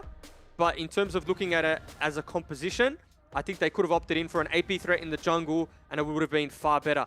Now, the only thing I can think of is that Why Not's game plan is to focus this Jace. Because you never want to leave Jace isolated. You don't want to leave Jace on an island. If that's what you do, Jace is going to 1v9 the game. The reason why Jace is so hard to play and why it's not picked all of the time is because it's immobile. Jace has an acceleration gate that he needs to use in lane to get the most out of like the bullied laning phase. But that leaves him susceptible to be ganked. When you have the Gragas CC combined with the Kha'Zix, he's probably going to fall down a fair few times. So mixing that damage source up makes sense, but Incursio to be on an island 1v1 versus Tristana doesn't make sense to me. Well, it's interesting because we talk about the top lane matchup and obviously how Jace can work in that fashion to be aggressive but then be quite vulnerable as a result. Talk to me a little bit about this jungle matchup, you know, given the fact that both will be very keen for a full clear to reach level 6 as quickly as possible, but there are ganking routes available if they do pop up. So a long time ago, and it feels like a lifetime ago now when I got the Challenger, I was like pretty much Karthus one trick. And the Kha'Zix matchup wasn't one that I struggled with the most because you play at range with your Qs. When Kha'Zix closes the gap, you drop your wall down and you get distance, right?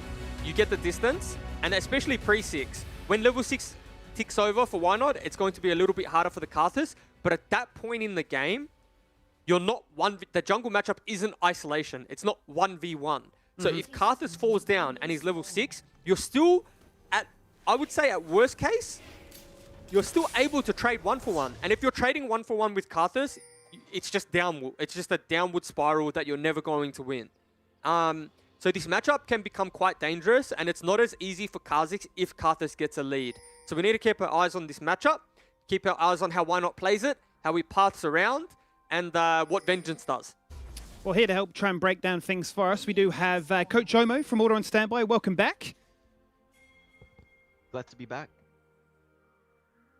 Hey, I want to first of all start by congratulating you guys. Obviously, playoffs are secured. You find yourself in a bit of a race between yourselves and Chiefs to go for the 4th and 5th spot. Would you say that your expectations are met? Or maybe if we flip that question, are you happy with the progress you've made from the start of LCO? No and no. I think making playoffs, given the current quality, I should say, of the LCO, or like the teams, especially the bottom half teams, it's kind of a given, right? Like, it's not a big achievement or accomplishment or anything. But having said that, I feel like our progress has been extremely slow, and I'm very unhappy with it. We'll definitely would you look attribute to make a that big to change anything in between now and particular? playoffs, though. Well, yeah, I don't mean, wanna that go was exactly too where my into question depth. was going to segue to. Yeah, I don't want to go too into depth about this, but there are some clear weaknesses which we are trying to work on, and hopefully by the time playoff comes around, we'll have it fixed and we'll be a better team by then. And is it as simple as just boiling it down to it being a condensed season where, multiple super weeks, the turnaround time isn't as, easy to, triage? Or are we just looking to say, look, maybe not the strongest split, but split 2's around the corner. We've guaranteed playoffs. Let's just hit the home running for these best of 5s. Yeah, I think looking forward towards Split 2 is definitely our goal as well. We'll definitely try to make some noise in playoffs, take maybe a series or two. But Split 2 is definitely our goal. These players are all very inexperienced and new, to be honest. I asked them just now, how many of you guys have actually played Best of 5s before? And none of them have. So we're definitely looking to get a lot of experience this split, and we're definitely going through a lot of our growing pains right now. So when we come into Split 2, hopefully we'll hit the ground running. And talk to me a little bit about that on a more personal level. How have you been finding that, with all these rookies and knowing that that is going to be the next challenge to encounter? I'm sure there have been multiple challenges along the way, but has it been quite rewarding? The rewards haven't quite come yet. Hopefully in Split 2. It's been challenging. It's been a little bit frustrating at times.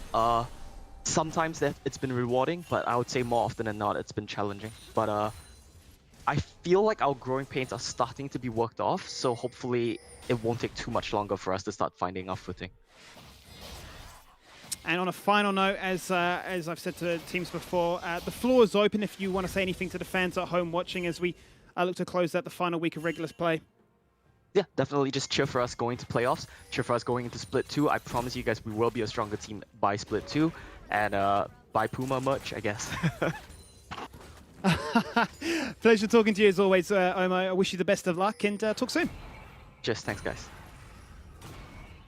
Oh, Juves, what have you seen here? It's been an absolute disaster for One, if I'm being completely honest.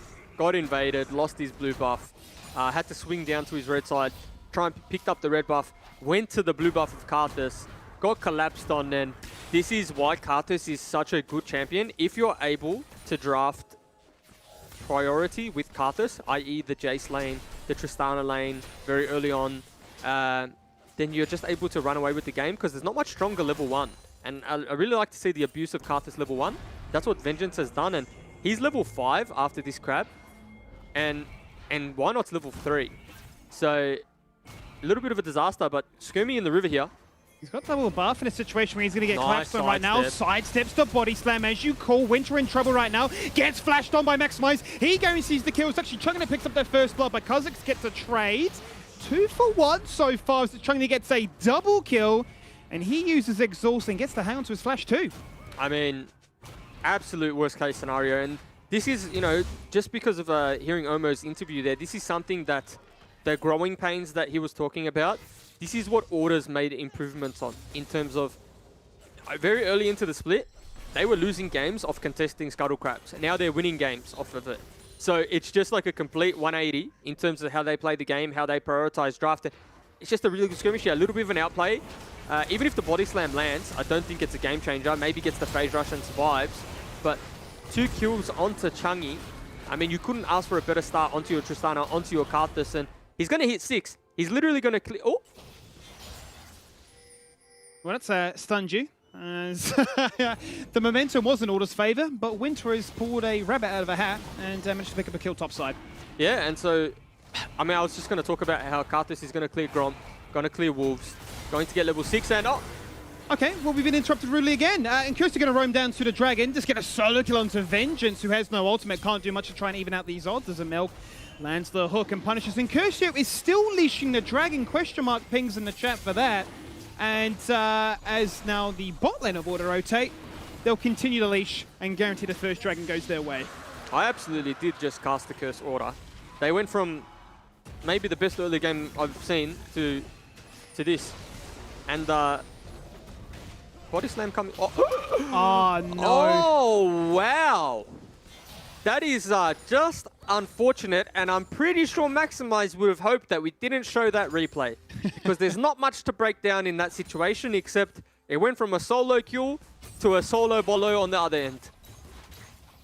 Well, the one member that'll be quite content that he's able to do what he does best is Chungi. He's still got those 2 kills. He's found himself a CS lead, and he's been working his way towards getting that second turret play as the rest of the map have descended into a very early state of chaos.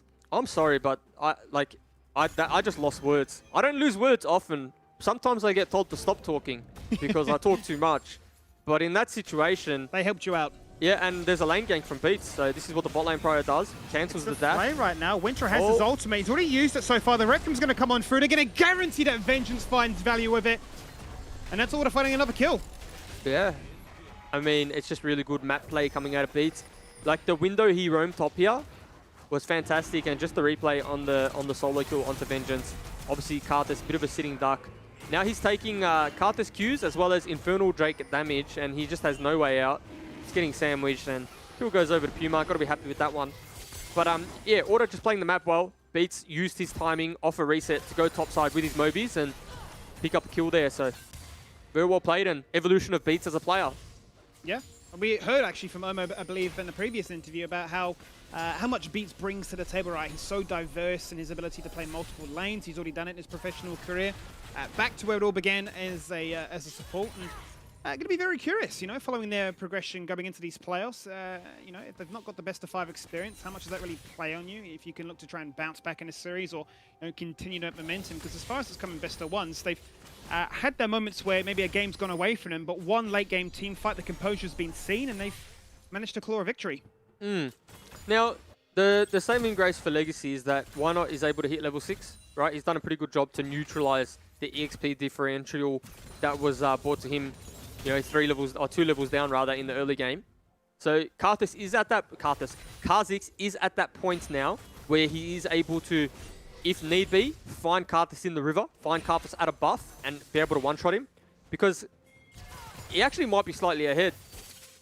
Picking up that lethality item, having the ultimate now, Dark Harvest, a couple of those stacks, so pretty good position. And Incursia is doing quite well in the 1v1 here. Well, he is holding his own now, despite it being a matchup where it's very AD-centric. They're definitely not out without a fight here, as Why Not with the double buff is going to invade and look to try and steal away the red buff. That's Vengeance holding the mid wave right now as Chungy's on a reset. He's going to have to face check this one. It's already gone. Might be a solo bolo. Here we go. Isolation time. Yep.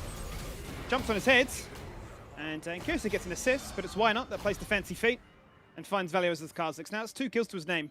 Yeah, Why Not's done a very good job in recovering. I mean, like, it was very, very bad. Like, I can't stress enough the situation he was in and how bad it was. But now he's able to recover the jungle matchup. All in the mid lane. Exhaust goes down. Been committed. Chungy looking here. You'd imagine there's the explosive shot, the potential rocket jump in to, you know, seal the deal, but just really used to guarantee that he doesn't lose that trade. I'm absolutely surprised he didn't go for the rocket jump there. I mean, he's not going to... Yeah, okay. There it is. He buffed it. Fastest shot to secure it. Gone, and thank you. Yeah, I mean, very good solo kill from Chungy. Just didn't get his reset off, so now he's got 3 kills to his name, 300 gold bounty, and all of a sudden, Chungy is in prime position to carry this one, and he's actually been a player throughout the whole year that just has incrementally gotten better, right? You think about some performances he's had, and I'm just going to hold that thought because... Nice ward. Legacy bot lane too low here. Here comes the Requiem. There's the bunny hop. Here he hits it. Explosive shot. Buffers with the killer instinct just out of turret range.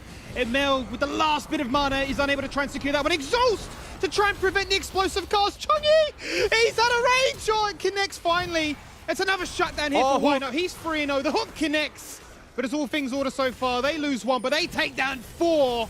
Culling. And now it's Puma that's on the board. He finds himself a double kill, and Order sniffing at trouble, looking for the first taste of the game. Yeah, this is an absolute disaster for Incursia. I mean, he's just not able to find the kills he wants on the back end there. But again, really well executed dive coming out of Order. And if it wasn't bad enough that Winterer came down, didn't pick up any kills and just died, it's the fact that Maximize is having a field day on top lane turret. So here's the replay. Really nice hooks landing from Beats. He's really in his zone this game. And just a good jungle mid lane swing to bot side. And just really well executed dive, juggling tower aggro, playing just outside the range of the turret. You know, maybe Chungy could have waited if you want to be hypercritical, forces the flash from Why Not. And again, just an outplay. Hook lands, Karthus picks up another kill, or Why Not, sorry, Puma picks that one up. Just as clean as you like. And it's a 4k gold lead, you know, 11 minutes in from Order. And I mean, probably statement of the night, Skimmy, but statement matches. These are matches where playoffs have been secured, and the teams we want to see make the statements really have. You know, the Chiefs the game before, and now Order 4K up at 12 minutes against Legacy, playing very, very well. I mean, what's crazy to me about all that is they're winning the fight 4v5. They're guaranteeing turret plates on either ends of the map. And another game, right, where we're looking at a 15-minute state and seeing these decisive leads come out from one team. Yeah, and you have to say, too, Puma and Beats are doing a very good job in that lane. Like, Ezreal fares very well into the Kai'Sa lane before Kai'Sa gets, Q evolve. Just because you can match auto attacks if need be, you can land the harass, you can land the Q in lane. And that isn't possible, that dive, unless you're outlaning them, right? Like, if Styled and ML aren't chunked under tower and have no hope to fight back, then the dive's not possible. But you have to give credit where credit's due. Beats and Puma stepping up in this game and having a very strong laning phase. Just look how much poke they have between the Ezreal, and once Jay starts to group up, you can see the cogwheels turning as to, really what this brings, right? The poke, harass to squishing them up, and then Chungi and Vengeance to find the finishing blows. But why not? He has suffered his first death of the game, but he's got 3 kills to his name. There's the Prowler's Claw. Can they look to try and capitalize on Maximize? He's earned that flash. Explosive Cast goes out for pretty much a guarantee that they can summon this Herald, and he's going to be okay. And if we want to be hypercritical, potentially the Gragas could have predicted the Jace flash. But I mean, that's just like, we're grasping at straws, right? Just trying to find windows or... Oh! That's a good lantern. I like that one. You can do that, and that's the beauty of Karthus. When you're accelerated, you have to factor in that there's a global Dark Harvest, Liandry's ultimate coming down on your head. Chungi's just having so much fun right now. 5-1 and 2. Why not take him out of the situation? Okay. Yes, he can. Isolation finding its value right now. Why not? In the right place at the right time. So he continues to be, you'd say, the saving grace of this roster. Yeah, and I mean, the gold deficit is at 5k, but if there is ever a window where they can get back into the game, it's peeking the side lanes, and this might be a kill here in the bot lane. There's the flare. Okay, combo's being burnt here from ML, looking to basically buy time to ensure Styled can get out, but all too easy for the bottom lane of Order there, literally running up at you. 4-0-2 right now. What can Why Not do? Baits out the flash. He doesn't have his own, so can't chase that killer across, but keeping up tempo and making sure it's not a free run here for this Karthus. Yeah, ML Styled might need to thank him for that one, because he'd saved the day there. Teleport coming through from Maximize. Maximize looking to make this a fight that wins in their way, and Kursu leads the gank, falls on down to the gank, and Maximize rocks up to ensure that that turret dies as well. Double the kills, and now to be 6k gold as a lead as well. 15 minutes on the clock, and this is Order looking to put on an absolute clinic. Yeah, Skimmy, I've had some rough days at the office, both on Summoner's Rift and both in the literal office. And this is what I would deem a rough day in the office for Incursio. Nothing he is doing is working. He's trying to provide some protection for his AD carry in that scenario, and Maximize just pops his head into bot lane and says, Incursio, I'll chalk up another death for you. I'm helping, but unfortunately, it doesn't really get much better, right, Juves? You already vocalized the issues of what Legacy have with it being a very AD-centric comp. We saw pretty much the flip end of this with the game beforehand. Hold that for 2 seconds, though. Why not sniffing out trouble? And it was one auto attack away from falling on down, but, I mean, it's a full AD composition. They need to snowball, but they're the ones falling behind. Yeah, and I mean, it's not, yes, I agree with you, but it's not full AD. But however, your only AP threat is behind. So you may as well be full AD. And the order composition in terms of damage spread is actually what we wanted to see from Legacy. Now, I heard whispers that Why Not thinks the Nidalee matchup into Karthus isn't a great one. But I think it's, agree to disagree in the sense of whatever you're comfortable playing. And he's proving this matchup to be correct at the very least. Like, he's having a good game, despite the deficit he was put in the early game. So keep your eyes on him in the next team fight. Maybe he's going to be able to carry his team over the line, but it is quite a substantial gold lead. Well, one thing they're very good at doing, Juice, is rushing down these objectives. That dragon got in a heartbeat as soon as it spawns. Order not able to find the one. Oh, the flash hook onto Incursio. Pete, stop it. He's already dead. Yep. And the rough day for Incursio continues, doesn't it? Just a very... But you know what? Probably a bit unfair to say rough day at the office for Incursio. Yeah, he has flash, but Beats is just putting these hooks on a string. Like, he's really just heat-seeking missiles, and again. Yep. You say it, it happens. Is the Requiem even going to be necessary? He burns the flash. They might guarantee it now. He hits the smite on that Grom to buy himself a little bit of HP. Hits the sweeper. Yeah, well played. Do they know where I am? Stagger death time is potentially, but the collapse continues. Beats! Ooh! Okay. We take those. We take great that. escape. That was a decent escape. You have to admit, like, goes over to the Grom, uses smite, gets the heal back. W from Kha'Zix in melee range gives you the heal back as well, so very well calculated. But unfortunately, 2-level lead in the jungle matchup now. It's a tough one. Certainly is. Order not going to be too upset that they lost that dragon. It is a mountain soul they're playing for, and quite honestly, they are a composition that is building damage. The mitigation, sure, it's nice, but it's not going to be the end of the world. The hook goes out, but the zonal threat. As Puma is 5-0-2 right now. Not going to be caring too much here. They're going to look to try and overlap all the CC in the world. The lantern can't be clicked. And that's a really good shutdown. Now, what I want to keep my eyes on, if we can, or figure out, is what evolve does Kha'Zix opt in for? Has he gone the wings? Has he gone the Kha'Zix W? Yep. Wings? Is that wings? Can't tell from the skins. Yeah, that was wings. So Kha'Zix now has the reset, the potential to just absolutely clean up a team fight. And the reason I think he's opted in for the wings here is because there's just squishy threats, right? Incursio's still doing pretty well in the 1v1. I mean, we didn't see how that one transpired. However, Jace isn't just straight cleaning that matchup up. Item threshold that came in, Skimmy, is Karthus has picked up the Zhonya's. Now that is crucial because you want to delay the reset from Kha'Zix, right? If you're able to stay alive and not give Kha'Zix the reset and the second jump, you're pretty much going to win the team fight. The danger is when Why Not's able to just hop all over like the grasshopper that it is, and this might be one of them. Leapfrog Gaming hits the ult, goes in V. He's looking to try and take down Maximize in a 1v1 situation. Winter has the flash, has the ult. The explosive cask isn't used because it was on cooldown, Juves. Literally 5 seconds away. Yeah, but did you notice how Maximize lived there? I wonder if you saw it. Did you see it? I did miss it. I was too occupied on seeing if the kill went across. so why not use the Prowler's Claw for the execute, or just that little bit of damage and to end up on the backside of Maximize? However, the Jace Hammer cancelled the Prowler's Claw damage.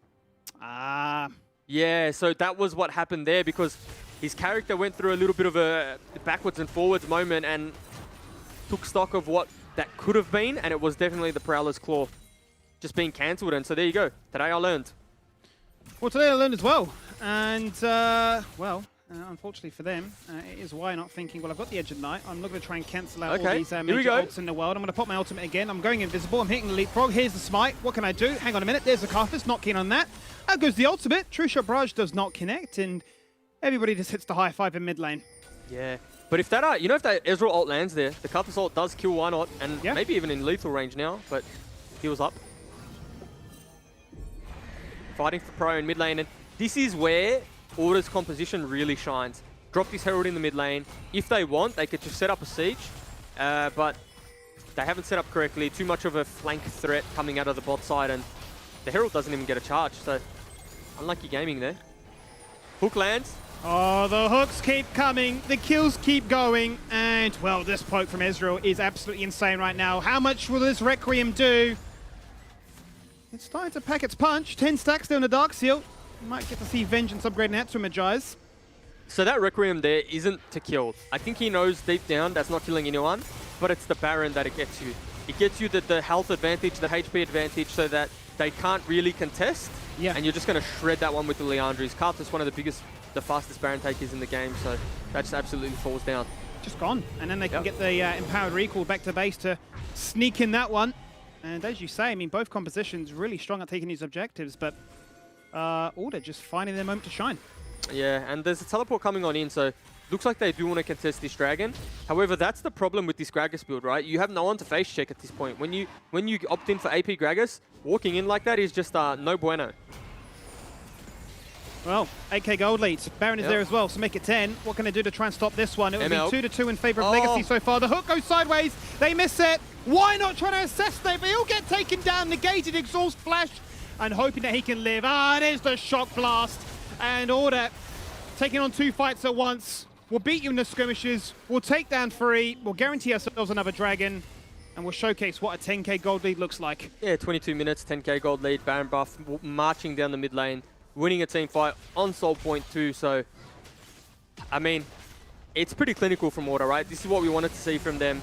Yeah, everyone across the board played very well, and arguably, Order's best player for the split has had the toughest time this game, in the sense that Maximize, 1, 2, and 6 hasn't had a terrible game by any means. He's up 60 CS, but he just hasn't really had to do much. And I'm probably highlighting the fact that he did hit the cannon minion instead of the kill. If we talk about roughies, but yeah, he forced his hand in the top side, going for that dive, doesn't find it, then says, oh, well, I'll just leave this to the rest of my team. The AD threats are strong enough to take us across the line. 12 kills between them, 17 as a whole. Really has been Chungy and Puma's playground. Yeah, I mean, but if Beats can keep this type of form too, right, they're a big force to be reckoned with. Without a doubt. Yeah, like he swung himself topside on a perfect timer to get a kill topside, walk back bot lane, got a kill bot lane too. So wherever he went, the hooks were landing, and sometimes you just have games like that, and again, like, it's the best timing to come into that sort of form if you're an Order fan.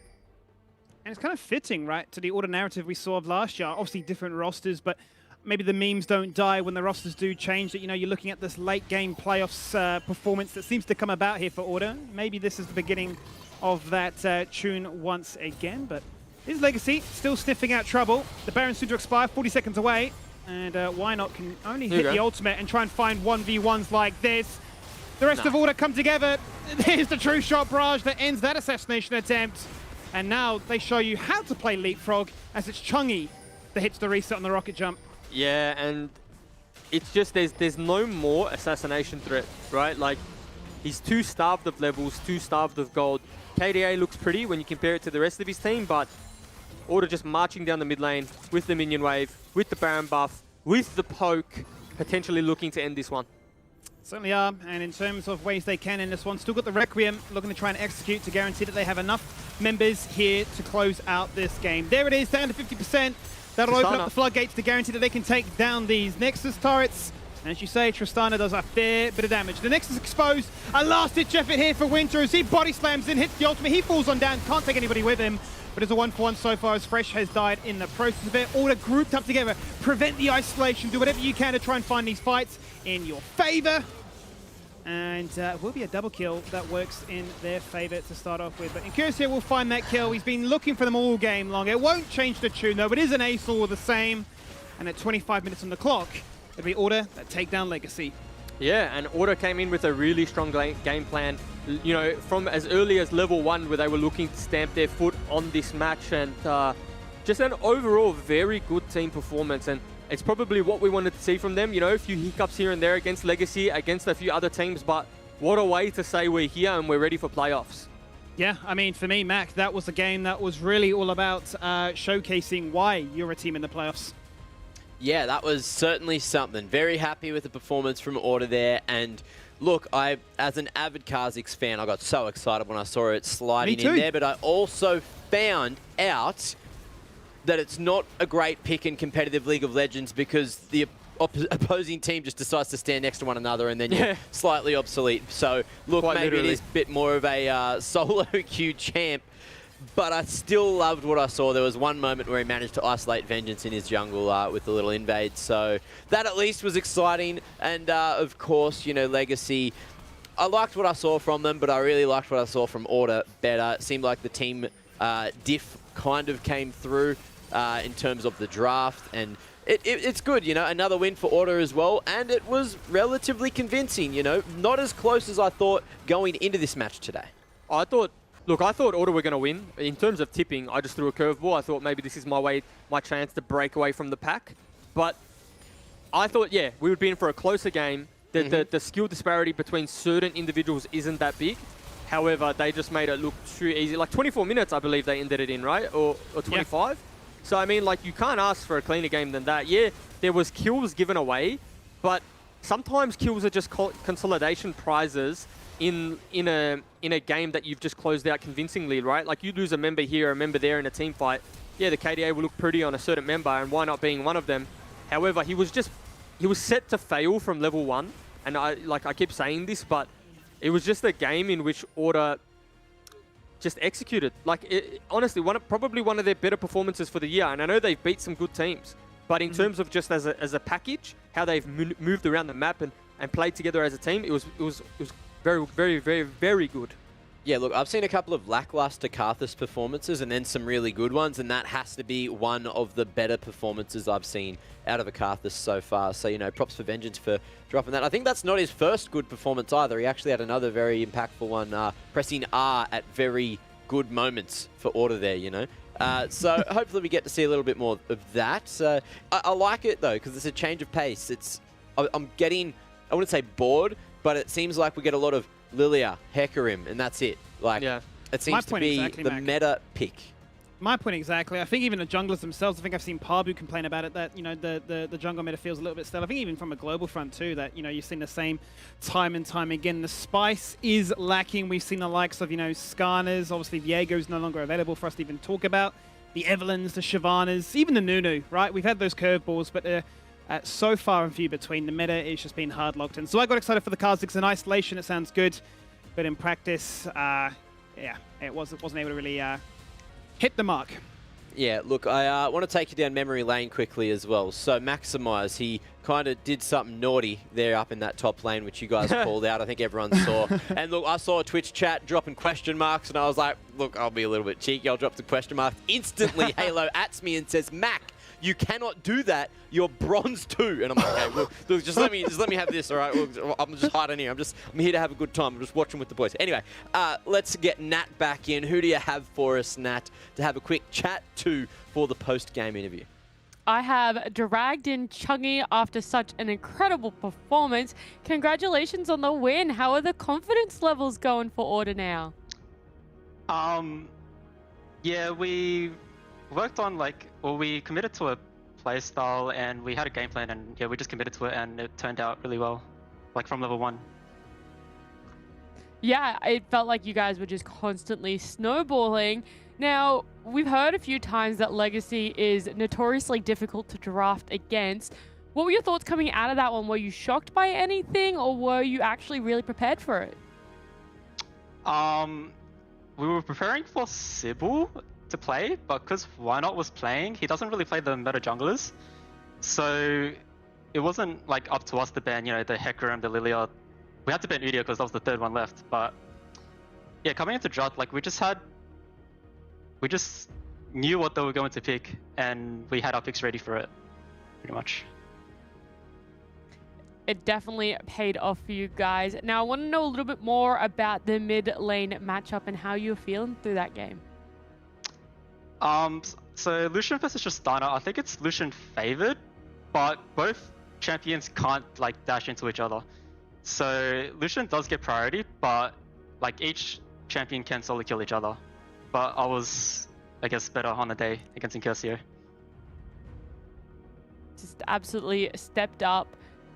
The last thing I do want to ask you is, how did you play compared to your expectations for this game? Yeah, we played really well today. Like the past, you know, few weeks, because there's no like veteran member on our team, so we usually just tunnel onto like a bad call or something, and it just like snowballs from there during the game, and we just like lose like really hard. So today we just focused on like our main objective, and yeah, we just did well today. You guys really did show up. It was an absolute spectacular showing, but congratulations again, and thank you for joining me. Thank you. Nice little insight there as well. So good to hear that, you know, we're going to continue to get a couple of Lilia, Hecarim bans, try to make the jungle a bit more interesting, even if it may not be as impactful as the meta picks. But look, be it as it may, that brings us towards the play of the day. And look, I'm going to take your guesses. So we'll go down the row again. Jubes, any standouts for the play of the day? I think it's the Biopanther teleport into like the slam jam, thank you ma'am, whatever it's called, whatever he did. Okay, what about you, Skimmy? 100%. I mean, that looked like a game where Peace were maybe, you know, throwing all these options at them and saying, come at us, come at us, come at us. And Biopanther took them up on that option and said, okay, 1v4, have at it. So, okay. Yeah. And what about you, Nat? Well, Same one or different I ones? feel like I want to guess differently. I mean, I would kind of hope that's the play of the day, but I'll guess a different one.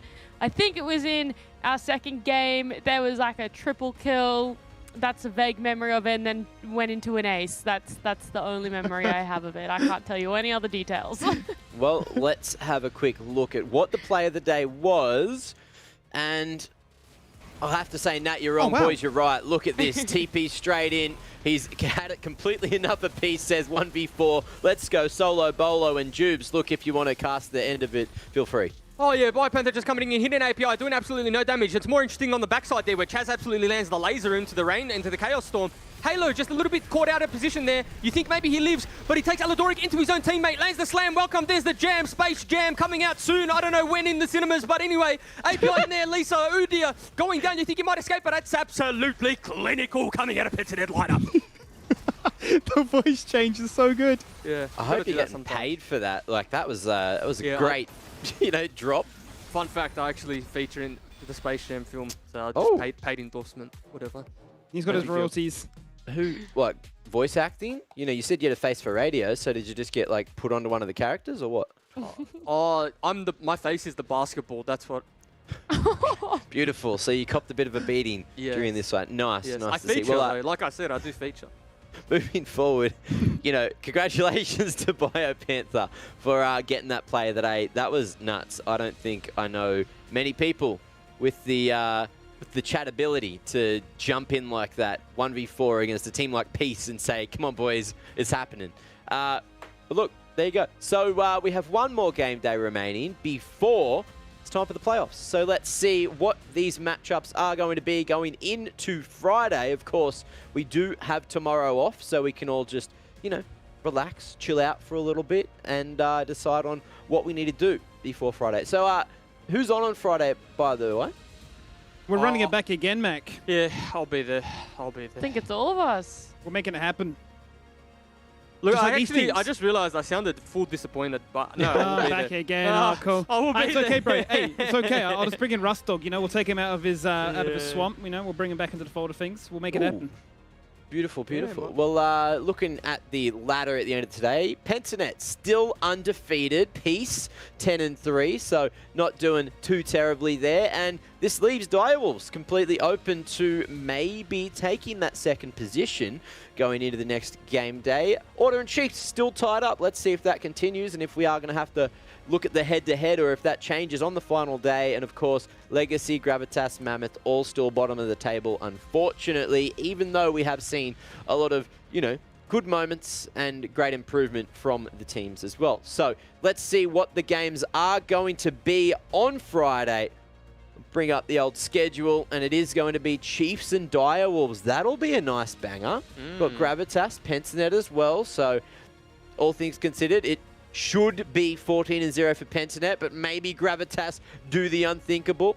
Order and Peace could be another good one if Order play like they did today, not making too many mistakes. Peace as well. They've been looking pretty damn good. And then Legacy and Mammoth. Is this a chance for Mammoth to get their second win on the board? Or are Legacy just going to go hammer and find their fourth win? So, Juves, what is your game of the day for Friday? I think it's Chiefs and Direwolves, just because I want to get a understanding of which team's which. Who's the big dog in the yard. You know what I mean? I think that the winner of that game really determines, who the next best team is in the league, because it's quite clear that it's Pentanet, Peace, then who? I think that game really decides it, especially leading into playoffs, because that's like your run of form. That's the closest you're going to be to before the best of 5 starts. So time will tell.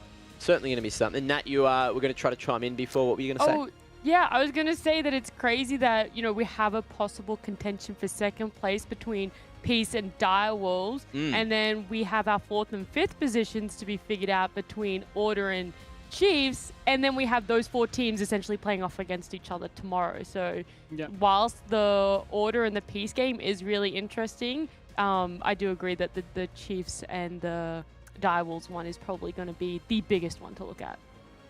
Well, someone told me, Jubes, that you love Viego, and someone from the fans has actually sent in a clip of their Viego gameplay. So if you want to, take the reins, have a bit of a cast, warm up that voice, take us through this one. I did die 15 times in my last Viego game, but I can't even process. Look at all the colors, dude. It's gonna go replay, and then I'll get back into it. I gotta warm up. I'm warming my eyeballs up. Is that an Ornn? That's an Ornn. Look at him go. Wawa, weewa. Look at him. Slam, slam, slap. Oh, is that Kassa? Is that his name? I can't. I think so. yeah. Yeah. I know her. Yeah, it is. Yeah, I know him he's from my stream. Good on him. Champion. At Kassa Os. Yeah. Okay. Love that guy. So, do you like that one? A little bit of I didn't Viego play by play it because I actually thought we were going to get a replay, but that was actually a bit of a longer, montage. So I really do apologize. If you submitted for my play by play, I apologize. There's not much I can do about it. Honestly, just sue the producer. Oh, okay. Well, he doesn't want to be sued, and he said we could play it again, and then we'll guess the ranks. So, Juice. Oh, did he? Are you ready? I was trying to get him sued. Anyway. Oh my god, the Viego goes in. He misses the ultimate. I can't believe it. Doesn't matter because it's just such a busted champion. Oh, the Ornn goes down. And he's got the Ornn horn. The Ornn horn comes on in. He's chasing down the Nunu. They're running down the mid lane. Uses the gap close. Lands it. Can he double sword? Lands the 2 swords. Goes in. Gets the health regen back. Ezreal's the last one to fall. Gets the snowball rolling down mid. No, he can't be reported because this one takes the kill. And he picks up the last bit of the pie. Ezreal picks up the pentakill. Ridiculous. Absolutely ridiculous. Now, you want to tell me what rank you think that is? Skimmy, I think this is your profession. Oh, damn. Well, I'm going to get roasted straight away because I'm sure Juves knows this question, right? I spat on my screen. You what? I'm gonna go plat. Let's hit the plat. Hit the plat. Almost. Not quite. Apparently, I think it was gold 3. Why is gold every 4. click gold? There we I go. thought you were just gonna say gold again, Skimmy, just to. Look, I feel like it's one of those day. it's like one of those rock paper scissors where they just throw a rock at you all day and you're like, it has to be something different, but they've just juked me again. So there you go. Well, there it is. So 1 day left of the LCO, of the group stage before we get into playoffs. So just going to check. Anyone want to say any final words before we get into the final day of group games? Floor's I open. don't think so. No? You're done. You just want to get to the gym like me. Look, okay, I love that. Good decision. Good decision. Let's go stay fit, stay healthy. And you guys at home, stay fit, stay healthy, and stay bloody hydrated. Have a good day off, and we'll see you on Friday for much more LCO action. It does break out, and maybe we just Watch see a Allegoric. normal game. It's a one-man knock-up onto Decoy so far. Then they buff for the Magnet. There's the stun. Decoy in so much trouble. He's going to fall on down for first blood. It's going to be Lisa that picks it up. Out coming to TP's Violet flashing away. Needs a bit of a heal. Oh, the flash Haymaker misses, Judes. Looking for the 1v3 angle right now. He has the ultimate. He is 1v4. He doesn't seem to mind. Chaz is there on the retreat. He hits one with the Haymaker, punches the second one to the head. Chaz is here running down Lisa with the ultimate. BioPanther literally winning the game on his own terms. All the Magi stacks lost in a heartbeat. Beautiful play there from Gravitas. What can Direwolves look to do and try and salvage from this situation? The box has gone down. It's zoned away. Cupcake, he can't do too much as his ult expires. His health bar might as well. That's Lilia down. It's a 2 for nothing trade in favor of Gravitas here. The beautiful base defense. Stonecrab looking for a reset angle. He's rocket jumped in. He's just been bound. He's down to 50%. Floppy so low. Kyosei down low as well. They're flirting with the resets. He buys himself a little bit of time there with the stopwatch juice, and that's all it took for a triple. Both junglers know what's happening though, and as Jungleman reveals, he's forced to disengage away. The ultimate connects, he flashes out of it. He's been smited, he's been slowed down. He's in so much trouble, and Bowman connects, the bot lane rotate up, and Chiefs find a double. Doesn't want to get slept under tower. He's holding it for as long as possible right now. Might just expire in a second. He might just get solid out in the process. Oh no, Kisei, he hit the flash, just stumped on connects. So scuffed. Tag team duo doing what they do best. Kisei diving between multiple turrets. He doesn't care, he's now godlike.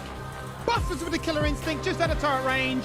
Emil with the last bit of mana is unable to try and secure that one. Exhaust to try and prevent the explosive cast. Chungy, he's out of range. Oh, it connects finally. It's another shutdown here for White. He's 3-0. The hook connects, but it's all things order so far. They lose 1, but they take down 4. Do they know where I am? Stagger death time is potentially, but the collapse continues. Beats! Oh!